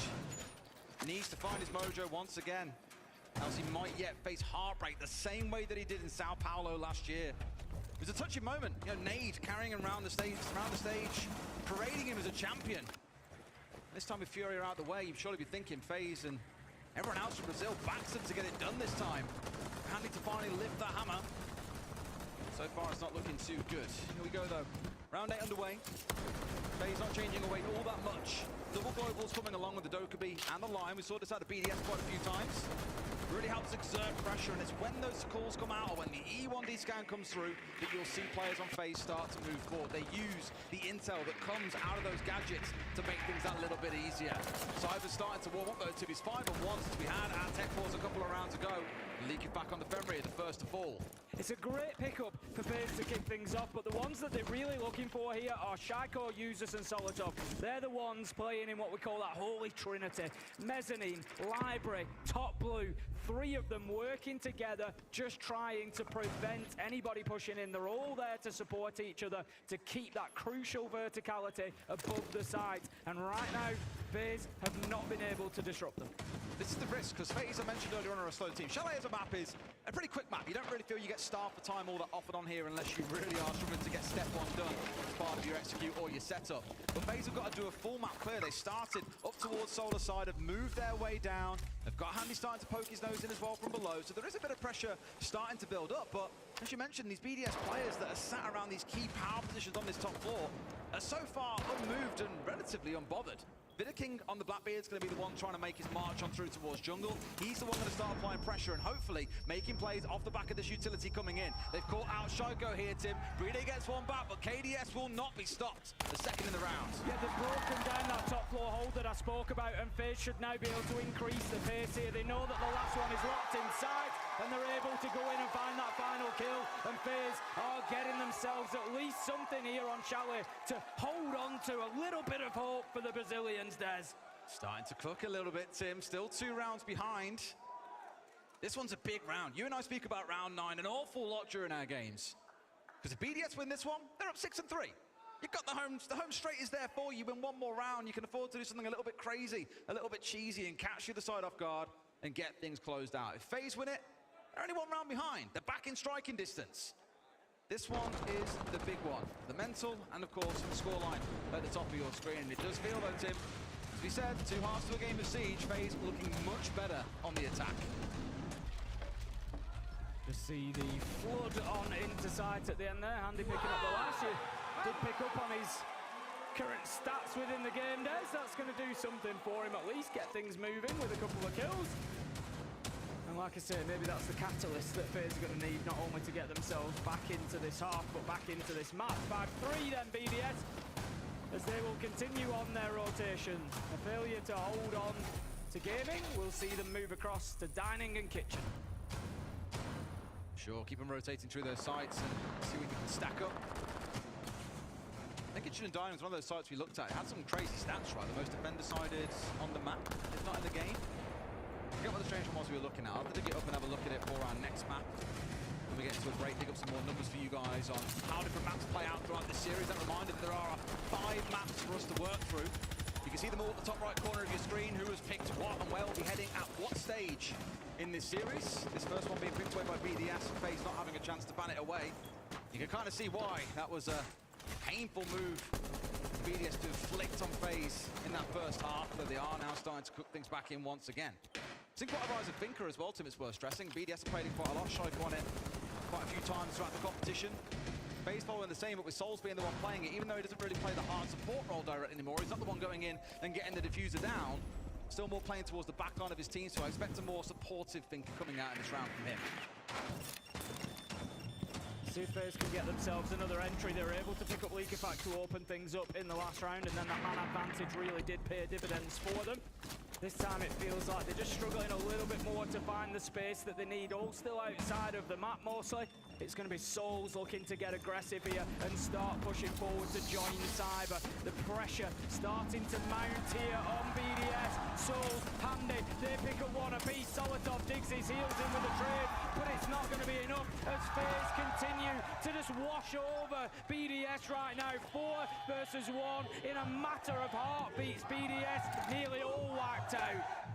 You're seeing exactly the same strengths coming out of FaZe that you saw from BDS in that first half. A 3-2-1, you saw your man. A 3-2-1 countdown, the shot of numbers almost gets away with it, but Handy with the close. Let's finish up that point, Tim. FaZe there, so beautifully played. Piano window, bathroom window, double rappel, pushing in from Ivy. Absolutely wonderful stuff, and BDS did not stand a chance, cannot land a shot. Attack timeout. This is exactly what we need, guys. More traps. And we have to play maybe more aggro at the early and fall back together, but we have to take 1 or 2 kills before to fall back, guys. But traps so fucking important right now, okay? Yeah. They want to play full exec, full shield. Okay, it's fine. Let's go. I think we need to play like, do not give space. We don't need to figure out safe, but we don't give space, and when they push us fully, we just full push together. Yeah, so we can exactly. do classic strats with Brede Kaid. I think Josh, you can play mute, or you want to play traps. What's the side? Basement. Après Capcan. Capcan? So you don't have C4 to help me above, if they push me above. I see for traps, which one can do? I think mute and I can play traps. I can play Fenrir. Sheko, you can play like Legion, or Farty play Legion, and Sheko Azamis. What we do? Basement, basement. Do you want me to go? A stack up on traps as we go down to that basement site was the call for BDS. They realized that even if full shields come along, that can respond. But if nothing else, falling back together was the key part of that for me. I love the little call from Leaker back at the end there. It was like, basement. It was this one who would sort of choosing. We've all been there in fights when it's like you're choosing the wrong side. No, basement. So they're going to be going down. Yeah, I think, you know, they're recognizing not only the fact that they're playing behind the shields, which we knew that FaZe were going to do. It's something that they spoke about on our analyst desk fantastically as well. You know, they're going to do that to create space. They're going to do that to get themselves inside of the building. And yes, FaZe have been doing that. So BDS needs to recognize that. It's twofold. Bring the traps to deal with the shields, make life difficult, but also, you've said it already, there's to slow FaZe down. They are a slow, methodical team. Burn all the time that you can off them. Make them check every doorway. Make them check every time they jump in through a window. Make their life difficult. It certainly doesn't make it easy, but where both teams have found a lot of success is getting this 3 or 4 man setup at the ready and then springing in. The problem with Chalet, often it's from outside the building. You can't do much about that outside of trying to spawn peek, and that is always a massive risk that you take in the early round to lose a player trying to find out the enemy team who may well be fully aware of what it is that you're trying to do. But it does feel like that's an avenue, Tim. If you can catch out the player in Ivy there who's got 0 support to himself and be willing to go a bit more aggressive, and maybe they get away with it, but it's far easier said than done. There's drones watching you, there's crossfires at the ready. We have the beautiful gift of outlines to know where every player on both teams is. They, of course, don't get that inside the server. Shaco's currently trying to hold on to Mezzanine. He's being supported there from Blue Stairs by Solotov as well, so these two going to have to really work together. Leaker Fact manager to pick up one out in Piano, and that is a huge start. The book is gone, removes some of that verticality. They do still have Andy on the ramp, but KDS will be taken out now. No more EE1D scans. Andy does manage to pick up Leaker Fact, but the damage is done. It's 4 versus 3 to BDS. One more round puts them on that all-important map point, and look at this. FaZe are just jumping in through windows. They're just asking for Shaco to take them down. That extra aggression from Leakyfack has made a difference. We were speaking about it a minute ago, Tim. Be willing to push into them before they get set up with 3 or 4 players. Leakyfack's done that. Yeah, he's gone down for it, Tim, but he's taken 2 players offline. It's forced 1 player to push by himself in library. You saw Shaco unchallenged behind a keeper barrier. Get that free 1 versus 1. A much better round from BDS. The FaZe, yeah, they've got a lot of the round to work with, Tim, but BDS have done the right thing. All fall back on towards site. We play off each other. Knowing there are 2 players left, they're in trouble. They might have the RAM gadget, they might have a phone call, but they haven't got a lot of hope, Tim, of getting this one over the line. No, it's going to be very tough from here. They've got to use what they can, and at the minute, that is time. They've got a minute left on the clock, so they're not in any rush. However, it does get a little bit more desperate as Frida. I think he hears that boogie drone getting put down. He knows that they're up above his fireplace, and he just uses that sound fantastically well to pinpoint accurately, put that nitro down, and get the kill. Handy trying to get anything working that he can here, but on low health, he's got low chance of doing anything in this round. I love how earlier on, Tim, we had that moment of saying he's 0 and 7 in a game where they really need him. He collected 5 kills since that time and hasn't died, but I think the crowd know it, Tim. With that champ building up, that he is dead to rights. May get away with 1 more kill in the round. BDS are going to swing on him as a bait with the flash. Surely he doesn't collect all 5. Not when he's got about 15 HP to his name. Steps in for 1, can't find his man. 10 seconds left, and this one's chalked. At the minute, Frida has taken a smart choice and absolutely disappeared off into the bowels of the map. There was no chance that Andy was going to find all 3, but Shaco, he made doubly sure. You know how he can guarantee no more kills? He'll just take Andy down. So, BDS move on to map point here on Chalet in the first map of our grand final. What I will give to them, Tim, is they've looked better this half.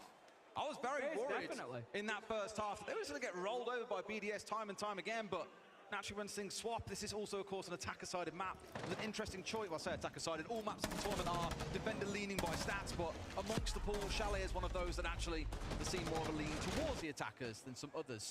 Consulate, one of the maps will step too soon, actually. I think over 60% defensive win rate, so you've got to have that as a consideration when we get there. It's like we said, you know, coming into a map that's your permaban, if you can come away with 4 rounds on there, that's really not the end of the world. If you get smashed 7-1, 7-0, then yeah, that's going to have a big, you know, effect on the mental. But I think FaZe, like you say, they now go into this area, this region of being able to think at least, look, it's not a map that we play. We've done pretty well there. We've got 4. We've been competitive. And I think that's fine for them. No team, I mean, every team comes in dreaming that they can win this 3-0, but the reality is they don't expect to, I don't think. They know in a 5-map pool, it's going to be tough to just get consistently all maps that you're just going to go through. You're going to win all 3, straight out you go, job done. So FaZe, they won't be too cut up about losing this one. Solid top across onto one of our Architect operators, usually doing the same on the other side. I mentioned it because Castle is actually his most played defender on this map. BDS making good use of it. Love seeing our teams make use of Castle to open up new angles for defenders to be able to safely rotate through the map. Of course, there's also invite potential baits from the attacking side, which is one thing you have to respect. Really looking to make life hard. Leakyfat being on that Azami, that 3rd Architect stepping in. Really going to have a straight phase here. They're going to have a lot of utility to chew their way through, and that's why you're seeing a Zofia, a Flores, an Ash, all these operators on side with all this utility that will help them clear through a lot of the gadgets stacked up by BDS. So it's going to be a slow, frustrating round for FaZe, I expect. Unless they pull the trigger and say, screw all that, we're going straight towards site. But by the looks of it, they are making sure they're clearing their way through first. Yeah, Solotov being underneath Library is going to make that difficult for them. That's one of the areas that FaZe are currently trying to get themselves into. They do manage to deal with an important bit of utility there. Those Selma chargers just able to take down the mirror. That gives them a little bit of a line in towards the areas that BDS are trying to hold as well. So FaZe right now still have problems to deal with. Yes, they've taken out a bit of utility, but they don't really have confident control of areas yet. Cyber is now pushing his way up Ivy to take a little bit of control into Piano, but BDS, they're locked in office. What I like is the Bleed's willing to swing a bit earlier here on the side of BDS and challenge them, and sure enough, Tim, they're swinging out loud. Found 2. Leakyfat losing out on his challenge onto Handy on the bathroom window, and Cyber's in. Got the backstab in and brought things down to a 3 versus 3. I'd wager a lot of the damage has been done by BDS, so you're taking away 2 players. Almost a 3rd going down here on BDS's side, though. Uses low, and now finished off. We're into a 2 versus 2, Tim. Does it end here, or do we go to 6-5? There's every possibility for Solotov and Brede to hold on to this. They've both got themselves back into Dynig, so they're going to try to lock this down from sight. The problem that they've got is that there's 40 seconds left to go. We've got Cyber above with 2 more of the Ash chargers. We've got 1 more soft reach charge, so they can still keep opening verticals up. But KDS goes a bit too big there. He gives them the opportunity, and Solotov takes it. Well, another Castle barricade, but got around his way here through the long corridor and isolate 2 separate 1v1s. They know exactly where he is, and Tim, I don't think he's got time to go upstairs here. We've got 15 seconds left. Gonna have to full send it and make something happen. And this ain't looking like the way to get it done. He's gonna try West Main. BDS will wait. And this first map looks to be locked on to be theirs. Winning out the 1v1.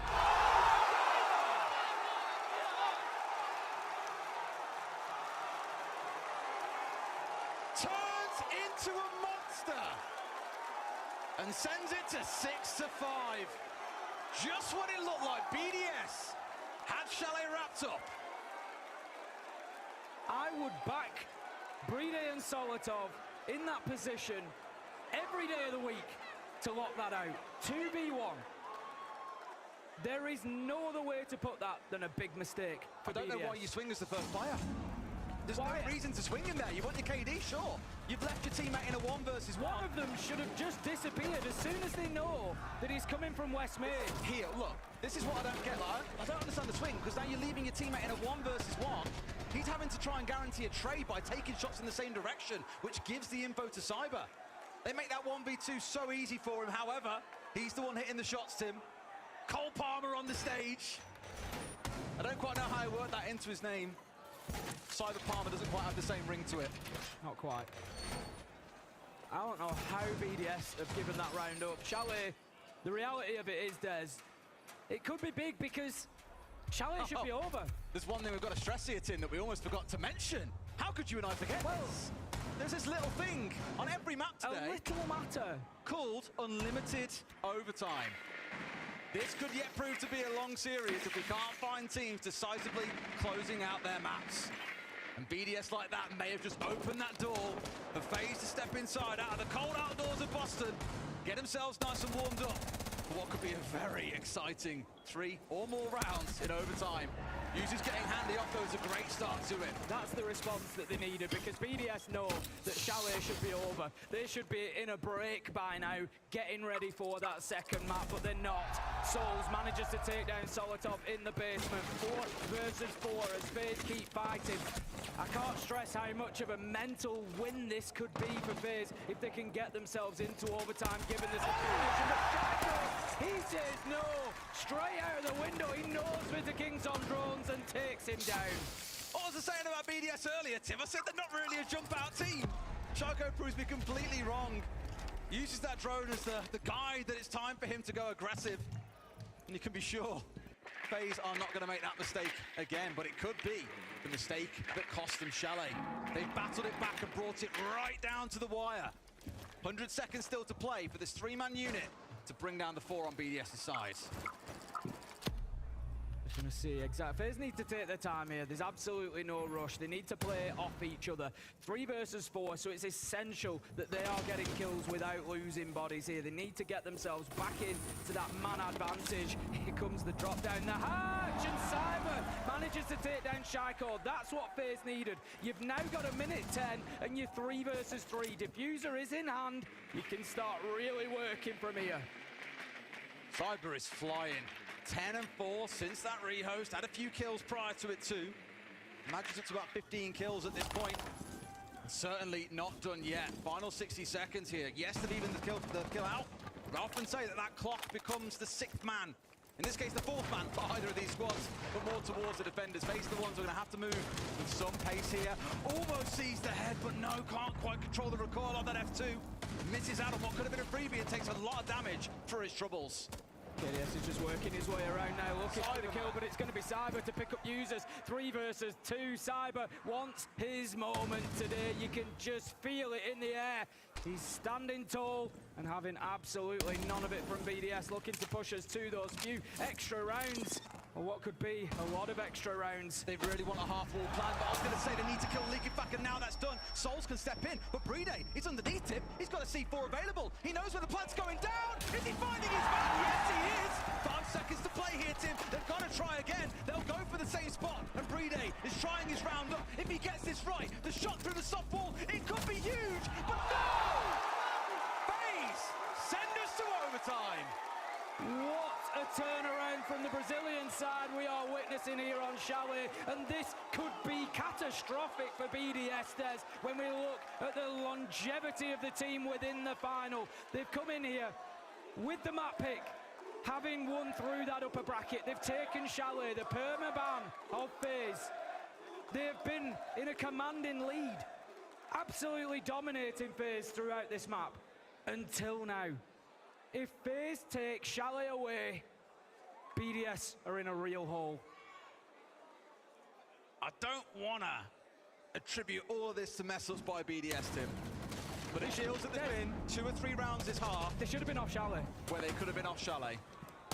And they couldn't quite make it happen. That is criminal. Beautiful bit of team play again, because we had one player, I think it was KDS, was stepping out on towards the main breach, going for a swing onto the player at the exact same time that Cyber came in from the office doorway. Good 2v1, but Brede, who was sat back inside the master, was the one who dipped away, was scared of losing his head to Cyber. Cyber took that massive gamble to swing in, knowing that Brede could pop up at any time and remove him, but is rewarded with a kill, and his team have got things to OT. Oh, I love it, Tim. The storylines start to write themselves after a while. Oh, no. Oh, boy. Do they know? They look like they know. No, they don't know, Tim. Shaiko's gone. The counter, spawn peak, aggression, whatever you want to call it, has rewarded them with a kill onto the Capitao. FaZe are running rampant right now, Des. They are running all over BDS. Nothing that the EU side can do to slow this down. What I love from FaZe is that is such a good read on how this map has played out. Both teams have struggled to defend. They've sat back. They've let the other team jump on them in 4v2s and 4v1s and punish them time and time again. The way to respond to that, as we spoke about earlier, is to get aggressive. There is nothing more aggressive than spawn peeking someone. Shaiko's offline, the Capitao gone, tons of utility removed. Could not ask for more. It's a FaZe fan or a FaZe player. Solotov getting KDS from underneath, but there's a trade there immediately, giving them nothing. And who else? Cyber, there for his team once again. As a reminder for everybody, in unlimited overtime, we're looking for 2 clear rounds. That is the key. So FaZe need to get 2 rounds without response as the BDS. If either team are going to take Chalet to kick things off. If you count it, by the way, Cyber's on 16 kills so far. It's a big ask to go on and break a kill record in the best of 5, but if he carries on playing like this, then we do see all 5 maps. You just never know. There's every possibility, that much is for sure. Right now, FaZe are looking pretty comfortable. They are dug in, inside of sight, and they're just going to be holding their positions. They're inviting BDS to do the work now, and BDS, they've got to find some answers. They've got 6 drones, they've got the utility that they need. They have to stay patient here. 1 minute 15, there is no rush. They're going to be sending in the Retero drones from Leakerfact to try and soften things up a bit. But the really important thing is the next kill. It desperately needs to go BDS's way if they're going to turn this round over. Need that Fenrir. Zera's a bit of a bait. Yes, now streaming out Leakerfact though. He's just a little bit better, Tim. In that gunfight, down goes King. Found another as well. What looked to be a round slipping away from them. And now wrenched back from FaZe despite the start, despite losing Shaiko. The rest of the boys have pulled something together. But Cyber, he's still standing, Tim. He's been a monster on this map so far.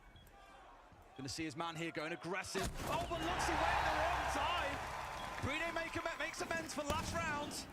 Flash coming in deep. It's like an exact reverse of our last round, Tim. Souls is the one left scrambling.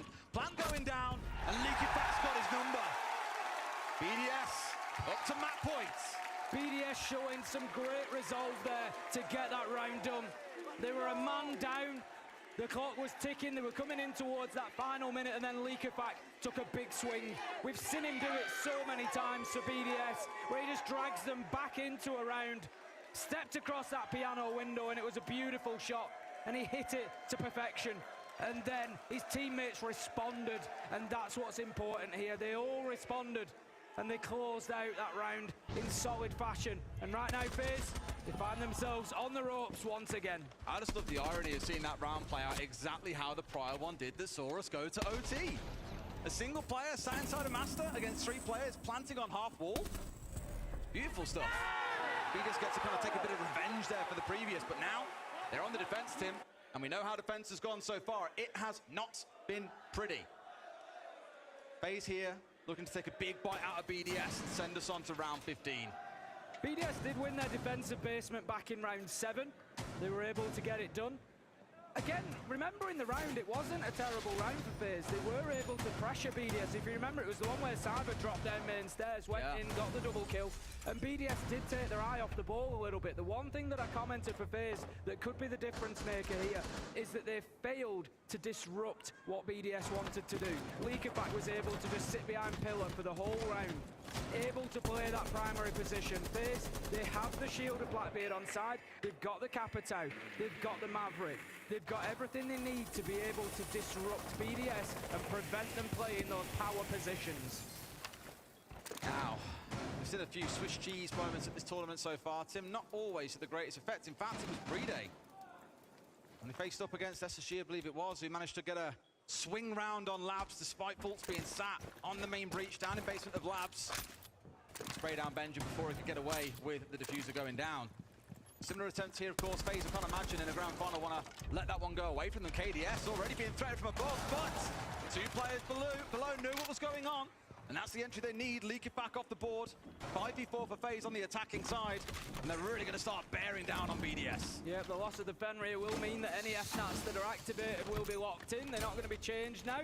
But other than that, not necessarily at the end of the world for BDS. If they had to lose anybody, losing the IGL, let's Leakerfact concentrate. Let's him take in all those different viewpoints here and try to build that picture of exactly what FaZe are doing. BDS are already under a little bit of pressure here. They've got the verticals just being worked above them slightly. They've got FaZe now relocating, looking to pressure from multiple sides. BDS trying to hold on. Bride is going to take a little bit of damage there. And here's a big kill from Cyber. Once again, managing to take down users 5 versus 3. He is unstoppable this map. If FaZe walk away the winner, Tim, I'd say he was the difference because BDS don't really have that player right now. Bride's playing great, sure, but he's not the one who can make big entries for this team. He's a much more defensively minded player. I say that, steps out, proves me wrong. Handy deleted, and it's the Capitao that's taken offline. A second follows as Souls also falls down. FaZe feel like they've stalled out a little bit. They were riding some real momentum in this round. They were pushing and taking space and finding kills. They know that there's one inside of blue. BDS don't need to get overly aggressive, but will, and KDS punishes it. Here comes the push onto Pillar. This is the kill. This will determine the outcome of the round. But no, it's that man again who determines it. Cyber with a double to close it out and keep Chalet going. Wow. This is the challenge we find now, Tim. I know both teams had that 4-2 half. My main worry is that attackers looked real hot on this map so far, as you'd expect on Chalet.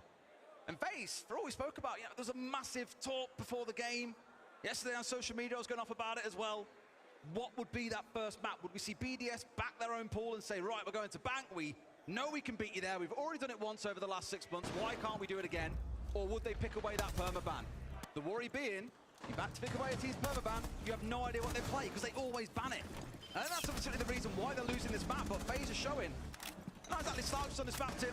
Sure, defense has been hard for both teams, but both are more than capable of pulling off some brilliant attacks. And it's going to take one team to break the mold here and see things carry on. I feel like we're already starting to see, Des, why we've maybe not been put on unlimited overtime games before. This is map one. This is map one.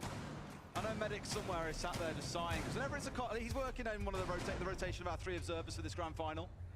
It just feels like a bit of a classic, doesn't it?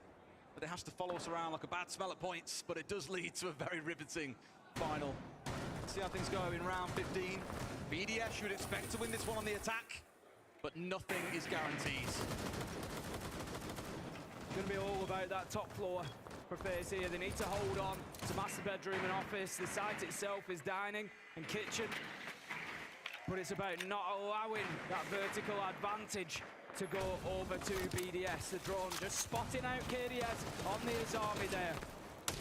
I'm going to be looking for the same things from BDS here. When they've got that intel, how well are they using it? That's something they were doing fantastically at the beginning of the game. It feels like it's dropped off a little bit, and FaZe have been allowed to play their game a bit more.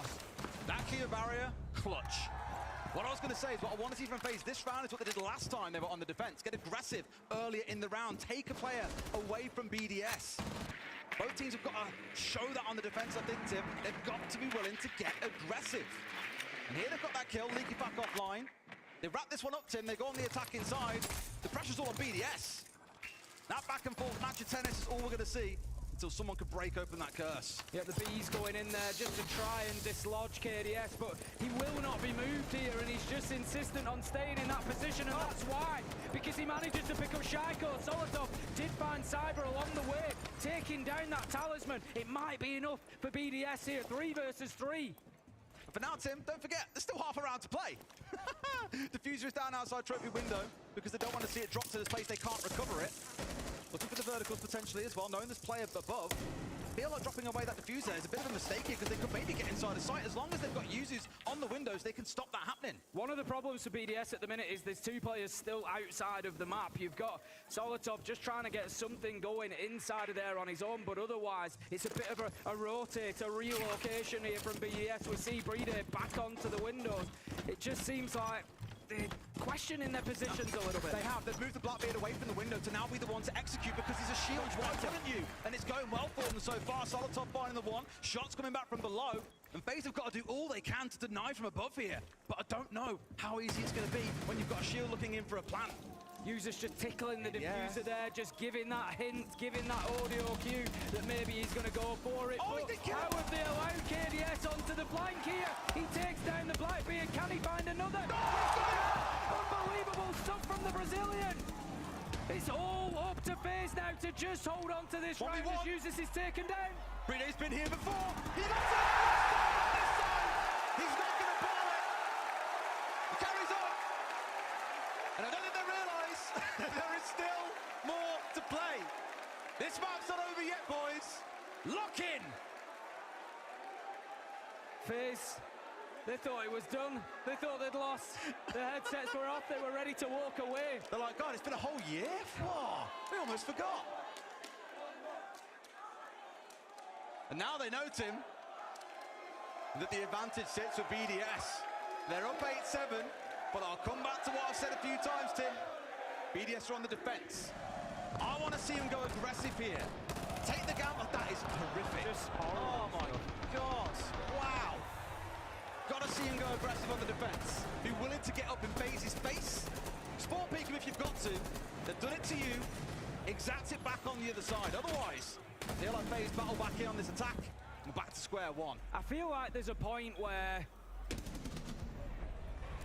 every time BDS have the advantage on defense, it's a huge risk for FaZe. And I feel like it's a matter of time until BDS lock it out. So if FaZe want to take Chalet here, they need to start winning some of those defenses themselves to try and swing the momentum here. There's a potential for them to win the attack here, go to 8 apiece, and then that's the defense that they need to be locking down, because every time BDS get the defense, like I say, it just feels like it's a matter of time until they come away with it. It's their map choice.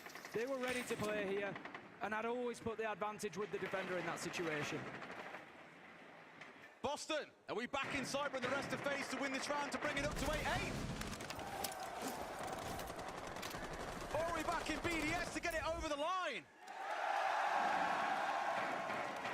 The people have spoken, Tim. The people have spoken loud and clear. BDS, your mission is laid before you. One more round will get Chalet done and will give you the advantage that I'm sure you will so sorely want here in the 6 Invitational Grand Final. We're going to have KDS up on the rooftop, sending the Roteros in. We see it so often from this balcony, in through the bathroom window, in through the piano window, just to try and get that little bit of intel, try and soften up any of these defensive positions. Take the utility down, did not, however, manage to get the bulletproof camera. Probably ran out of time, I think, and just had to take the jump there. The Roteros, of course, time limited.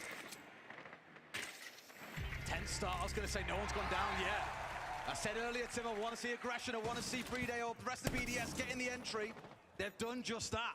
We were praising Cyber earlier, but Friday is absolutely flying. Looking in for a second.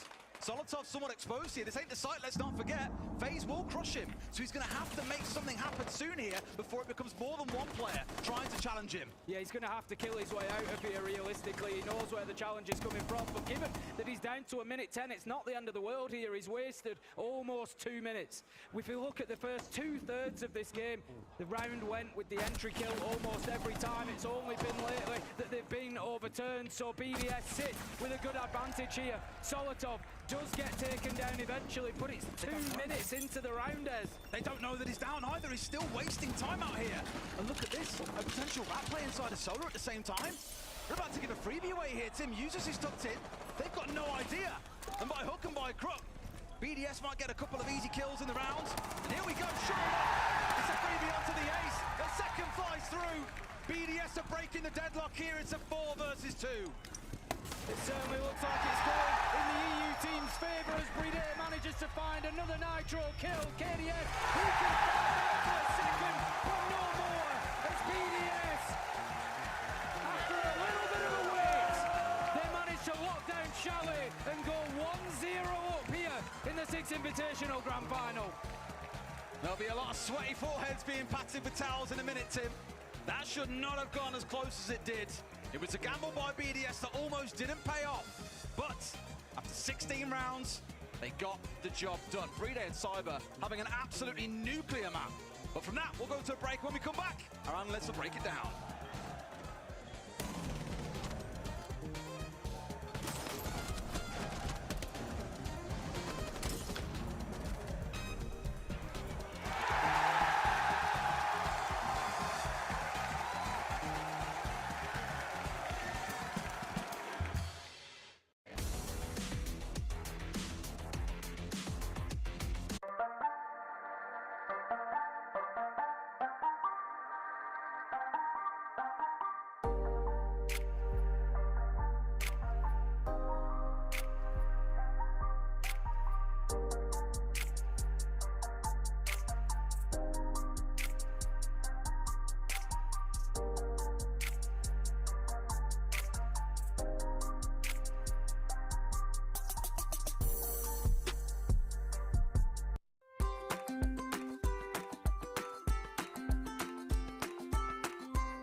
new era of Siege is coming, but a new era of the Invitational is also close. Close, but hey, you know, that's just my EU bias that's coming out there.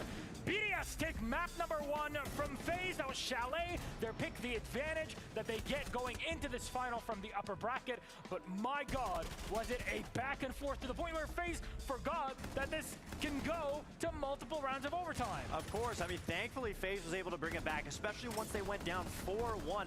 It looked like all faith could have been lost, but FaZe brought it back. And obviously, the reason why BDS picked Chalet was not because it was one of BDS's strongest maps, but because it's one of FaZe's worst maps, and FaZe showed up. I really identified this game as 3 different phases, no pun intended. The first one was BDS dominating, and FaZe trying to recognize that they can build up their confidence. The second phase, after an amazing retake, was FaZe realizing, hey, we can keep up with these guys. We just need to not get in our own head. And the third phase was FaZe locking in strategically and being able to bring rounds back and focus on the in-round 1-by-1, not overthinking, not getting in their own head. That's not what we saw at last SI.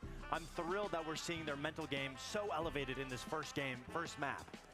Yeah, again, the mental resilience here, we're questioning on both teams. When you're in this moment, you're in the grand final, what's that going to look like each map? And we saw both teams in moments where you could easily get lost up. That clutch that Cyber had realistically, that should have went to BDS. They could have closed it out here a lot sooner. But again, that resilience, that mental fortitude from Cyber alone. I mean, look at his statistics to do that clutch, to bring it back, coming back from a 4-1. Unfortunately, they don't get it done here 7-9. But still, this is a very close matchup. I mean, especially going into the next map, it's not going to be one of FaZe's worst maps. So that was the hardest part for FaZe, and they did a damn good job. And Cyber, I mean, we've been talking about him the whole event, and what a time to come alive, obviously, on the main stage for that hammer. Hopefully he can change the tide for map 2. Beauty of it is you cannot count anybody out in a grand final such as this one. I don't think you can really expect maps to just be a complete washout because you got so deep into it. However, gentlemen, we're talking about the macro, about what happened overall, but Leo is standing by to talk details. Are all yours. Absolutely. I'm actually going to talk about how BDS was consistent in attack to find shortcuts. And why is Liquefact the best IGL this season? Well, we're going to take an example here. When on round 2, KDS is reinforcing that library wall, we're on our buy bomb site, and he's going to do something, and that's how we knew FaZe fucked up. Because they're going to go and reinforce library hatch on bar. And that will be a huge issue, because then it makes the direct side very, very, very strong. Now, if you look upstairs here, Piano, they're extending with the castle, with the Azami, the line of sight, double reinforcement. What do we notice from BDS instantly? This is an extended room. Let's remove Thatcher, let's remove Ibana, we're gonna go Lion, we're gonna go Capitao, we're gonna go Twitch, we're actually gonna go direct. And that's gonna make the library hatch reinforcement a big issue for these guys, because this makes the planting very safe on the site. Now, what do you need to do? First, you need to remove the main anchor. And how do you do that? You remove his solo wall here. So, you're gonna witness Liquefact and Ride doubling up basement, EMP, mini EMP, ace charge, and they can bridge charge that. Now, Liquefact is covered by Solotov outside main, and they're actually watching here to see an anchor moving. But one thing will be important. Shaiko is still upstairs, and something will happen. Usually, when you pick Shaiko, you have some trouble shooting back, and it's exactly what will happen for KDS, who gets killed. Now, I want you to pay attention to this beautiful flash, who makes the anchor move straight into the line of sight of Liquefact, punished instantly, the direct tech is going well, Brede can proceed with the plant, and now, because the hatch is reinforced, it's that much stronger for Shaiko, who only has to watch the door, and only has to watch here, the close angle. It's very safe for him. At the same time, Solotov, here, from main, is still watching the backstab, Liquefact is downstairs, and most importantly, Yuzus is also watching the top, and can punish anyone retaking the vert. Good luck winning that. He cannot even see Yuzus. That's Yuzus holding the top for you. And now, the rest of the team is protecting the diffuser. Perfectly played from BDS. Recognizing what's the weak point. The hatch is reinforced. Let's just hit direct. Perfect execution. BDS takes map 1. It was very close. Consulate is coming after a short break.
Welcome back, ladies and gentlemen, MBs, to the MGM Music Hall. We're live at Fenway Park, a historic space for a historic event. Six Invitational 2025 picks up after map 1 of our grand final between BDS and FaZe, the best two teams at the moment in Rainbow Six Siege. Hi, I'm Milosh. With me are Foxe and Lax, and we're here to set you up for map number 2 in this series. BDS 9-7 score on Chalet. Now we go to Consulate. How do they look on there, and how does FaZe look too? FaZe looks great on console. This is a very comfortable map for them. One thing that I've noticed every time I've watched FaZe on console, they are so good at setting the tempo and the momentum through the entire game, and especially with them starting on attack, where we saw them falter on their defense, where they would rally back, come back on their attack. You gotta feel good coming into your map, knowing that you got your attack win rate up on that last matchup. And again, that's gonna fall on Vidiking. I want to see that Blackbeard utility being used to be able to make a difference into the map and pushing throughout the sites. The shields are gonna be a big play. I mean, we know FaZe is the #1 team on defense in the tournament so far. Their attack is what needs to stick. Consulate's a great map because they're very systematic, and Consulate is such a big map. You need to make sure you're keeping track of the time. You need to make sure you're isolating each room individually, and it's gonna be very difficult for BDS because obviously this is one of BDS's worst maps, so it's the reverse from Chalet being picked out, and FaZe did so well on that map. So this is going to be a great test for BDS to see if they can keep up on FaZe's map pick. Gentlemen, there's a lot to clear, and looking at the macro here, it seems like this might be an influential map on how the rest of the series goes. How are we expecting it to see? You know, I love that you talk about slowing them down. That's exactly what BDS needs to do here on the defenses. They need to be slowing down FaZe at every little entry point into that map and slowly keep playing a FaZe game. The first game is going to be at the FaZe in the beginning, then the second part, then the execution of them coming onto site. They need to slow down FaZe. Are we tying at 1-1? Yes. I believe FaZe with how well they showed up on Chalet. I think Consulate's going to go their way. Boston, are we tying at 1-1? Are BDS taking it 2-0? You got your answer. Get ready, your casters are set. Ace Dance, take it away. Thank you very much, Milosh. First time getting said that during this final, Tim. Feels pretty good. I heard what the crowd said. I want a 1-1. Otherwise, you're on that path towards that 3-0. No one wants to see a 3-0 series. They want it to stay close. And for FaZe now, you're away from dangerous territory. You're away from your permaban. You're onto your map pick. I'm in agreement about FaZe there. I think they've played really well on Chalet. They've taken it much further than we might have expected. And also, let's not forget about that BDS error that allowed them to do that. That may well just play on the minds of BDS a little bit. And I think we're going to see a very strong FaZe coming into map 2. I forget who said it on social media, and if so, I apologize for stealing your words, but they were essentially saying, if FaZe can get that close on a permaban, then you worry for BDS going into the rest of the series. Now, Consulate's one of those maps that, when I was looking at all the map pools yesterday for these two teams, understanding what they pick, what they ban, when they pick it, when they ban it, their wins, their losses, everything to do with that on it. Oh no, it's the Death Stare again. Not again. We had this yesterday, Tim. Cyber intimidate. Oh, he broke it this time. He didn't break FaZe yesterday. Maybe he's not quite got it in today, Tim. But no, one of those maps that I look at, yes, it's a good map for FaZe, but BDS aren't exactly slouches on it either. So I think overall, you may be surprised how close this one runs as well. It's definitely not going to be a total rollover by BDS there, with FaZe taking a win. May yet see another overtime, Tim. Wouldn't surprise me. What's another unlimited OT going to do, hey? Why not? It then becomes a real battle of endurance, of course, the longer the series wears on. Both teams experience the best-of-5 grand finals. BDS already losing 2 this year. FaZe, they were there this exact spot last year against Furia across the arena in a much, well, what can I say, crazy home ground of Brazil for them. This time round, hopefully a little bit more prepared and know what it takes to get it over the line. But both teams have said that. At least what we've heard from them in interviews. Here we go, though. Consulate for map 2 and a 50-50 split. Quite a lean one way earlier on. I believe it was BDS were quite stacked to win. People not so convinced anymore, Tim. Here we go, though. Consulate's ready. Boston, let's load in.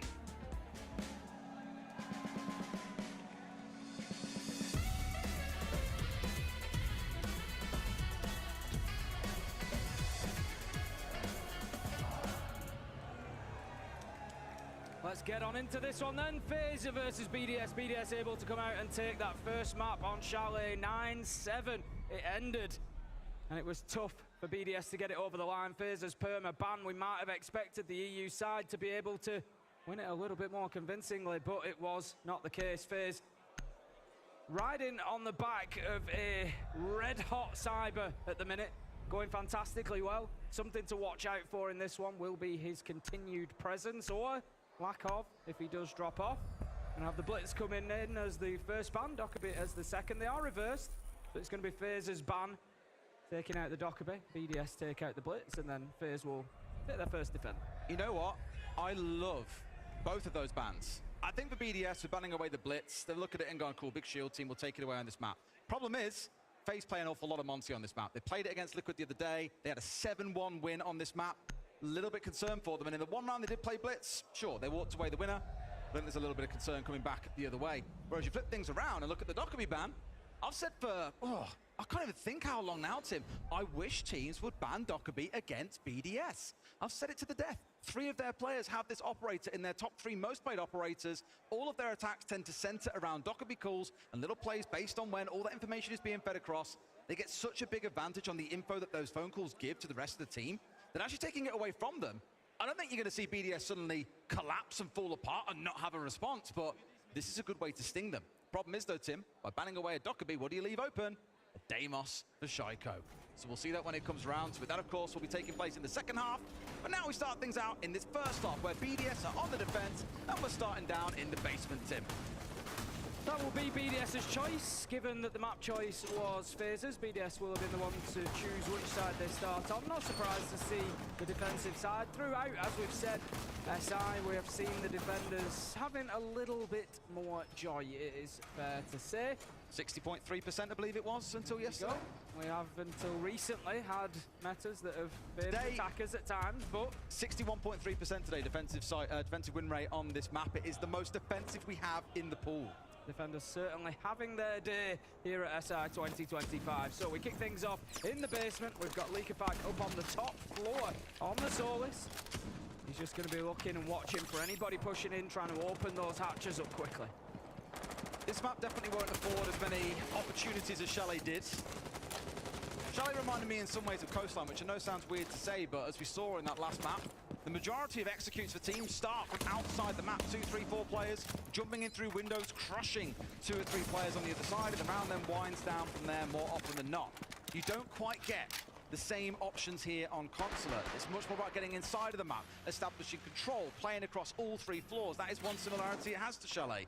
It's about the vertical destruction, but there is a lot of bottlenecks, a lot of single doorways, a lot of rooms that you can hide inside of, so the attackers are certainly not going to have as easy a time. And of course, we've seen that. This could be a freebie. Freeday not even aware that Cyber was at the front door, not respecting the angle and paying the price. Those sort of kills, by the way, are where you look at a team and how often they play a map. If you play it to death, very good chance you're aware of all those kind of angles. Freeday's just been really caught out there, and it's, I don't want to say he doesn't know the map. Clearly he does extremely well, but not well enough to not avoid being the entry death. No, it really does nothing to give that faith in BDS that they're able to turn something out on Consort against FaZe here. Like we said, FaZe, towards the end of Chalet especially, really did look like the better side overall, winning fight after fight. Leakerpack just wanting to get aggressive, checking there's no claymores there before he does. Solotov will take down Cyber. The Ash, not the end of the world to lose, but Cyber himself getting kill after kill in the previous map will be a big hit for FaZe. I do love how the respect has been shown by FaZe here with the Jackal on side. Being willing to track down those potential roamers. We know that Leakerpack's been causing a spot of bother. They get a sniff of those feet and they'll be after him. Saying that, Handy's already found him out a bit early on. Looking good. We get towards that spot now as those numbers dwindle for BDS, where the Jackal tracks become even more powerful. Yuzu's getting rid of the Jackal though. No tracks on side. BDS able to start digging in a little bit. It looked a bit wobbly to kick things off at the beginning of the round with Breeder getting caught out, but as it has gone on, as seconds have ticked by and burnt away, they've been able to at least get something going, but Handy manages to find Shaiko. 3 versus 2 now, and FaZe are starting to get aggressive from this rear side, starting to sweep their way across. Bit of Kings looking to push into security, but Handy has moved around. Solotov, he had to win that. He's tried to play aggressive and catch the other side off guard. It's not going to reward him. Into the last 20 seconds, we went in FaZe. Relatively untroubled in round 1 there. Close it out. Yeah, I think that was what shows us there that Chalet, FaZe were uncomfortable. Here on Consulate, no. You don't have that grace if you're BDS. FaZe there had a little bit of a setback in the middle of the round. but they worked around it brilliantly. And that push at the end with Handy just deciding, I'm going to rotate back through archives. We need a little bit more width on this push before they went into security corridor. Fantastic stuff from them. You look at their attacking success on this map, although they haven't really attacked it a whole ton, generally it hovers around that 50% mark, Tim. There are no slouches at attacking on Consulate. And we spoke about that defensive nature of the map, the most defender-sided one that we have in the pool. You never guess it based on that first round. You can understand why they picked it away, looking that hot at the start. I'll remind you what I said back on Chalet, though. 2 halves to a game of Siege. BDS themselves could be fantastic on the attack. We'll find out when we get there in that second half, because again, I mentioned it, without the Docker on side, will they be punished? Not having that operator that they lean on so much. This next round, Tim, they're looking super dug in as well. A Smoke and a Chanker on side. Whenever we see Chanker, we get a little bit, I don't want to say nervous about it or a bit worried, but we see it used mainly on the bank basement. Doesn't really deny away a large area of the map, mainly down to the fact that those fire canisters that come out are quite small. You can afford to run over them as an attacker if you want to. They have to be expertly placed. So we'll see what Brede can do in this position. Dug inside a meeting, offering it off towards the B site. Very fair to say, Tim, they're expecting a window execute on this site. Yeah, and I think it's about the best place to play the Tachanka for denial, really. The problem that we see with the Tachanka, as you say, is that accuracy issue. Getting them into the right place, getting those bouncers working in your favour. When we see it on basement of Bank, for example, it's not always that successful at stopping a plant going down. But here, you're talking about a very small space. If FaZe were to try and plant in behind that half wall, it's super easy for the Tachanka to land that Shimika launcher in the right place and to make it a nightmare to put that diffuser down. As it is, FaZe not quite stacking up for that push yet. They're in no rush, Tim. They've got a shield on side. That Monty that I mentioned back on that last map. Said that with the Blitz being banned away, I would expect to see FaZe running this quite a lot, and sure enough, Imagine King will be at the front of their push. Top Yellow going to be their focus, currently being stalled out by these smoke canisters as they come on through. Flash is being wasted here because they can't easily push their way in without taking a ton of damage on the way through. Eyes on Souls, naturally, on the glass. A couple of smokes in his back pocket. When they come out, you know what happens. Enemy players start getting illuminated yellow. Makes it far easier to kill them when they can't see you back through the smoke. Solotov's in a tough spot there. He's going to find himself being pressured from bathroom window, but also Top Yellow. He's a real linchpin of this defense. Needs to hold on. This is the thing that's stopping the tide of FaZe just washing over BDS from Top Yellow right now. In behind that shield, users manages to find Handy. That is one taken down for BDS, at least 5 versus 4. King, he's tried to push forward, but he's taken half of his health in damage and needs to be careful with that shield. A double comes in for BDS, and it's 4 versus 2. They are holding on. This is looking like a perfectly counter prep round, and we'll talk more about it when it's over, Tim, but it's looking like FaZe are going to fall apart here. So much focus on those yellow stairs, and they've been completely torn apart. Cyber with it all to do against 4 on the side of BDS, and they are giving nothing over. I said it back on that last map, Tim, with it being Chalet as well, that FaZe will come in with a lot of counter prep on BDS. Well, here, BDS have read perfectly into how they attack this top floor and designed a perfect counter response. You saw the Shumakas coming out, we saw the smokes, all the flashes were being expended, trying to push the way through, but they simply could not break open BDS. FaZe countered by the French side. Things are up at 1-on-1. What a support for Brede. I mean, he's flying. He's got 18 kills on the last map. Had a great game, a great tournament, and a great career, to be fair to Brede.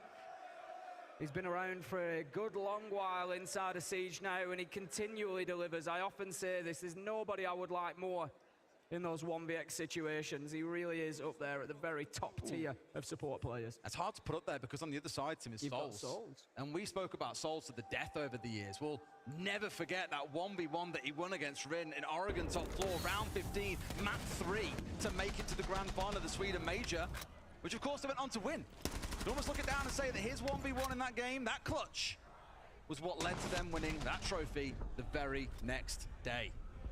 This is the beauty of the best of 5, Tim. So many maps to think about, so much analysis that backroom staff can do. I'm sure BDS have been very busy poring over VODs of FaZe on many of these maps. That last round was a perfect response. They'll keep on cooking that. In this round, heavy anti-intel setup. Mute, Mozzie, Solis. Trying to keep information away from FaZe, which means they'll try and trip them up. They'll be using C4s. They've got 3 of them in back pocket. Any ways they can catch FaZe out, for them, will be a great start. But if they use all 3 C4s, all FaZe are about to execute with at least 30 seconds left, it'll feel like the strat has somewhat failed. Gonna double down on the shields here, so keep an eye on Cyber and Vitaking and exactly where they're pushing and what ground they're able to take, what success they can find. Handy will take down League of Fight, but not before Solotov finds Souls, 4 versus 4, as we have a little trade going back and forward between the 2 teams. I can't wait to see how he gets that knife kill. I'm really curious to see how on earth the Sledge just got close enough to be able to knife someone. We'll see it on the replay at the end of the round. For now, at least it's in a 4 versus 4, though. For FaZe, losing the Ash, not exactly the end of the world. I think if nothing else, keeping that Blackbeard up is going to be so crucial for them. Cyber the one who should be commanding that front line, moving on forward, creating space for his team. But also like the response for KDS being on the Bravo. We spoke about this heavy intel setup, denying things away from the other side. Here we go. Oh. I did wonder what happened. It was a great response. Fair play. Timing, perfect. I think that's what's called falling into your lap, that one. Quite literally. Quite literally. As a... one of those where it'd be a panic knife from me with that. Just like absolute like terror, just hitting every button on like my keyboard. Hit die, and you turn around and be like, I meant to do that. Yeah, it's nice and cool. KDS just going to be working, trying to get himself inside of the closet. Finds one, knows there's a second push. Shaiko able to swing back across and pick up the kill, 3 versus 3. Tell you what, Solotov's going to feel sold out by Shaiko a little bit there. Shaiko was the intended target, is dipped away. Let Solotov take the gunfight, then swung out and secured the trade. Say the BDS are good at it, but maybe not quite in that intended fashion. A C4 over the top, finding no one. FaZe have been whittled down to 3 players, but they've equally managed to get 2 on the side of BDS. All things being equal, Tim, said if that utility was dealt with and FaZe had a good amount of time to execute, they won't be too nervous, but there is still a C4 in Uses' hands. If he connects this right, it's round over. Could be a big moment that they're waiting for. Handy manages to pick up Shaiko, 3 versus 2 as FaZe start to get moving here. They've got themselves into positions. It's really about that next kill. They need to pick up Bride or Uses to give them the opportunity to put this diffuser down. It's all going to be about Uses underneath. He's just having a look around that hatch. The Nitro is going to go out. Oh, he finds his man. No! No! Vitaking manages to evade the Nitro from below. And now we'll start putting the plant down. User should have a shotgun here, though, to be able to try and challenge him still, but nothing's going to happen. Swing comes in, and Yuzus finds 1. 2 more to go. Sees his man, doesn't hit any shots, down to a single digit of HP. Vitaking with the close, FaZe up 2 and 1. Right idea from BDS, but FaZe persevered. And I think that's what FaZe are going to do throughout this map. They're going to grind BDS down. They're going to just battle it out in that final 20, 30 seconds every time and somehow manage to get the round over the line. We've got an early timeout coming in here, Tim. But Let's take a listen. You have to focus more on your play style, on your things you want to do, because you are too focused on what the others do, but the way you have to play is to disturb them. You see what I mean? Yeah, but to be honest, they just focus on me this round. Sledge me basement, Blackbird push me, I couldn't do anything. They just instantly focus on me. Okay, so what we can do then? Because every time we took the first kill, so the first round, what happened is Bride got surprised by the Taylor's rotates and died by main door.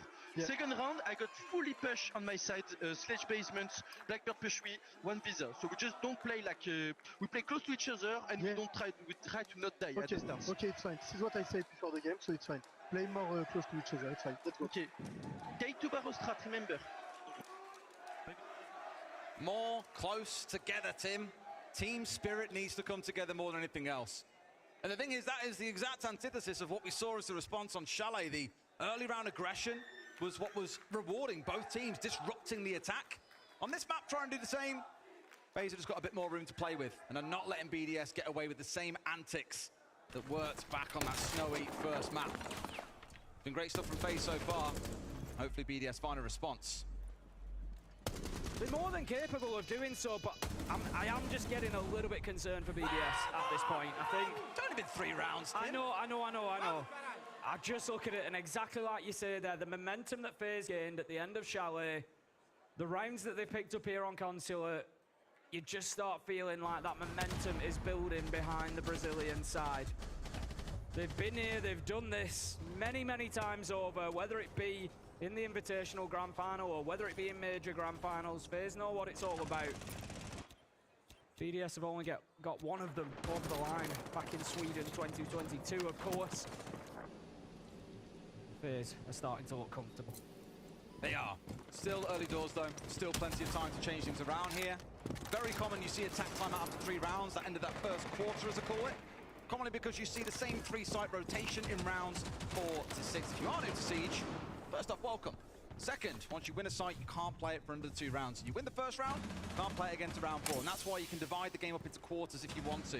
Now, end of round 3, when you've seen 3 different sites, it gives you that golden opportunity to course correct what has gone wrong. And we heard League of Fact speaking about what went wrong in round 1, what went wrong in round 2, and trying to devise a response.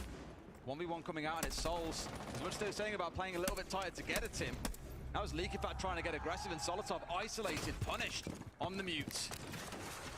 What's crazy there is KDS has literally just hopped inside a piano, got the kill, and then jumped straight back out again.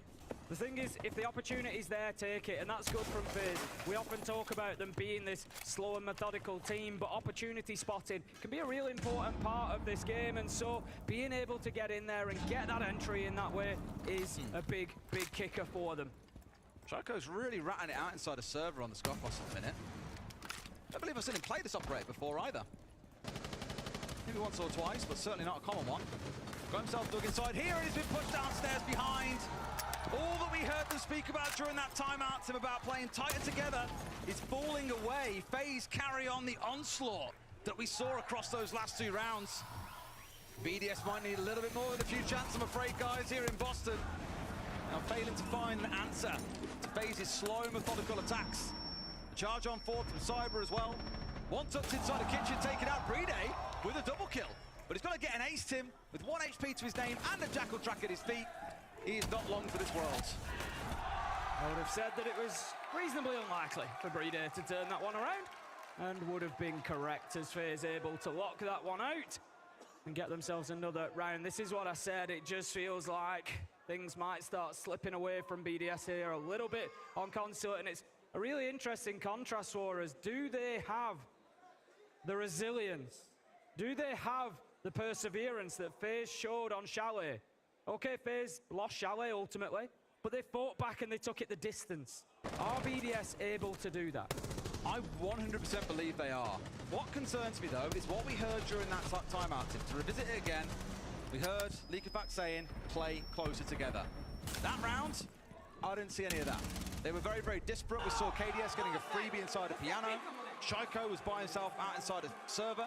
There was a potential trade coming in when League of Fact swung in as well, but Cyber's just that guy. Collected both players by himself, didn't need to try and isolate an individual player. He's very happy to win it out, as he almost did.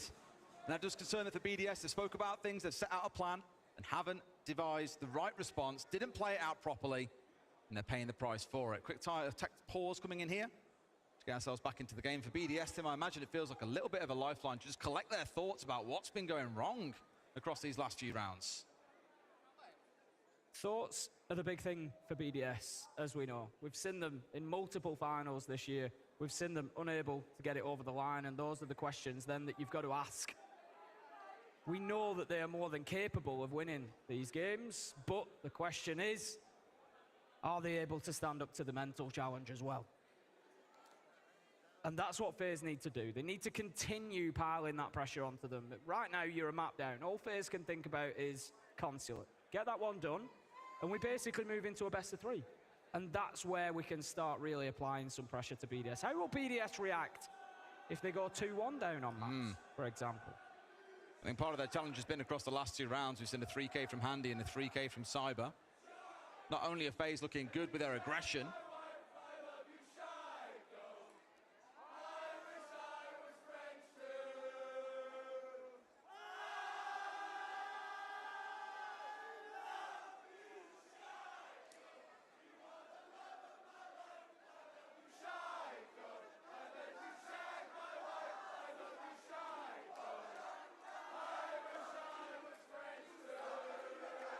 as soon as I started hearing it ringing out, I thought, Tom Sherlock. That sounds like it's got an awful lot to do with Tom J. Sherlock. And then I look at the screen, and lo and behold, who is sat in the middle of it all. This might feel like a bit of a broadcast faux pas, but I'll repeat the first 2 lines of that, champ. I love you, Shaiko. I'd let you shag my wife. Interesting one to go for, but we can hear you loud and clear, guys, don't worry.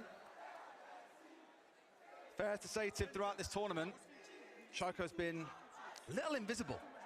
Often caught to be one of the best players in the game. Yeah, how could you imagine a world where Shaiko doesn't lift a hammer? I think when you look at Shaiko and you look at his play and you look at BDS's results, I think, yes, it's easy to get that impression and to say that maybe Shaiko has been quiet or hasn't done what he's done in the past. But I think that's been a conscious choice from BDS. We went through the days of Shaiko go kill. We did. And they didn't win anything. The game is far more of a team game these days. It is. Yeah. They didn't win anything on the back of it. So, you know, yeah, is he capable of going in and just throwing 20 kills down in a map? Of course he is.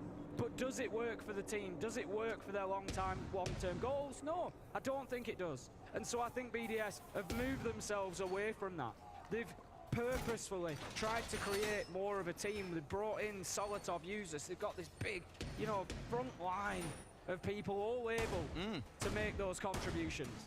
Certainly not having a bad tournament is still worth stressing. He is plus 21 on KD. The entry's letting him down a little bit, 23 to 27 for a -4.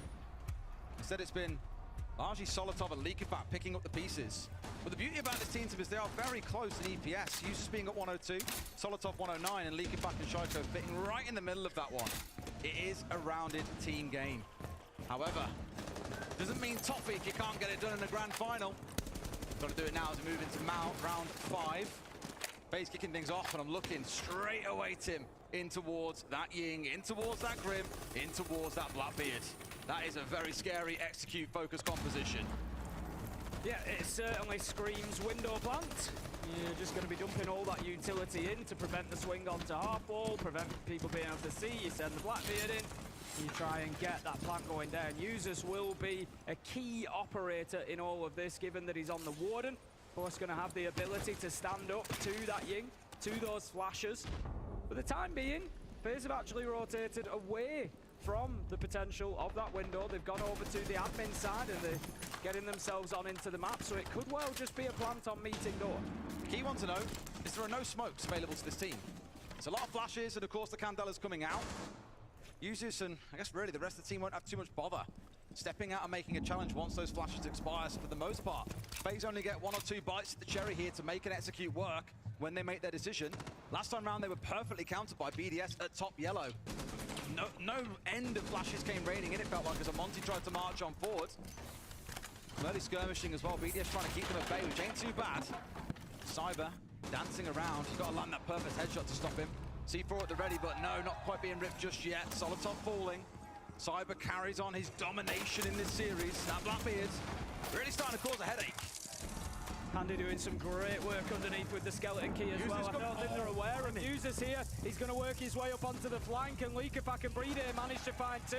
That, if anything, is just going to take FaZe's eye further off the ball as Handy goes down. BDS, well, they've just got right on top of them here, and FaZe, they folded like a house of cards. It's all up to KDS. He gets 1. But his solo health now, it's surely unlikely that he finds another 2. Just on virtue of this being a bit of a intel bash for him. Into the Pokeball you go, my son. Shaiko finding a good few in the round. BDS get the second. Worth stressing, Tim, they really need to find a 3rd defensive round. We spoke about the stats on this map already. FaZe are the ones in a commanding position. 3-2 on the attacking half. BDS need this one, otherwise it is a tall hill to climb. Absolutely, as we've said, you know, the defenders on the whole have had the better side of the tournament, but on this map in particular, they've had the best of it all. It is BDS's best opportunity to get rounds away from FaZe. FaZe moving on to the second half with 4 rounds on the attack. We'll be more than happy. We'll be very confident, I'm sure, that they can get it locked down from there. And at the minute, BDS have been able to find some answers, but it feels like FaZe are the better team inside of console. For now. For now. For now.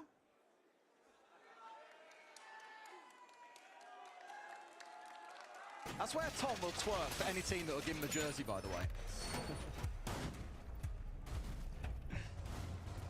The main instigator of our chance never fails to entertain. Here we go then, last round of the half. And FaZe cooking something. We spoke about this during groups, Tim.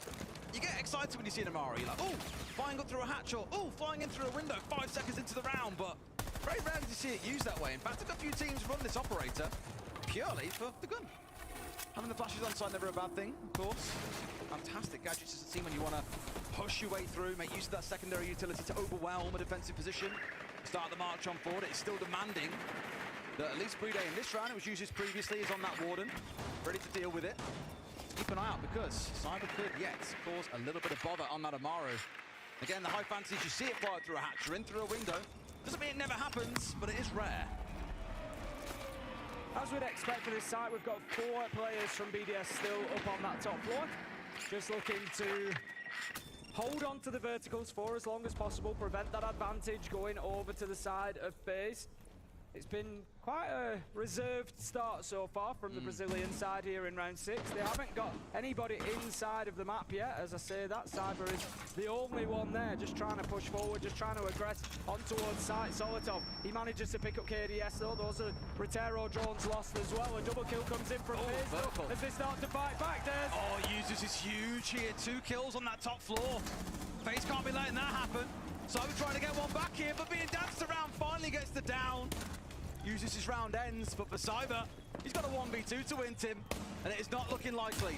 Does not have the vertical. Ceiling open up above him.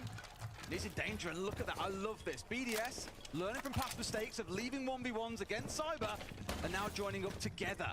He has a choice. With 70 seconds on the clock, he can go and challenge them both. Problem is, Tim, I think the Fuser is down upstairs as well. It's a good read from BDS to know what's going to happen. I'm seeing it used to go through a hatch, but not for an execute, Tim. Maybe not, again, the high fantasy we were looking for. Seen him on that default cam. They know exactly where he's coming from. They'll be in a spot of bother. yeah, it's surely a matter of time until BDS close this one out. You would expect, although in a 2v1 we did expect Cyber to lose previously, but he managed to win. Shaco, however, this time rights the wrongs, makes sure that's not going to be the case, and takes him down. Yeah, much better play overall from BDS. We heard them speaking about playing together, and they've saved 2 rounds from that half. Not forgetting they were down 3-1 at one point. It's up to 3-3. And now FaZe go on the defense. I spoke about it quite a bit in the build-up to this game, social media, previous broadcasts. FaZe as a defending team. I did wonder what we're going to hear there as a follow-up to that chant. For FaZe, they like to play out on their own, but they will fall away quite quickly. They don't see the need to aggressively hold ground, and it was a real stark contrast to what we saw out of SSG when they were playing. They'd play their lives on their own. They'd be really aggressive and find the first kill, want to play for a second, not fall back to side for anything. They were happy, losing their lives around the map, hoping they'd waste time and get kills. But for FaZe, they are the exact opposite. They like to fall back, they play more defensively. So BDS here, it depends how fast can they act. Can they catch these roamers on a more complicated map? Chalet, it was very easy to spring in from the outside windows and cause trouble. On Consulate, it ain't so easy when there's still a lot more map to work through. Into the second half we go then, round 7. We're going to have FaZe looking to command the top floor here on defense, kicking things off in meeting and CEO. Look what we get, Tim. We get to feast our eyes on Shaiko on the Deimos. It is banned away against BDS so often. And you're about to find out why. Many a team at the end of one of those revolver shots or magnum shots coming out from Shaiko. Really works in tandem though with the Dockerby. It's something I talk about a lot as well in terms of the Deimos being covered well, their weaknesses at least, by a Dockerby. When we first saw the trailer come out for Deimos, they spoke about it. When you counter a Deimos, you can only trap one person. Use that person as bait, and you can punish the Deimos that's trying to hunt him down. A Dokkaebi helps you avoid that. It gives the call, it gives information around that player, so you aren't walking into a trap, and it makes it far easier to pinch onto an individual player. But with that Dokkaebi banned away by FaZe, this could hurt BDS if they're not careful. Liquefact just creeping inside of the map on the book here. Potentially just going to use that vertical up above, get the skeleton key out and just move players. If you're playing a book from underneath, that's generally what you're looking to do. You're wanting to move those defenders around, take the floor from underneath their feet, make it difficult for them to stay in that same position. It's going to open things up for the potential of a window plant here. If Liquefact can find these kills, he knows that the challenge will come from the hatch. He sees the man. It's all too easy for Leakerback as he goes looking for a second. FaZe have to know that this is how BDS would approach this round, but there's no one trying to challenge on towards Leakerback. I think in fact we might have KDS maybe thinking about it. Holding on towards Spiral, hasn't dropped away instead because there's pressure being exerted there by Solotov. Watching the window, BDS once again have got all bases considered. And here comes that first track. It's Souls down to half HP. And now with a Deimos on his tail. This is where Shako needs to put the operator to use but can't. As Handy manages to find the kill. 4 versus 3. Sorry, 4 versus 4. But the Deimos off the board is going to be a big loss. Shako 4-1 so far.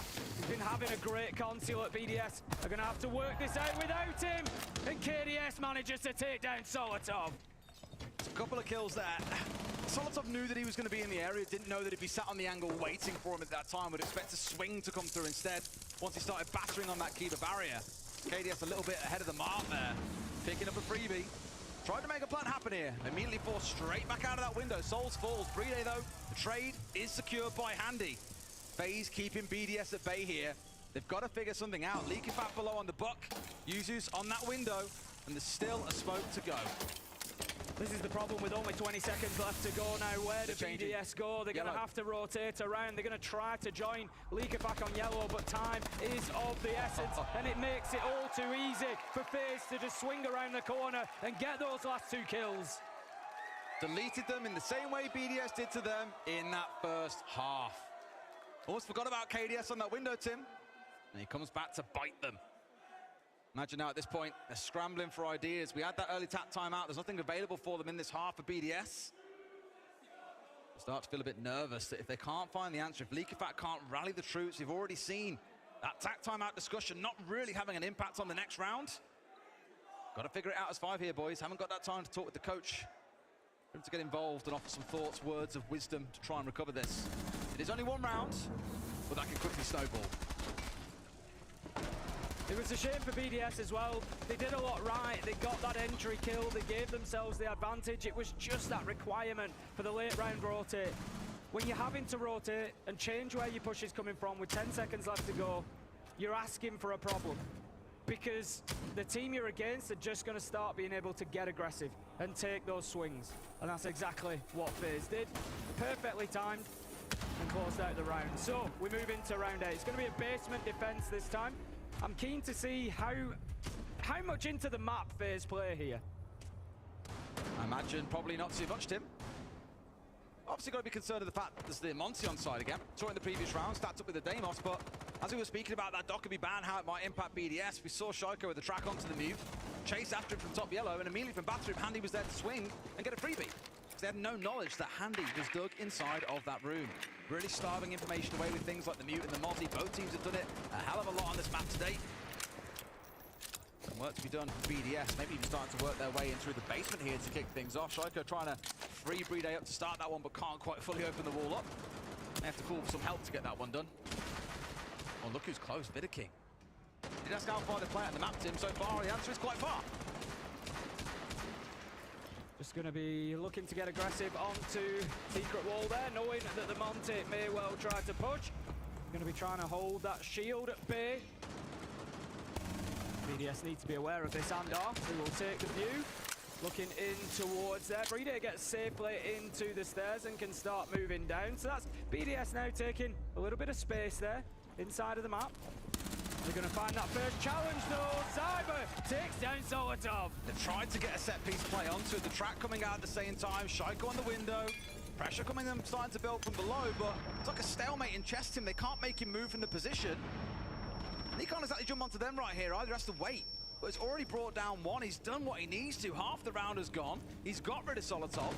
BDS are like, we need to make him move. But he just won't move. They're out of nades to try and force him out of that position. They're going to have to take a risk now or rotate someone around, try and pick him off. The blessing or the curse, I guess, of having that Deimos track.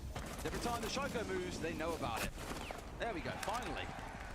Leakerback also managed to pick up one along the way as well. Shiko will take down Cyber, leaving us 4 versus 3 BDS. Maybe about to find themselves their first attack. It's going to be 1 minute left for them to get this done. All pushing from that rear side. A C4, 2 smokes to play behind. Mirror windows, I'm pretty sure, haven't been fully cleared out here. And look at this triangle setup coming out from FaZe. They are dug in and ready for this pressure to start building from the BDS side. Sol's arguably actually in quite an aggressive position here. He's going to go and challenge Ford. Sees the Monty, but now the Monty sees him. Might be a good time to back away.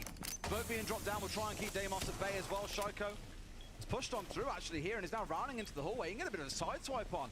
Starts his march on Ford, but again, the mirror windows are going to sting here. Leakerback also coming from back yellow. A lot of flanks coming in here from BDS, but can they find anyone? Yes, they can. A really nice angle being held by Souls, but just Brede positioning the shield really, really well. KDS manages to take down users. Shaiko's there with the answer as he has been throughout the round. 2 versus 1. Leakerback's down though, Des. This is all up to Shaiko now. The clock is ticking. He finds his man, as he so often has. What were those words again, Tim? I love you, Shaiko. I'd let you... You can finish that one yourself. I don't remember the rest. No, I don't think you should. Great round. And that Deimos.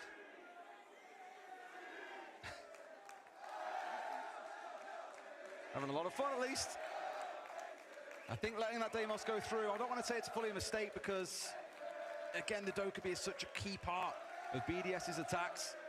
But Shaiko is showing Tim why it is always banned against him. I'm looking at the stats loosely yesterday. He's played this operator 3 times more than any other attacker, so even with the ban rate against him, he will play Deimos any chance he gets. Doesn't matter on the site, doesn't matter on the map, he'll play it. And my God, does he make it look easy. He does, doesn't he? That's the real key. It's just how effortless it looks for him. Wow, an animated Shaiko. I know. Usually very quiet. Very quiet character. Didn't you say to this event, he actually said good morning to me in English? He smiled and said good morning to me, which is not to say that he's not a friendly guy. He is, but he's not a quiet guy. He's not normally the sort of person to walk past and be like, oh, good morning. But yeah, he was. I was quite surprised. They've made some brilliant content over time as well. There's the one where they had Yuzu's trying to say a bunch of French words, and Shaiko had to decipher what was being said, and he was losing his marbles watching these supposedly French words coming out of Yuzu's mouth and weren't quite right. I'm starting to see him kind of spread out into that English side of things. Always nice to see him get some words going. Only talking to be done here, though, is in the server. 6-1 on the map. Of course, can't ignore Leakerback on that last map, on that last round. Sorry, a 3K for himself. A great yellow flank coming out. No doubt a decision he made by himself as the IGL. It worked wonders to free up his team, even if it did come down to a 1v1. To square things up at 4 apiece. Leakerback up to the rooftop as BDS will start to attempt to set themselves up, attempt to position themselves. Going to be heading over towards yellow. We've seen so much attention on these top floor pushes over towards yellow to try and get in there, to try and get that advantage when you're looking for the top floor clearance. Hasn't always been successful for the attackers. 4-4 we stand in terms of the score. BDS. I mean, they're cooking. Very patient about getting into the map. They've got, what, 6 flashes, smokes to play with, and it looks like they're going quite quick here as well. Candela's 3 of them already burnt. Smoke being deployed by users as well. One of each of the bolts coming out from the Capital. Solotov gets cyber off the back of it, but there's a trade back elsewhere around the map, and that's the problem. That Monty was that linchpin, the spearhead of the attack. Now that's been taken offline, they're going to have to figure things out a different way. And not tons of utility to get it done with. A couple of tracks still for Shaiko, one of each bolt left, sure. Stuff to work with, but I don't think FaZe will be too bothered about losing a Malusi when it's the Monty they've brought down elsewhere. Shaiko once again just going to be switching over to that Vendetta. We can hear the Candelas going in, which would usually suggest that there's going to be a little push from the attackers coming along with it, but as it is, just taking out utility, continuing to take down Frostmats, creating that space. Leakerback working in, he might just have the opportunity, he might have the space. In lobby. Just not sure about what's going up above him, and they take too long, and Vitaking punishes them. Oh. Thought he saw the player's legs, and sure enough, he knows someone's dropped off there. Solotov hanging on this front door, needs to get rid of Vitaking, or they can't plant inside that corner spot in sight. Diffuser is down, that needs to be recovered, but they've got to push him. A 2v1 coming in, and sure enough, get what they need. The Firebolt, at least squeezing Vitaking a bit there. They bring it down to a 3v3. BDS can get this round over the line. It's absolutely huge for them, gives them the advantage on Consulate, and is staring down the barrel of a 2-0. But right now, KDS and Andy, they've got something to say about it. Shaiko walks on in, trying to get something, can only find one. 9 seconds left to go, and surely FaZe just wait this out, Des. One on Spiral here. He knows he's dead to rights. We'll try and challenge onto this, but I don't think he gets away with it. No, he does not. Playing it the right way there, FaZe, and letting the clock become the 6th man. And see them back in the lead once more. 5-4. And what I'll say, Tim, when they won that last round, BDS back in round 8, it did come down to a 1v1. It did come down to a 3K from Leaky Fact. Now that things are settled a bit more, just feel like FaZe are in control of the second half. It feels like the game is just really bouncing back and forward here between FaZe and BDS. We keep making arguments for why one is on top, why one might just find that advantage. But ultimately, it seems to change round to round to round. Because we're seeing 2 of the absolute greats of Siege at the moment going head to head. And it's a real treat. This is the game, bit of a read here, FaZe. They've got BDS figured out. It is FaZe's favorite map. It's very high up for BDS as well, which is why I was somewhat surprised when it was the second pick in this series, knowing that BDS also like it. Did lose it to Unwanted about a week ago. It was a close game, 7-5. They did lose it regardless. FaZe having some game tape, felt very confident going here. And you're seeing why as this one builds on. Back towards an Architect comp as well as that double drone Denal, the Mute and the Mozzie coming out. Castle and Rocked out at the same time. Spoke a bit about Solitov, that being his favorite operator back on Chalet. Obviously on console it's a different story. Andy's the one rocking on that. The player that we spoke about in Spades, Tim, has had a wonderful tournament so far. Won an award earlier today for his performance too. I think even being on a UMP, he'll still manage to find himself involved in this round in some way, shape or form. Yeah. One thing I normally love about FaZe, this game, it's a bit different here because Souls isn't up there, but you look across their kill feed normally, or across the scoreboard on FaZe, every player is balanced around the same sort of mark. It feels like a real team game. We saw it yesterday in both of their series. Yeah, Cyber had a fantastic first map that is putting quite far ahead of everyone in the lobby when it comes around to kills overall. But it does feel like a team game with them every single time. There's no one player that they rely on to drag things over the line. Occasionally, yeah, Cyber has said will be that guy, but it's not like they depend on it. Drone just getting caught out in the mute jammer. They're going to remove a little bit of intel, but Solitov finding out everything that he needed to know in order to be confident in opening up the cubby. That's going to give the angle in towards site at least. Cuts off some of those rotations. Will tie up one of the FaZe players inside of there as well. Need to be cautious, of course. But nobody's just wandering on in, so Vitaking, for the time being, will be tasked with keeping an eye on that door. Make sure that nobody gets in from BDS and causes a threat. I think FaZe have read quite well here into what BDS want to do. Not only have you got that cubby you've got to fight over, there's also a castle barricade on the single door inside the cubby itself. You've had Leakerback coming below on the blitz and start opening up the floor. So FaZe have largely said, right, evacuate the room, we're playing around it, we're holding the hallway, we're holding inside a B site, we've got long desk under our control. How long they can keep BDS, Shaiko named and looking at here really on the Deimos to be the one that brings out a track to indicate what the game plan is a big part of it. Now they've retaken site because BDS have completely stepped away. Spent a lot of time getting control of ground and starting to open that site up. Now they're giving everything back to FaZe and they've sort of got to reset and go again. Freeda's just going to start bullying his way through. Copy here, looking to get in towards that vended position. FaZe have actually dropped back a little bit deeper. KDS is in long desk, and he's got a little bit of support from Vidaking inside a site, but BDS have got some room to work with. They know that vending is clear now. They can start pushing towards that meeting door, but the Toxic Babe canisters start coming out. They won't matter, though, when a 4K comes in for BDS and leaves a 1v5 for Cyber. Surely not, Des. They've absolutely crushed them there, Tim. It was a great pinch onto long desk, kept them pinned in with nades, with the Grimbees coming out. And it was enough once Brady had information on what was going on in that room for 3 or 4 kills to quickly fall their way. Leakafak again being the decisive player like he was coming down yellow stairs on the basement hit. He's done a lot of work there and got his team over the line. These teams staying dead square. We're seeing all 12 rounds of regulation at the very least. It's like I said, they're just so evenly matched at the minute. It really is fine margins that are going to determine this one, whether that be in overtime or whether one of these two can grab it here and now. We will see over the next couple of rounds, but every time you think one of them has got a little bit of an advantage, one of them has got a little bit of something that they can work with, the other just comes back at them. That's the moment there. Likafat breaking the backbone of that FaZe defense, seeing his team over the line. Cyber going back to how things started on Chalet, Tim. He's jumping over onto that vigil once again. Is it going to be Boss G raining out trouble around the map? It is. Outside of that, drone denial. Solus on side once more. Pulse below, feeding information across to those two operators, I imagine. So looking to aggress onto the side of BDS here and cause a little bit of a headache for them at the early parts of this round, realizing that if they give too much space to that shield of Brede, they're gonna get chewed apart. Getting once again into position here, BDS, getting themselves up to the rooftop to start building, to start scheming, to start strategizing about how they break down this FaZe defense. A lot of work to be done though, because again for me, it's about springing these traps around the map. It's not giving BDS the time to even see the setup. It's going to be getting aggressive into the team itself. The thing we were speaking about back on Chalet. Do we see early aggression? Do we try and break apart the attacks? That's what they should be looking for. EMP, straight into this hatch, opened up.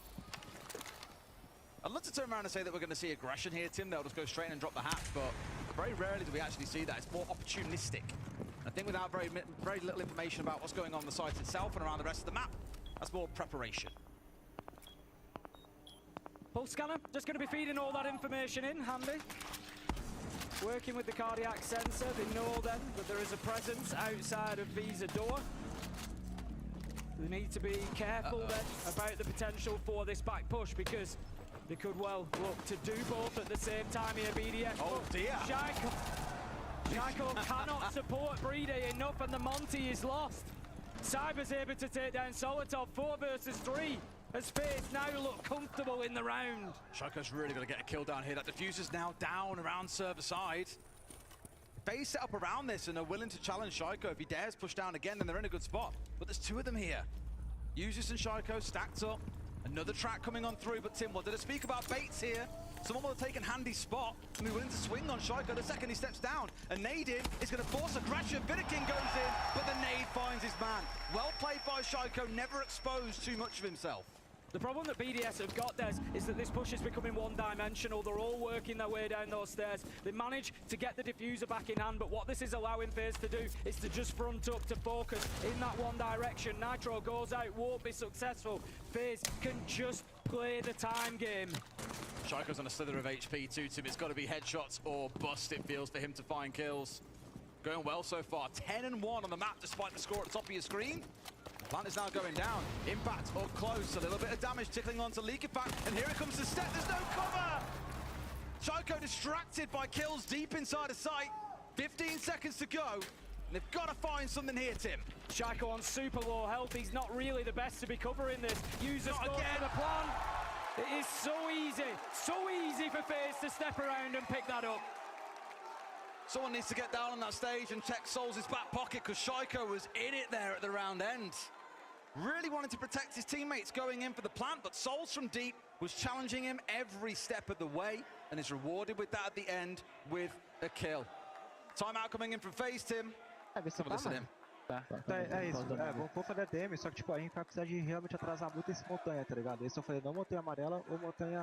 Eu vou pegar Meluze pra gastar HE nas Meluze, pega Goio, pega Multi. Acabou, pronto. A gente pode trazer um Lisa também, vamos atrasado. Não é bom, já cedo isso, tipo... Não é bom tirar a Zami e pegar a Lisa? Porque essa Zami também não tá servindo de nada, tá ligado? Claro. A Zami não vai fazer muito efeito lá contra montanha. Se pá, tipo, uma sepatuzinha lá embaixo. Together, slow or fast, okay? Because every time we did slow or fast, we won. Every time we try like solo thing, I don't know, they expect it or whatever. Okay? So now this time they can go CEO, can go piano, can go garage. We just see and adapt during the round. That's simple. We did good, guys. Keep going like this. Not really too much stress, I think, on Likifat's side there. No, it concerns me a little bit though. If I'm looking at that from a BDS perspective, it feels a little bit like, let's just see what's in front of us. Like, this is my point. And I know it's difficult sometimes, you know, if you don't know exactly which site you're going to be pushing onto. I'd just like to see maybe a little bit more focus there. This is what we're going to do. This is what's going to work. Rather than, let's see the setup and then we'll kind of work it from there. Right. That's fine. And sometimes you've got to do that. I think it could be tough, though. The key thing that he said about that, because he's saying, like, we could go to any site here, so it doesn't really matter, like, what we talk about on a specific site. We don't know where they're going yet. We'll figure that out. The key thing came before that when we first jumped into the TAC timeout. And he was speaking about when we go slow, they've just figured us out every time. When we go slow and then go fast, they find success. That's what worked for them back on Chalet in that first half. They can spend 2 minutes droning if they want, but the willingness to then send 4 players at once, jump in, execute 2 players where they stand and get the map control they need, that was where BDS found success. So I'm not surprised at all to hear that that's a focus for them in the round. Problem is, the last time we had a TAC timeout, we heard what they were saying. That next round, we didn't see them play tighter together. So I'm a little bit concerned they might just fall short here and give FaZe a 7-5. FaZe back to a 50-50 site. Up on the top floor, we saw them win it back in round 7. They were unsuccessful in round 10. If they don't get it locked down here, we will, of course, be going into another unlimited overtime. BDS are setting up pretty much the same as they did last time they attacked this, which is understandable, given that they won last time around. Solotov immediately making it a priority to open up that cubby wall. The rest of BDS are looking to get themselves inside of admin, in behind Bride, who will then try to push forward on the Monty. That's what they did last time. That's what worked. They got themselves into bending corridor. They were able to get onto meeting door. They were able to pressure FaZe inside a site. Double track for the attack. The Jackal and the Deimos coming along as a pairing. Any nervousness to meet him? That Monty, it slows things down. I get it. Shields are really strong. Why not play around them? Completely get it. But you've had a chat as a team about wanting to go faster later in the round. You can start off slow, but they're really going to have to move forward as a team, which means not losing players too early in this round. They're trying to massage these FaZe players back into ward site, trying to squeeze them in so they've got more of the map to set up around, make it more like Chalet, where they have all the control, where it's on them, where the engagement takes place and when it happens. FaZe for now just delaying them out. Already half the round is gone. Solotov's just trying to get a peek in through that connector window, see if he can get anything going. Users is going to take a ton of damage along the way. They don't want to lose the Capitary. That will be a big part of any potential execution. Bride looking to get aggressive and push forward, but he's going to be forced back. KDS manages to pick up users. 5 versus 4. Bride has taken damage from the Toxic Babe canister. 55 seconds left to go, and I'm just not sure if BDS have got what they need for this round. Well, they've got a Souls team, which is one thing they need. KDS is stepping up big when needed. Leaky Fact falling. It's not looking so good for them now. We started out with a little flurry of movement. That pace that we heard BDS speaking about, the Leaky Fact demanded of his team, has fallen away. KDS into another, and it's all down to Solotov and Bride. Oh, Andy hits one hell of a shot. Bride gets one, but it's a Monty in a 1 versus 3. He's given nothing. FaZe bounce back in map 2. FaZe securing themselves consulate, locking things up at 1-1. It felt like they were in control. BDS made a good fight of it. Been very even maps so far for both of these two. The FaZe fans definitely enjoying that one.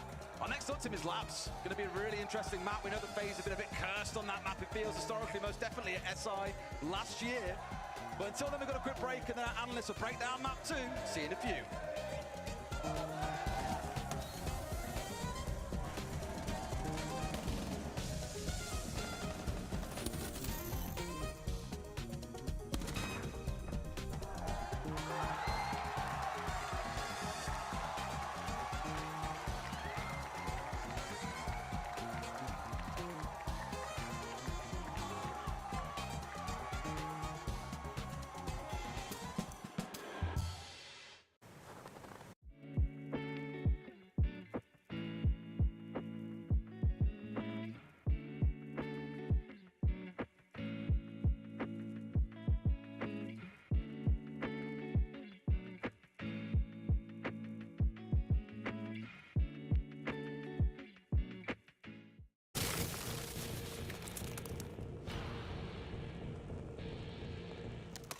Available now.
Welcome back, everybody, to SI 25. We have a match on our hands, tied up at 1-1 between FaZe and BDS. They got close, but not as close as his first map. BDS unable to close that gap, and FaZe run away with a Consulate. We're back on the analyst desk to break the map down. Yeah. How did this happen? Well, I just want to say, Milosh, I'm so happy that we finally got a series after the Yeah. All we've seen so far is 2-0s. But I will say, I think BDS struggled a little bit more on Consulate. Obviously, it was FaZe's map pick. When we saw BDS attacking on Chalet, they were, I don't want to say cutting corners, but they were playing a lot of path of release resistance. That's much less available as an entire tactic or way of playing on Consulate. You've got to be fundamentally better than the other team, and that's the problem that FaZe will always present to you. They will give you whatever map control you want, but you have to be fundamentally better than them at executing on that map control. And when it came to BDS's attacks, they simply weren't, Leo. Yeah, absolutely. If you look at FaZe strategically, they've been dominating that matchup. They gave away a first round, when they were attacking in a clutch, and they gave away another one when they were in defense here by overpicking to Visa in round 8. Happened way too many times, but still, they were the upper team. They were the better one. In terms of strategy overall, you could see the difference of level and control for FaZe and why it's their #1 preference. Well, we wanted this map to at least be a comfort space for FaZe, because after looking back to Chalet, we were thinking, okay, this is not FaZe's best map, and this is BDS that had the pick for it, and yet it still went into OT, plus an extra overtime on top of it. Here, 7-5. It's not as clean as you want it to be, but still, FaZe get the hook in. Strategically speaking, they have the control. Yeah, they had the control in almost every round. I think BDS, whenever they were winning rounds, it was grasping them back. It was battling back to get that, in terms of late round. And there's somebody doing a bit more work than others. Yeah, a little bit. I will say it was a very good map from FaZe. They finally leveled it back up, where now essentially the casters actually said during the cast, now it's 1-1. We're essentially going to be playing a best of 3, 4-6 Invitational. The thing is, it's never going to look clean against BDS, because BDS is always going to fight back. They've got so much talent, even on a map like this, where you can see strategically they're not as good. They will always give the fight and went all the way to the 5th round.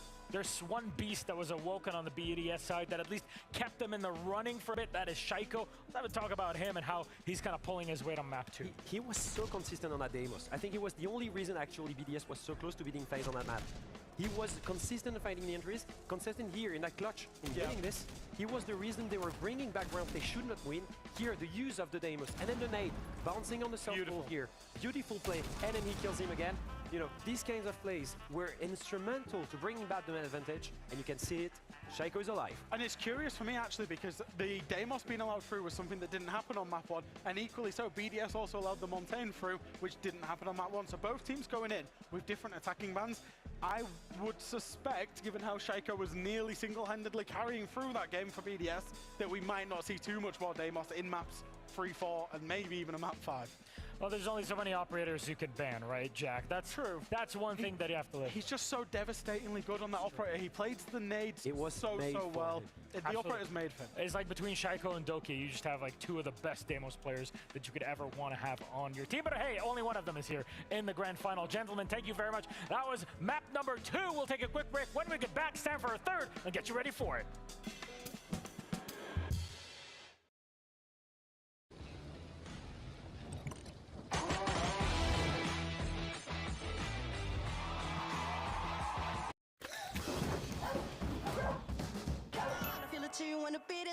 Whirlpool ranges come with all kinds of air cooking modes, like air broil for toasty, melty results. Whirlpool, everyday care. What's up, dude? I think you should stop gaming, dude. You've been gaming quite a while. Right. Stop now. That's what you need. A good break.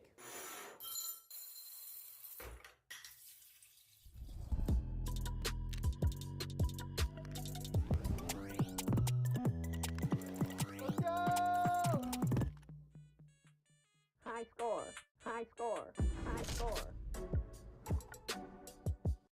When flu and stomach bugs hit, Pedialyte is great for... Wait, isn't this for kids? And for me. Really? Whether it's for them or for you, get Pedialyte, the #1 doctor-recommended brand for hydration.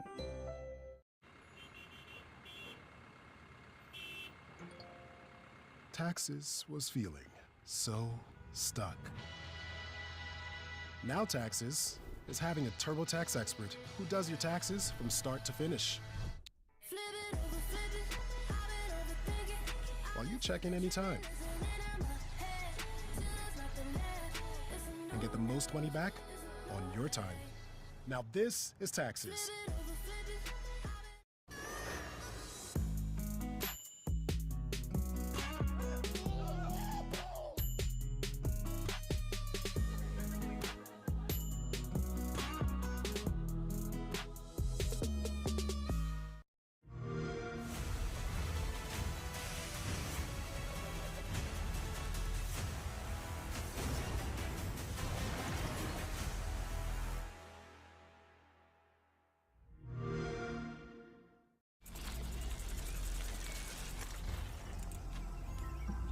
Oh, what is that? Wait, I know that music. Bart! We're not supposed to go up the path.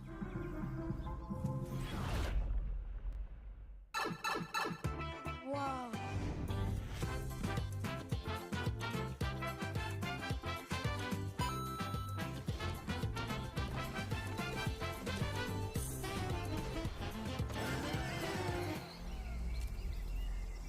Shouldn't we go as well?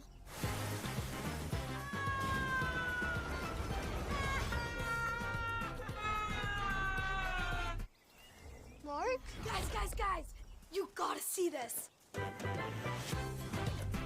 One of 5 immersive worlds in one amazing new theme park. Epic Universe, only at Universal Orlando Resort.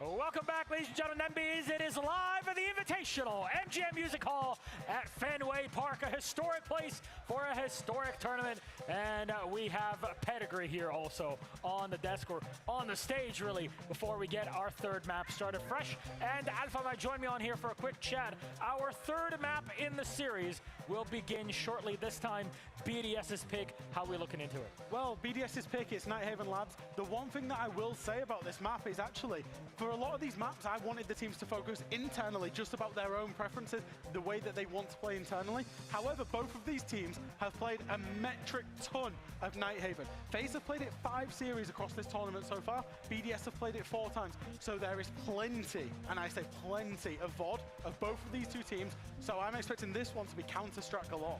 They know it by heart, and they've been dominant on it. The last time these guys played, if you look at FaZe, they beat Liquid 7-3. You look at BDS, they beat Space Station 7-1 on this map. And they're good teams, both of them. Amazing teams on these maps. Amazing teams. So we're in for a really good matchup. Well, the question will be now, who takes it? Because now we're all tied up. It's down to a best of 3, right? Yeah, it's absolutely a best of 3. Obviously, BDS have picked this map for a reason. It's their second pick in the best of 5. So you would expect that they are the ones to come out and take it. However, that last map for me was a bit too convincing from FaZe with the amount of rounds they controlled. I feel like their control was actually stronger than I expected it to be. They have amazing individuals in full confidence, Shaco. So I'm expecting the BDS guys to take it. All right, Boston, it's time to get our third map started. Get your hands together. Back to our casters. Ace and Dez, take it away. Thank you very much, Milos. Yes, Tim, we've now finally got a series in our hands. 1v1 so far. Labs, as the desk have just said, actually quite a balanced map between these two teams. This is where one team has that chance to be a map away from lifting that hammer. Yeah, this is it. This is where a different element starts playing in now. We speak about grand finals, grand final performances, and now it's about getting it over the line, Des. Now it's about being able to find that mental resolve to push on, knowing that the win or loss has a big, big impact. Well, here we go, Boston. Labs is ready. Let's load in for map number 3.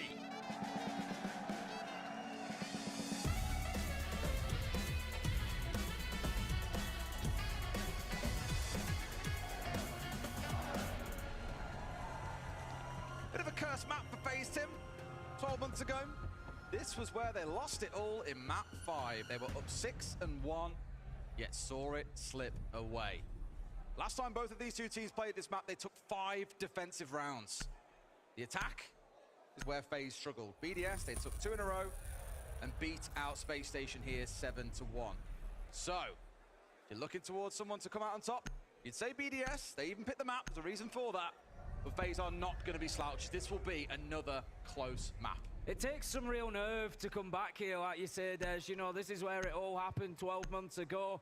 And FaZe now not as reliant on it this time. It's not the decider this time around, but still needing to come here and get something. We're going to see the bans continuing through. We've got Deimos, Ace, Valkyrie, and Kaid. So nothing too wild there. One of the hard breaches taken down. What it is going to do, Des, what it is going to do is it's going to create, I think, a lot of shield play. It will.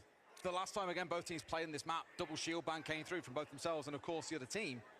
Looking at that Ace, it was a bit of an interesting one.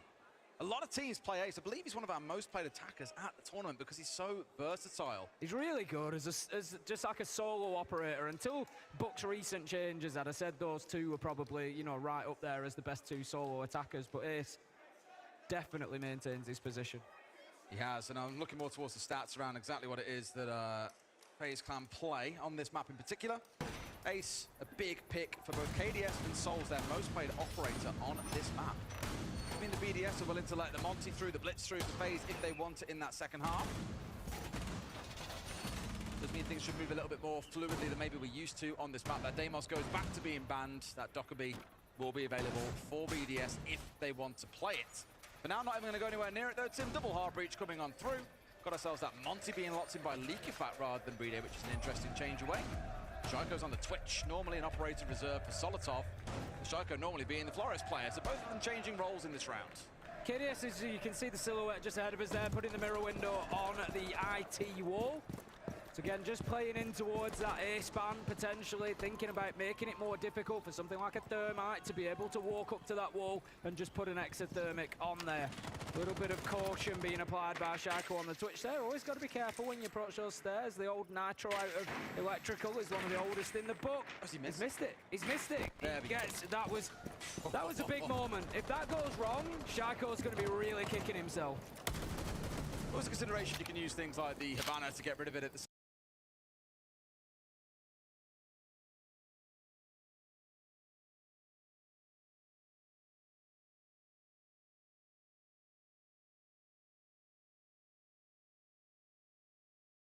entry for the attackers. That plus IT coming together where you saw the mirror window deployed down early on. You need that control. It stops the rotations coming in from downstairs from any defenders that are roaming. It stops people stepping across and towards IT. The challenge that you have as the attacker is getting into sights from IT and from Catwalk is very bottlenecky. It's a single doorway, or it's a single rotation that's opened up often by the defenders. So you don't give yourself much to work with, which is why you need a backstab then coming in from Aqua, or pressure coming in from electrical side at the same time. I think BDS have got to decide what they want their attack to be here, because right now everyone's very heavily focused on that south side, with no backstab coming through. Cyber making a decision there not to go with another impact trick onto the, oh no, he has done. That's what I was waiting to see would happen, because he's got a Monty to deal with, and those impact nades can be fantastic for doing so. Not going to be able to do that now, and looking across the lineup, the utility that's left, they're really reliant on that KDS Nitro potentially to be able to deal with that shield if it starts pushing in, but Souls, he's going to find the opener, taking down Solotov. Great read, and now there's a second one approaching at the same time. I was about to say, you've got a shield here. Still unwanted with some brilliant shield play between Spirits and Gaveni in this exact position previously. BDS probably got to channel their inner unwanted here and do a little bit of work. Of course, there's all the info coming in from Leakyfat, but they need guns in behind him, Tim, to capitalize on the info that he's providing. But now BDS is looking a little bit stuck, I'm afraid, and I'm worried for them. FaZe, watching that clock run down, it becomes the sixth man. Yeah, I'm just looking at Brede. He's on the catwalk door and he's got the diffuser in hand. I'm wondering, how does he get in? Where is the space for him to be able to put that diffuser down? Vatican goes down, but KDS does manage to pick up Shaiko. 25 seconds left to go, and Leakyfat, he gets moving with the Monty Des. They got the 3v3, but they need to do something else here, Tim. They're so bottlenecked in, like I said, and Leakyfat, sure enough, is going out aggressive here on towards Aqua. Cyber's up in his face as well. Got to be careful about this, Ella. A 3 versus 2. He's now backing himself away. Diffuser is with Brede coming in on catwalk side. KDS now gone, and it's on to what they can do. Cyber's got to step across. It's all about this 1 versus 1. He wins it out. Brede's going for the plant, and Cyber's got 3. Shutting BDS down just when it looked like they were on the path to victory. Cyber is just better today. Or in more northern terms that you normally use, Tim, he's different gravy. He is indeed different gravy today. That much is for sure. He wants to lift that hammer. Having got his 1000th kill here at SI 2025, he wants to go all the way this time, Des. And he is just absolutely gripping a hold of this with both hands tighter than I've maybe ever seen a player try to grab a hold of a match. He is just dominating right now. Oh, horrid, because in a way he should have no right killing Usus there. Usus clearly afraid that he had two angles that Cyber could step out from to challenge the Monty plan, which would sure enough win the round, so he had to make the challenge. Cyber has had a few rounds today so far where BDS, it feels, should come out on top, and they haven't been able to do so. FaZe taking round 1, and if you are keeping count, that's Cyber up to 33 kills in this series. Could be more records that he's looking for before things are done here. Get into round 2. Going to be down to the basement for FaZe. No major surprises.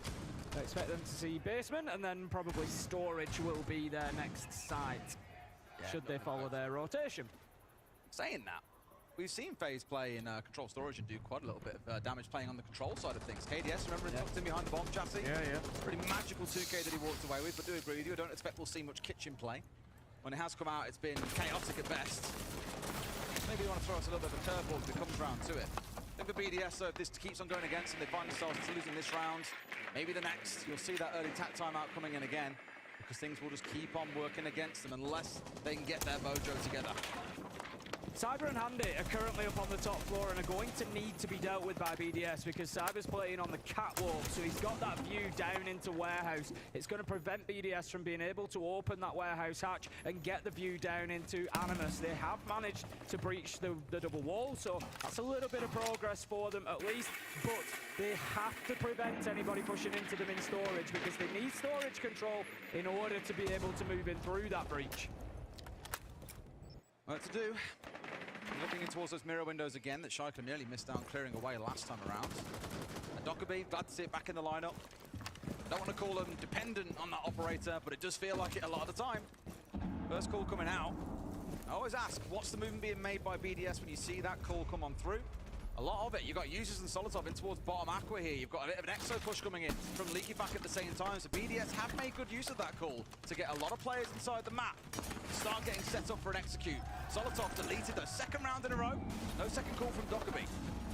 The problem for BDS is whilst they have got a lot of players inside of the map, they haven't got any control for it. Look at where they're being hurt from. I said this at the beginning of the round, they need to clear out catwalk, they need to clear out top floor, otherwise they will be punished from warehouse, and that's exactly where they've been punished from. 5 versus 2 now, BDS just completely failing to take any sort of map control. FaZe have played in their original positions pretty much throughout, and they have punished them.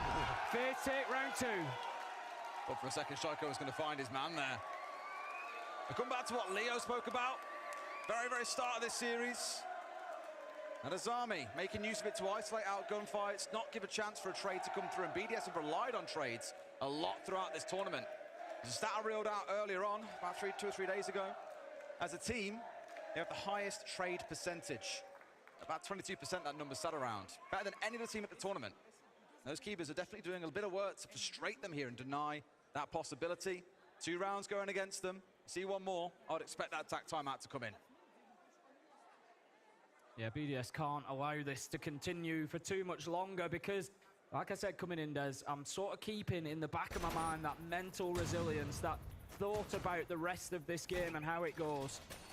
FaZe are a great clubhouse team. We would expect them to go there and against most teams to be winning that map. If BDS don't pick up labs here, that is what they face. Going to clubhouse not only to try and beat FaZe there, but to try and rescue the entire tournament there. Yeah. And that is a huge ask. So for me, BDS, you can't let this start to spiral. You gotta dig deep and you gotta dig quick. You gotta start finding those rounds. On the attack, they need at least 2. At least 2. We were speaking to Xenox about it downstairs, and I was generally in agreement with him that if FaZe get this map, I think they win club, and that's it, 3-1 to FaZe. If BDS win here, it will require all 5 maps to crown our new world champion. course, we'll see how they can do. Work to be done by both sides still. It's still very early on in the map overall, and I'll say it again. 2 halves to a game of Siege, and that's maybe not quite the way to do it. Solitov for the 3rd round in a row here. Picked off very early on, and an easy and free kill, to be honest. It was, and they're starting to hand these opportunities to FaZe now, and it feels like BDS are maybe just getting in their own heads a little bit. I said it in the last round, they didn't, yes, they got inside of the map, but no, they didn't take any control. They didn't win any fights. They didn't gain any ground. And this time they send Solitov blindly in through a window and get punished for it. And that's the tip of the spear. If you've got a blitz on side, you are looking to push in behind them. There'll always be that big question as well for BDS. You've lost 2 major finals this year. It's a stinger.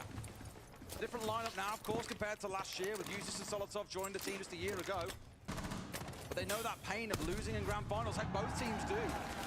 Will the BDS, as they start to build in the mental, do they start to crumble? Because yet again, they are falling apart at the seams. FaZe looking to go up 3-0 here in a flawless round to close out this first quarter.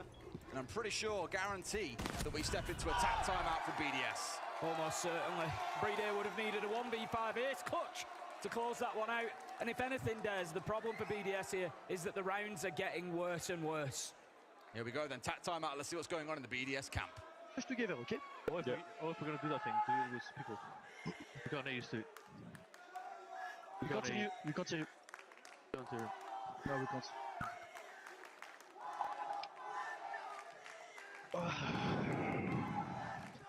Let's brief a bit, guys. Remember why we are playing for the fucking SI, okay? Yeah. So, again, we need to want it, this SI. We need to want it, okay? So now, just brief, chill down, and let's be on the same page. That was unlucky for you, Farty, I was out of the camp. But that's fine, okay? Let's forget this round. I should just fucking flash his ass. It's tough for Solitov. Been caught out so early on. I think we're getting the timeout because the coach hasn't been able to get in there. But even with what we were speaking about, that mental factor of losing. Fucking flash his ass. It's tough for Solitov. Been caught out so early on. I think we're getting the timeout because the coach hasn't been able to get in there. But even with what we were speaking about, that mental factor of losing 2 grand finals. Is it going to be difficult? Very likely. It's starting to change. That was the big thing for me there. You know, it wasn't necessarily a full tactical timeout, but the content of what we had coming from Leak Effect there is changing. It was game-specific before. It was let's bring the traps. It was let's play slow or fast. Let's not give them the opportunity in the middle ground. Now it's what are we playing for? What are we fighting for? Those questions are starting to creep in. Oh, listen again. Now they get a second one because the mic wasn't working. Let's listen. Let's go. Let's go.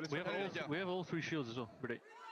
Let's fucking go, guys. More of a gas up one. Last round was my bad, by the way. Don't be like too much with it. I should have killed the guy that we went around. It's my bad. Let's fucking go. Let's focus. I think they don't even play mute, by the way, for the Grims. We can play Grim as well. Grim they don't. Listen, guys. Just as we want to listen to what he's got to say, and he gets a bit animated. But the same sort of thing coming across. For me, it feels like the mental issues that we saw earlier in the tournament. Think back to that now infamous clip of Leak Effect going off and saying no one is listening, no one is talking. What is going on? And this has always been a concern about the BDS side, is there are a lot of quiet members. BDS, great actor, but a very quiet guy. Yuzus, the same. Shaiko, a man of very few words. Solitov and Leak Effect, the only ones I've really seen speaking so far during these timeouts. And it makes me worry that when heads start to dip a bit, when things get hard and they stop communicating, rounds will keep on slipping away. And that has been a BDS curse for as long as I can remember. And that's why I mention it. That's why I say that content shift of those discussions away from such specific details to this is SI, come on. It just starts to maybe give us a little bit of insight. But look, there is a lot of Siege left to be played here yet. BDS will have plenty of opportunities. This is their map pick. They won't want them to start on the attack. FaZe have chosen the defense to start on. So BDS have got a second half to look forward to. You love to say it yourself, Des. There's 2 halves to every one of these maps. And BDS right now, they are going to be desperately looking forward to that second half. And both teams don't forget in their last game on Labs that I told you about, both went 5-1 on the defensive half. More about the mentality and the mental effect that it has when you start losing that hard that can really punish you. But enough about that for now. Let's focus on the game and see if they can bounce back. FaZe, very impressive, very resolute in their defenses. Have given very little room to BDS. We're dealing with shields. We've had Cyber pop off and get a 1v3. Everything you could ask from them, they're doing pretty damn well so far. Going to be opening up that catwalk door. Apply a little bit of pressure. Nobody actually playing out on the catwalk this time. We would quite often see the Azami there, but they are not going to be in that position, playing instead behind the A-bomb chassis. This is getting more aggressive, and this is, I think, what BDS need, is to come in and get a couple of confidence kills. And that's exactly what they do. A double for users, one for Breedy. KDS finds one back, but it's likely to be meaningless. As League of Fight finds two, and the tactical timeout does its job, Des. The key thing for me that BDS showed there, Tim, they've said it themselves a lot throughout the series. Slow, then fast. It wasn't really like slow to begin with, but it was the setup work, it was the droning, it was removing of utility. And then when they say go, they go. They don't hang on, they don't play slow, they don't doubt themselves. They hit the trigger, put the pedal to the metal, and away they go. Really good round from them. FaZe will respond. They will find an answer, they will battle back in. For now, that starts down in the basement. I've got no doubt we'll see some roaming looking at this lineup, Tim. They've played a lot of Ella, it's worth stressing too, because it helps them deal with those shields, just in case Breedy does go across towards the Blitz or towards the Monty. Having that on side helps a lot. For those of you at home, we've got two huge camps of supporters here. We've got, on the left side, as we look at it, we've got all the FaZe fans in one big group together with all the flags out. And then on the other side, of the complete opposite side of the floor, the complete opposite side of the stage, we've got all the BDS fans.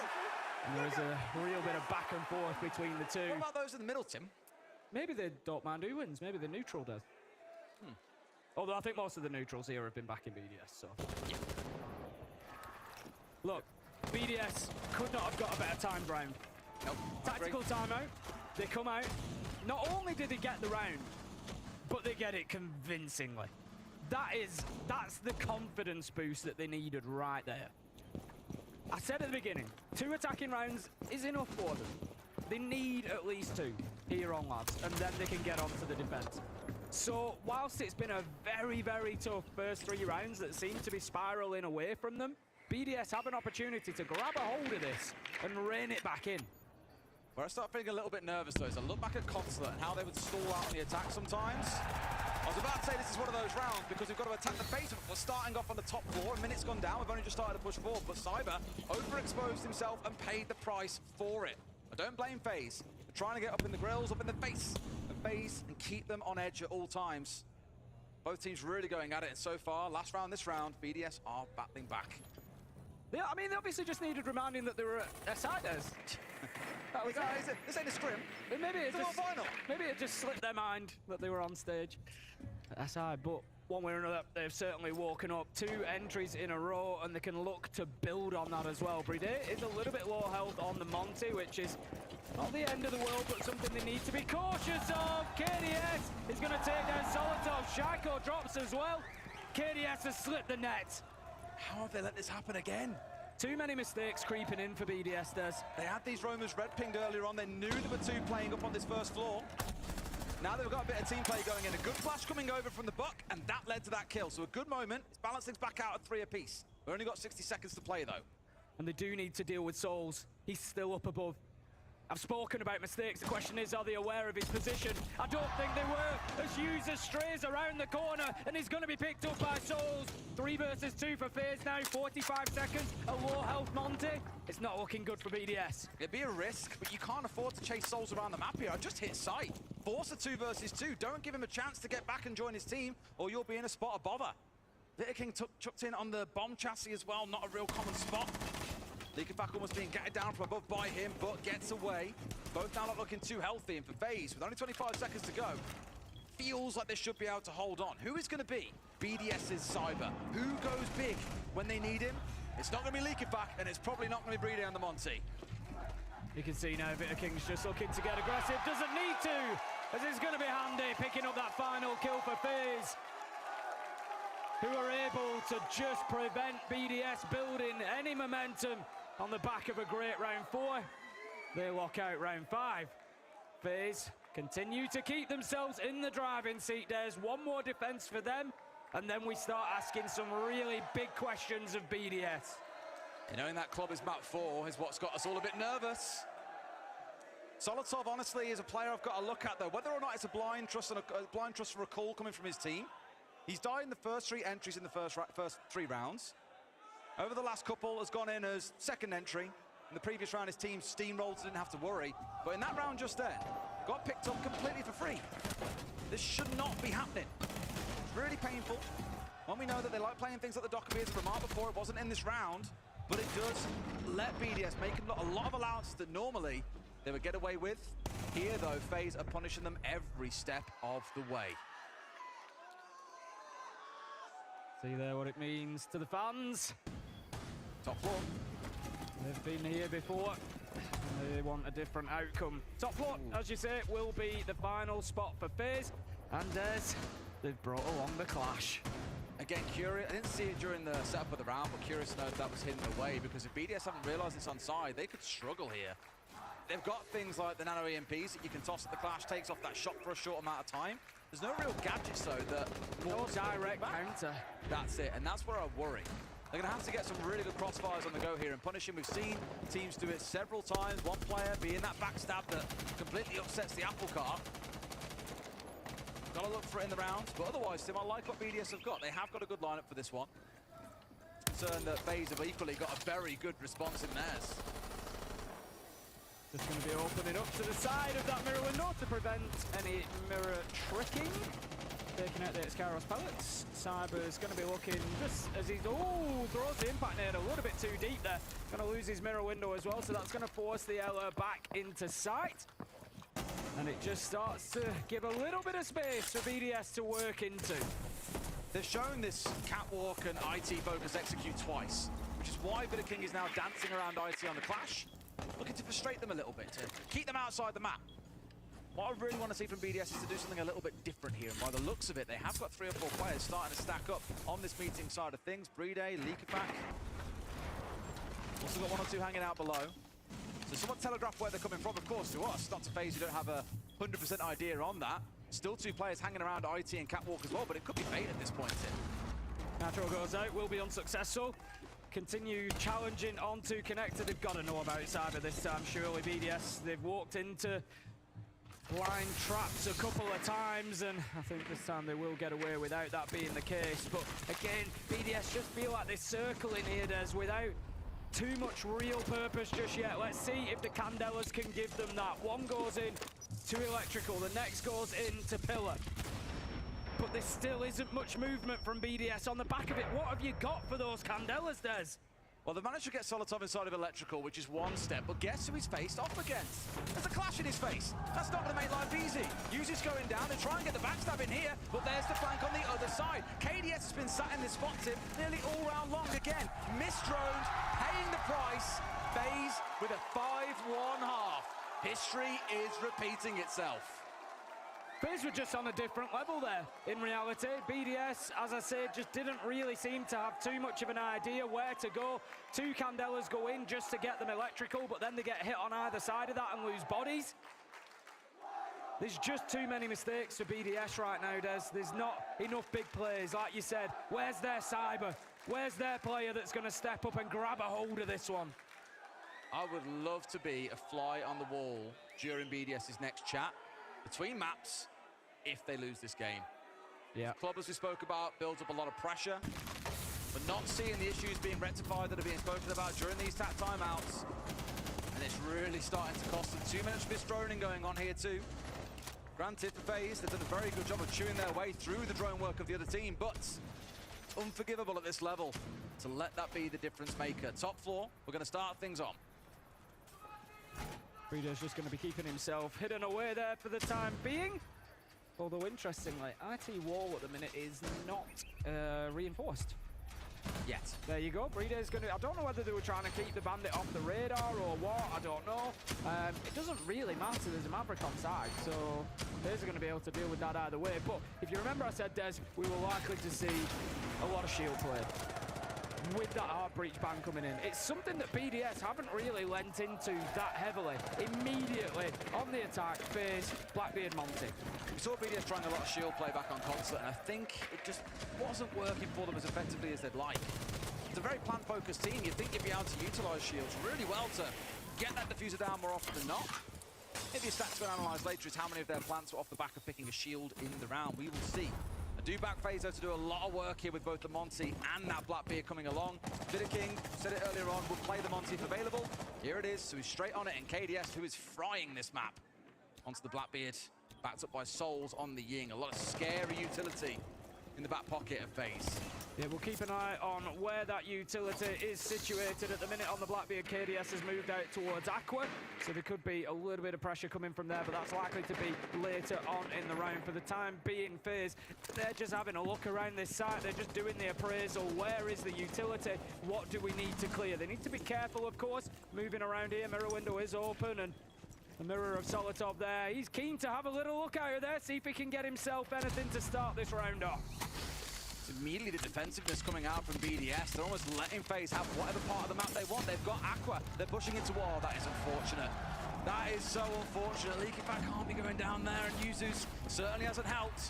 One coming back the other way. A lot of aggression towards the Monty. They're sure that he's alone, and they'd be right, Tim. There's no one here. If they can bully him off and get a kill, it'd be wonderful. Right idea. There's a player on the window.